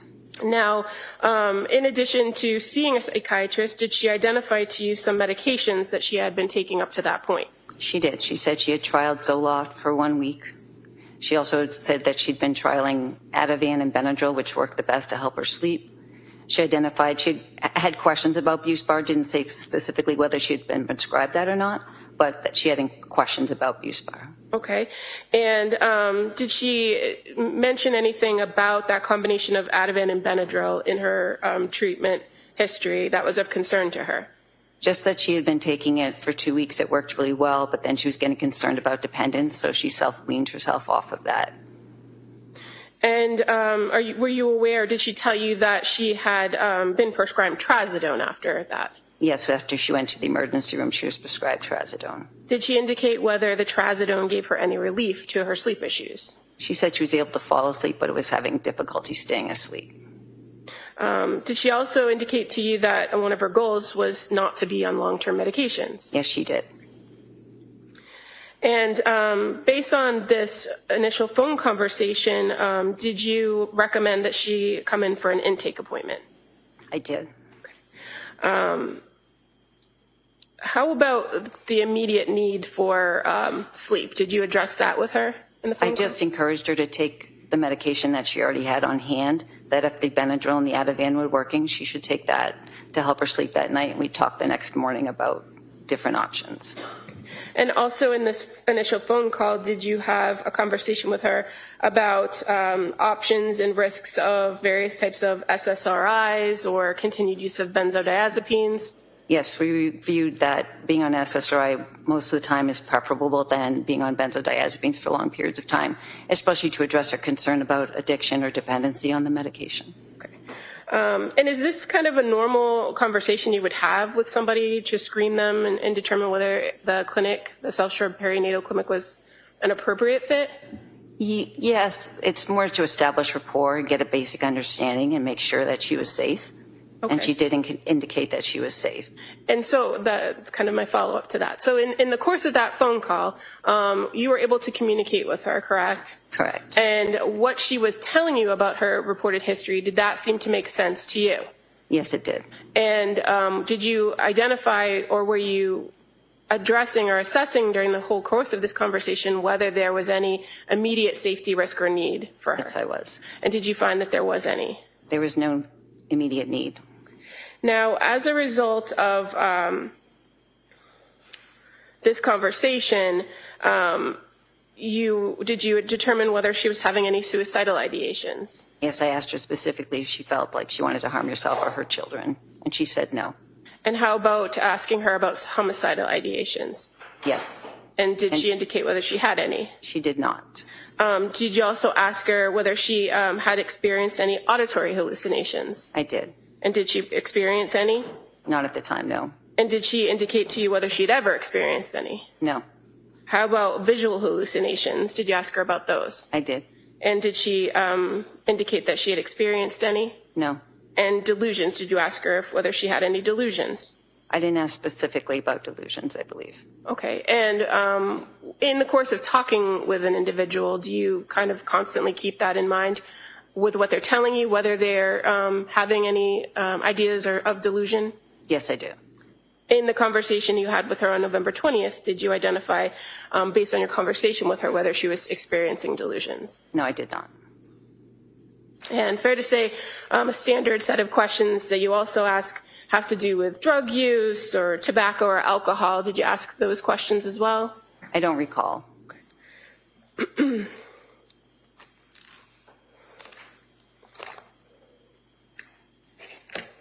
If I were to show you your note, would that refresh your memory? I have my notes right here. I could look at it. Okay. Draw your attention to the note from November 20th of 2022. Yes, I did ask her, apparently. And she said no to illicit drug use, tobacco or marijuana or alcohol at that time. Okay. And she also indicated to you that at this time on November 20th that she had stopped breastfeeding. That's correct. Now, did she schedule or did you schedule with her an intake for the next day, November 21st? We did. And at the clinic, what generally is the practice for whether a person appears in person or on a telehealth visit or virtually? Generally speaking, we like to do the intake in person as long as it's feasible. And for her, it was. Okay. And just kind of while we're on that topic, going forward with a patient who's being seen at the clinic, what are the criteria to determine an in-person visit or a telehealth visit? They're given the option about what works best for them. And are there instances where you as a provider might insist a person comes in person? If somebody needs to do like a urine drug screen or laboratory work, we'll have them come in. Or if they seem to be not making sense or having more difficulties, we'll have them come in person. And if a person is scheduled for an in-person visit and there are no observed issues on your end, can they opt to change it to a virtual appointment at any point? Yes. Okay. And that's just the normal course of business at the clinic? Correct. Now, in this particular instance, you said the intake was in person, right? Yes. And during the course of the intake, are there particular types of questions that are asked of the person to get to know them and get to know their situation? Yes, generally we do a full intake. The first thing they do is meet with the nurse who does all the screenings. And one of the things that is asked of an individual when they come in is to tell you why they are there, right? Correct. What their complaint is. Yes. And so for this patient, for Lindsay Clancy, what did she identify as the reason for the visit? Would it be okay if I refer to my note? Sure. So she said pretty much I cannot sleep was her major concern. Okay.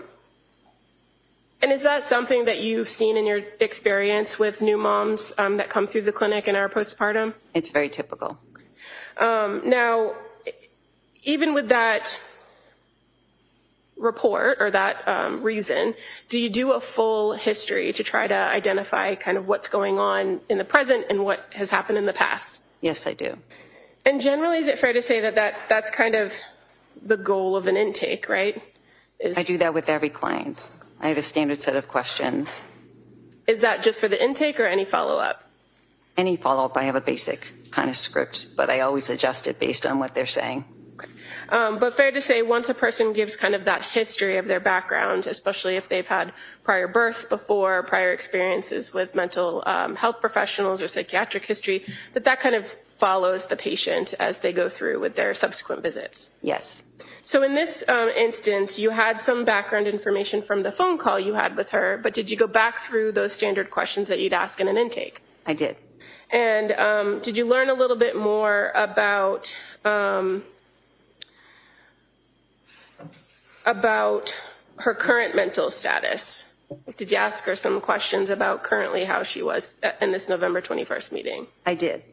And so, again, do you kind of go through in each and every instance whether the person has any thoughts of suicide or harming themselves or others? At every visit, those are standard questions that I ask if they have any type of suicidal, homicidal ideation or auditory or visual hallucinations. Do you ask the same questions each time, or is it kind of fluid based on your rapport and conversation with the patient? Generally, I try and touch upon the topic. Sometimes we get to that answer indirectly just by the line of questioning that we're using. Okay.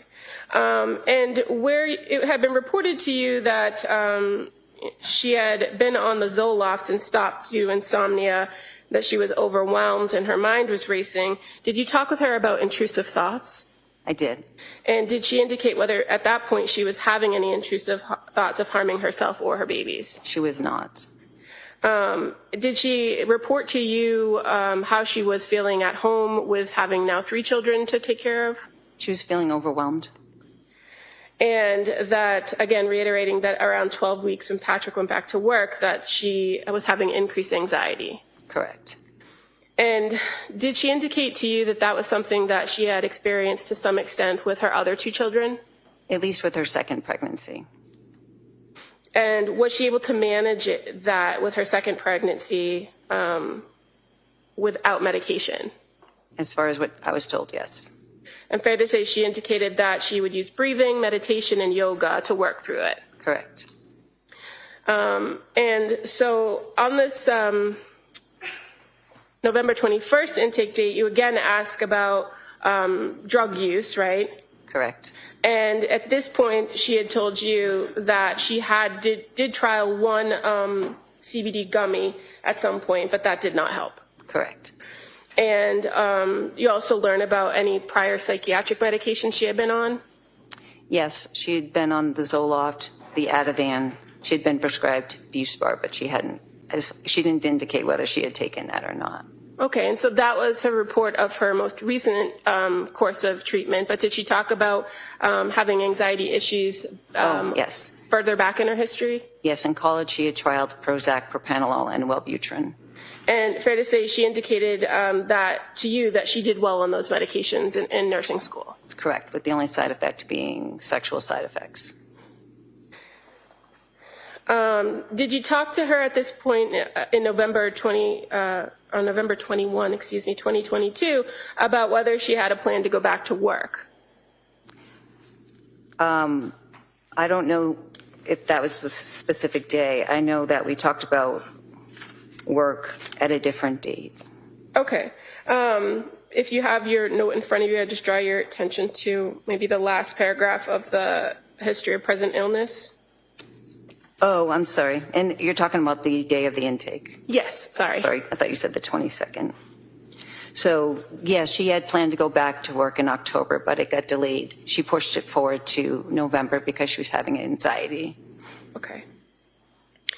And during the course of this intake, again, you did those same mental status screens for any concerns, right? Correct. Did you know any in this face-to-face in-person meeting with her? No, she was goal-directed, linear. She was a great historian, actively participated in the care plan.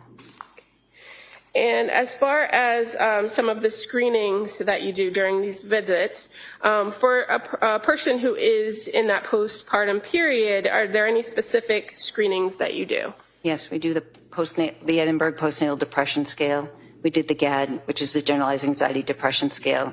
We did the Mood Disorders Questionnaire Scale, the Colombian Suicidal Scale, as well as the 5 Ps, which assesses for substance use disorders in pregnancy and postpartum. And so as far as in each one of those screens, what did you find as it pertained to this particular patient? She was significantly high in the GAD-7, which is for generalized anxiety. She scored 21 out of 21, which they're just screening, so it's not diagnostic, but it did indicate that she was experiencing extreme anxiety. And then with the Edinburgh postnatal depression scale, she scored a 23 out of 30. But the one that I look for the most in that scale is number 10, and she was negative, and that's for suicidality. Okay. And so why is it that you look at that one in particular, or why do you consider that most? Because that shows significant depression, especially if they have thoughts of harming themselves. Is it fair to say that that Edinburgh scale it also could fluctuate with postpartum mom depending on their situation? Yes. And the other screens that you performed, did you identify whether there was any substance use issues? No, there wasn't. Now, once you were able to kind of gather all this information from her and do these screenings, were you able to come up with an assessment and a plan for how to help her? Yes, And what was going to be the plan with Ms. Clancy? So we had discussed starting Prozac. Okay. And is that, or why Prozac? Why start there? Because she'd had a history of being successful on it in the past, and that's a good indicator that instead of trialing multiple medications, to start with the ones that actually work. So I gave her 10 milligrams for the first 4 days to make sure there were no adverse reactions, and then I was going to increase her to 20 milligrams if she tolerated that well. Okay. And what about some of the medications that she had already, that she was already on, the Ativan and Benadryl and the Trazodone? Did you have a plan for those? I did. So I encouraged her to take the Ativan.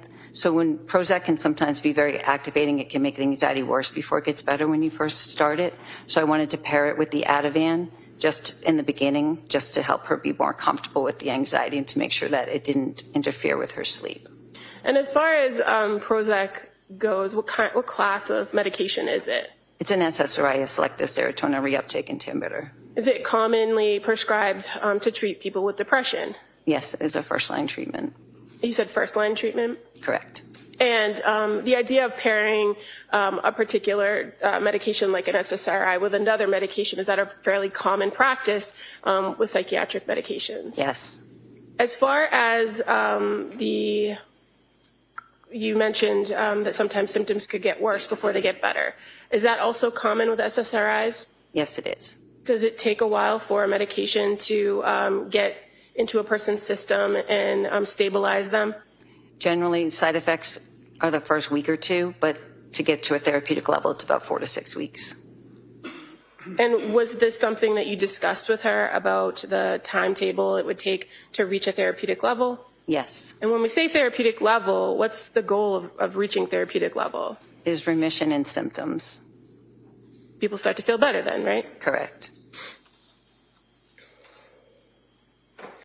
Now, even though you were advising that she continue with the Ativan and she had told you that she had concerns about continuing with the benzodiazepine, did you indicate that there would be a plan to taper that or reduce that? Yes, once the activating symptoms went away, then we would look at reducing that and moving away from the Ativan and moving more towards like a Buspar. Okay. And as far as talking about that plan and what the risks and benefits of that plan were, did she appear to understand and engage in conversation with you about that? Yes, she verbally understood and said that she understood the instructions. Did she ask the appropriate questions or follow up? Yes, she did. And as far as kind of overall what the plan was moving forward, was medication the only recommendation that you were making, or did you have other recommendations for her? No, I set her up with talk therapy with Letitia Dukes as well. Sorry, when you say talk therapy, what do you mean by that? So coming in and actually doing cognitive behavioral therapy with a clinician, someone who is trained in this. Okay. And so you mentioned Letitia Dukes. Correct. She was the clinician in our program at the time. And when you make this recommendation and this intake visit, do you work with the patient to schedule something before they leave, or is it up to them to schedule the time with the social worker? It was set up with her before she left, I believe. Okay. And you're aware that the first scheduled appointment with Letitia was for December 2nd? Correct. I believe because it was a holiday week that week. Okay. Now, this time that you were with Ms. Clancy during this initial intake, fair to say it was approximately 60 minutes? Yeah, she spent 30 minutes with my nurse and 60 minutes with myself. So she was there for an hour and a half. And is that normal time period that you allot for people coming in for intakes? Yes. And as far as follow-up with you as a clinician and prescriber, was there a plan set for when she was going to return? Yes, we had established a return in 2 weeks. Now, at this point, because you had made that initial contact with her and you had done this intake, was she going to be assigned to you as a patient? This was going to be a short-term arrangement. I was already in the process of leaving the program at the time. Had that been communicated to her? I don't recall. Okay. As far as what your plan was, how long were you remaining at the practice? I was at the practice until mid-December. So this was like a pre-planned... I was moving back to New Hampshire, yes. But as far as the preliminary care, did you continue on with Lindsay as a patient? No, I transferred her care on November 30th. And I communicated with that to Lindsay. Okay. So as far as after the intake, she was provided with that December 2nd intake or meeting with Letitia Dukes, the social worker. And then the next scheduled event would have been December 7th, right? For a follow-up? She had I believe, I don't recall the actual, what her next follow-up with me was. I don't recall that date, but she did have a follow-up with Rebecca Gelata. Okay. Prior to you communicating on November 30th that you were transferring her care, did you have further contact with Lindsay Clancy? Yeah, we had a few phone calls and my chart messages going back and forth. Can you just explain to the jury what the MyChart messaging system is in your practice? It's kind of a chat feature between the client. They can reach out directly to the provider. It goes right to our inbox, and we can talk back and forth between visits. And do you encourage patients when they come in and that first meeting to utilize the MyChart messaging system? I do. Often it's the quickest way to get a hold of me if they're experiencing any major issues. And fair to say it's just an easy way in between visits to communicate particular points of information or concerns or symptoms? Yes. Do you, in your practice, often use MyChart messages if you're not available to meet with the patient to make changes to their treatment plan? Occasionally, yes. Now, prior to your first MyChart message with Lindsay Clancy, did you get a text message from her on your personal phone? I don't recall. Do you recall whether Sue Clancy provided your number to Lindsay? I know I did. So she had my number because I called her from my personal phone call because it was on a Sunday when I reached out to her initially. So that November 20th phone conversation was a communication between you and her on your personal phone? Correct. And so do you recall on November 22nd getting a message from her saying, "Hi, Julie, this is Lindsay Clancy. I'm sorry to contact you like this, but when you have a minute, can you please call?" I can't recall whether that was a MyChart message or if that was on my personal phone. I apologize. That's okay. As a result of some way her contacting you, did you then have or send her a message or have a conversation with her on November 23rd? I know we communicated on the 22nd. I sent a message saying that was the day she was getting nervous about starting the Prozac, so we encouraged her to go ahead and start the Prozac. I know we communicated on the 23rd, either by phone or by MyChart message, that indicated that she had taken the medication. She had started it on the 22nd. Okay. And were you aware at this time period that she was currently already a patient in the South Shore Health System Network with a primary care physician named Margaret Anastasia? Yes. And she's a nurse practitioner, right? Correct. Now, as far as these concerns that she relayed to you about starting the Prozac, do you know whether she did start the Prozac? Yes, she stated that she started the Prozac on the 22nd of November. Okay. And by November 25th of 2022, did you start having some MyChart communications with Lindsay Clancy? I did. And so just referring first to November 25th of 2022, fair to say that you gave her or sent her a MyChart message encouraging to kind of stick with the plan, right? Correct. Prior to that, yes. At that point, had you prescribed her something to help her sleep outside what you had previously provided or outside what she had? Before November 25th, I did not. Okay, so on November 25th, did you prescribe her some additional medications? I did. So she wasn't tolerating the Prozac, so we had a conversation about stopping the Prozac. I gave her, she was really having a hard time sleeping, so I gave her a one-time dose of Ambien. And then I also prescribed mirtazapine, which is another antidepressant, but it works really good for sedation and anxiety. So started that at 7.5 milligrams, told her to stop the Prozac.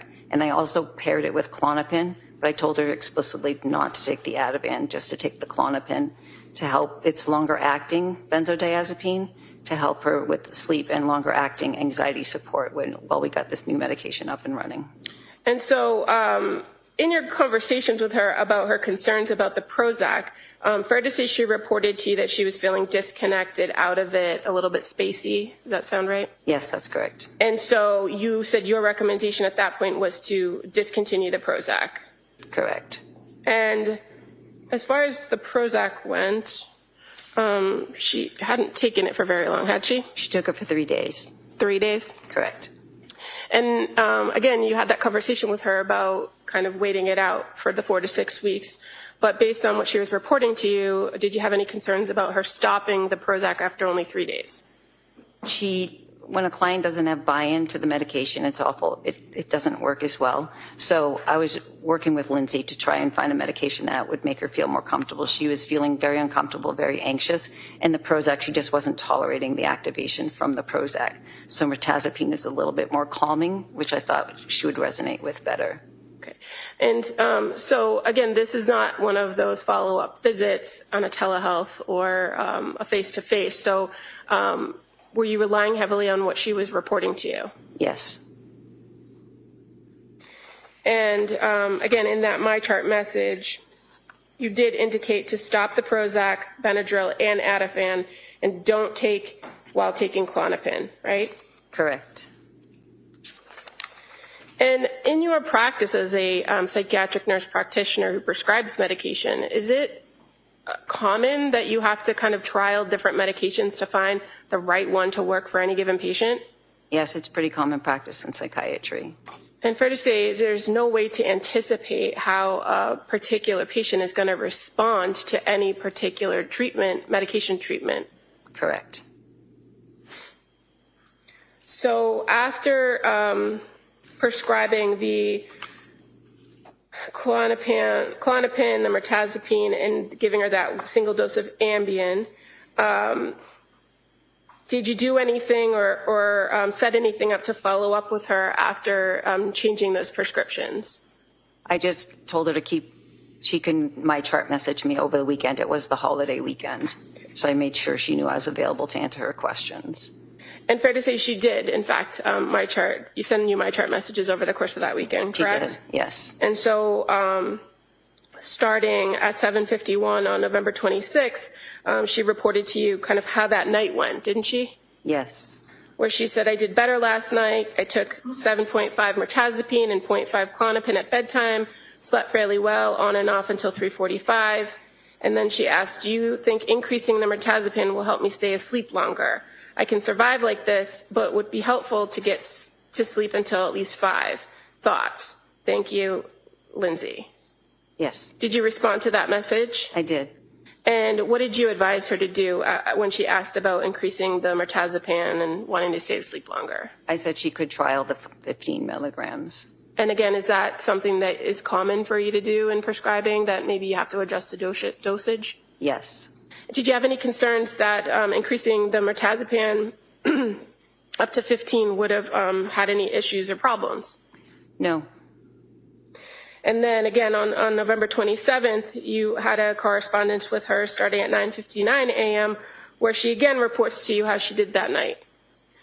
Is that something you encourage her to do, to just give you a nightly or like a follow-up the next day, check in to let you know how she was or what she was experiencing by way of symptoms? I do that with a lot of clients that are really anxious. I like to make myself available to them so that they have that reassurance. Okay. So this wasn't kind of unexpected. It wasn't out of the ordinary for me. And so on the 27th, she indicated she slept well, taking the 15 mirtazapine and the 0.5 Klonopin, feel rested but super disconnected with myself and reality, and describes it as a scary feeling, thinking of stopping Klonopin tonight and just taking the mirtazapine. Do you recall that I do. communication? And she acknowledges that I've only taken it 2 nights, so that should be right, okay? Or, sorry, I've only taken it 2 nights, so that should be okay, right? Do you recall her asking that? She's referring to the Klonopin, and yes, she did. She was really anxious about being dependent on benzodiazepines, so I think her goal was to not be on them. And if she was going to, the disorientation might have been because of all the sedation from the mirtazapine, which is a common side effect, which is why we chose that, and she knew that. And adding the Klonopin, maybe removing that, might have helped with some of the sedative factors for it.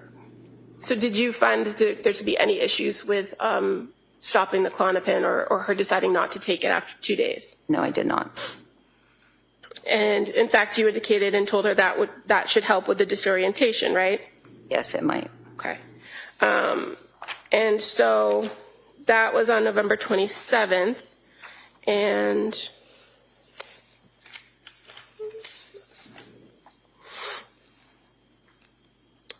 fair to say that there was another communication via my chart on November 28th with Lindsay Clancy. Yes, there was. And at this point, she was asking for, or there was some back and forth about needing a note for work, correct? Correct. And is that something that you had talked about with her, about getting another note for work? Yes, that's what I do that often. And in fact, you kind of went back and forth with her, and ultimately she said never mind, that she didn't qualify for short-term disability anymore, and she's just going to be on personal leave. Correct. So on the 28th, there was no back and forth about her taking the medicine and the effects or how she was feeling? She actually had a panic attack earlier in the day before those communications about work. And I recommended she take 0.5 of Ativan and go for a run. And I also recommended that she consider doing the partial hospitalization program at women and infants. And what was her response to the recommendation for the partial hospitalization program? At that time, she felt it wasn't going to work logistically for her or her family. Okay. And why did you recommend maybe going for a run? To get rid of some of the adrenaline from the anxiety. And running has been a really good thing for her in the past, and I thought it would help calm her down. Okay. Now on November 29th of 2022, that was the first day that she actually met with Rebecca Gelada, but you had some conversation with her, or she sent you a message, I should say, earlier in the day, correct? She sent me a message earlier in the day, and at that time I wasn't working that day, and Rebecca had an opening, so I offered the appointment with Rebecca for her. So I didn't actually communicate with her that day. Okay, but you did receive her message at 6:05 a.m., where she reported that at that point she took 15 Remeron and CBD and it only worked slightly. Correct. So how did you get from what you have told us now was the mirtazapine, or is that's Remeron, right? Correct. How do we get from just the mirtazapine with not the other, without the Klonopin or without some other? The Klonopin was an as-needed medication. So I honored her choice to be able to decide whether she wanted to take that or not. Okay. So after this panic attack, after the communication about the work form, she reports the next morning that she took the 15 of the mirtazapine or Remeron, and then she was having some sleep issues, right? Correct. And that she tried breathing meditation and muscle relaxation, but that she ended up having to take that Ativan. Correct. Now, had you had any conversation with her in this back and forth and these MyChart messages about whether Ativan was something that she should continue to take? It was understood that she wouldn't take it until I had that conversation with her. I was under the understanding that she wouldn't be taking it while taking the Klonopin. But she had told you she wanted to discontinue the Klonopin. Correct. And so you said as of November 30th that you had then fully transferred care. I let her know that I would be leaving the clinic, and I thought it would be best if she saw a clinician that was working 5 days a week. And Rebecca Gelada, is she a clinician that works at the clinic? Correct. And had you worked with her for quite some time? She had been in the clinic, I think, for 2 years, I believe, at the time. And you said that you had recommended on the day before, on the 29th, that she set up that meeting with Rebecca because she was available. Correct. So it just was kind of happenstance that she ended up with Rebecca, or? I was in the process of transferring all of my patients between Rebecca and our new hire, and Rebecca was an experienced clinician, so I felt she would be a better match for Lindsay. Okay. And as far as when you sent or communicated to Ms. Clancy that you were transferring her care, that was via my chart message, right? Correct. And Lindsay then responded to you, or do you recall if she responded to you? I'm sorry. She did respond to me saying thank you for the care that I provided. She appreciated it and wished me luck. Did you have any other contact with Lindsay Clancy after that point? No, I did not.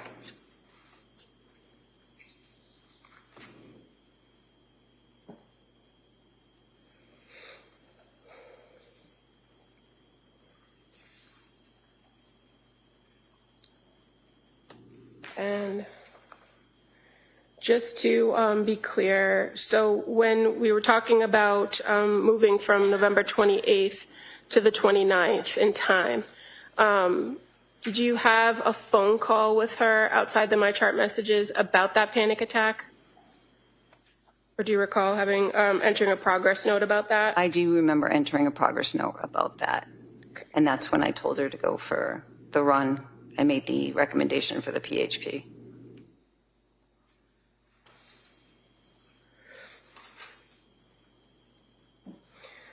Did you ever have any further contact with Sue Clancy about Lindsay Clancy's care after that first contact on November 20th, 2022? I don't recall that.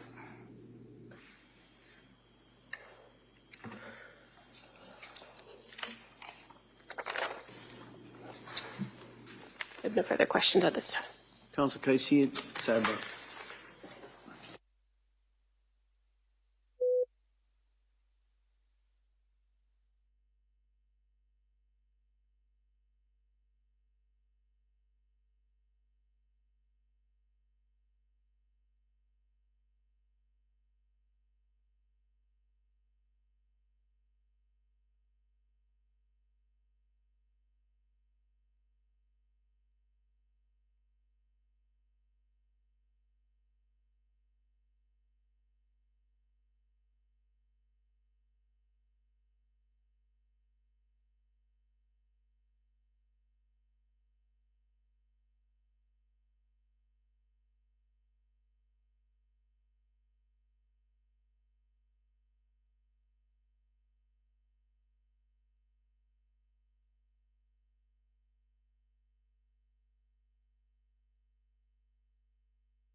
All right, ma'am, you may step down. Thank you.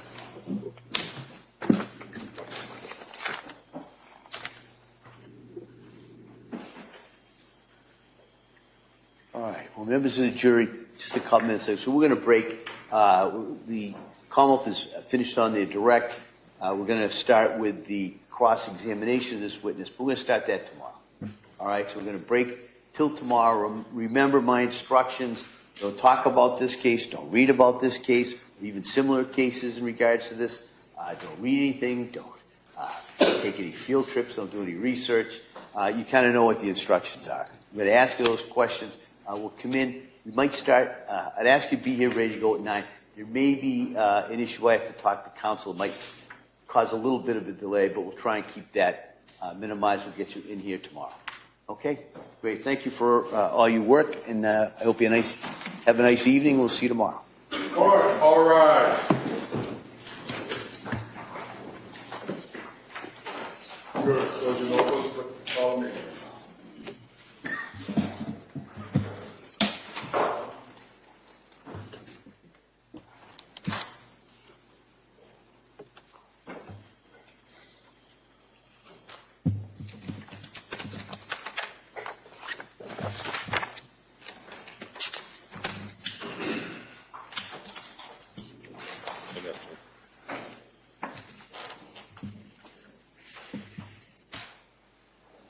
Jurors have exited the quorum. This court's in session. Please be seated. All right. Anything else we need to address the court? Thank you. So the plan will be to start tomorrow. Before we bring the jury back in, my plan would be to address the defendant's motion for that additional witness. We could maybe do that first thing, and then after we argue that, go right back into the presentation evidence. All right. All right. Thank you, everyone. Thank you. Court, all rise.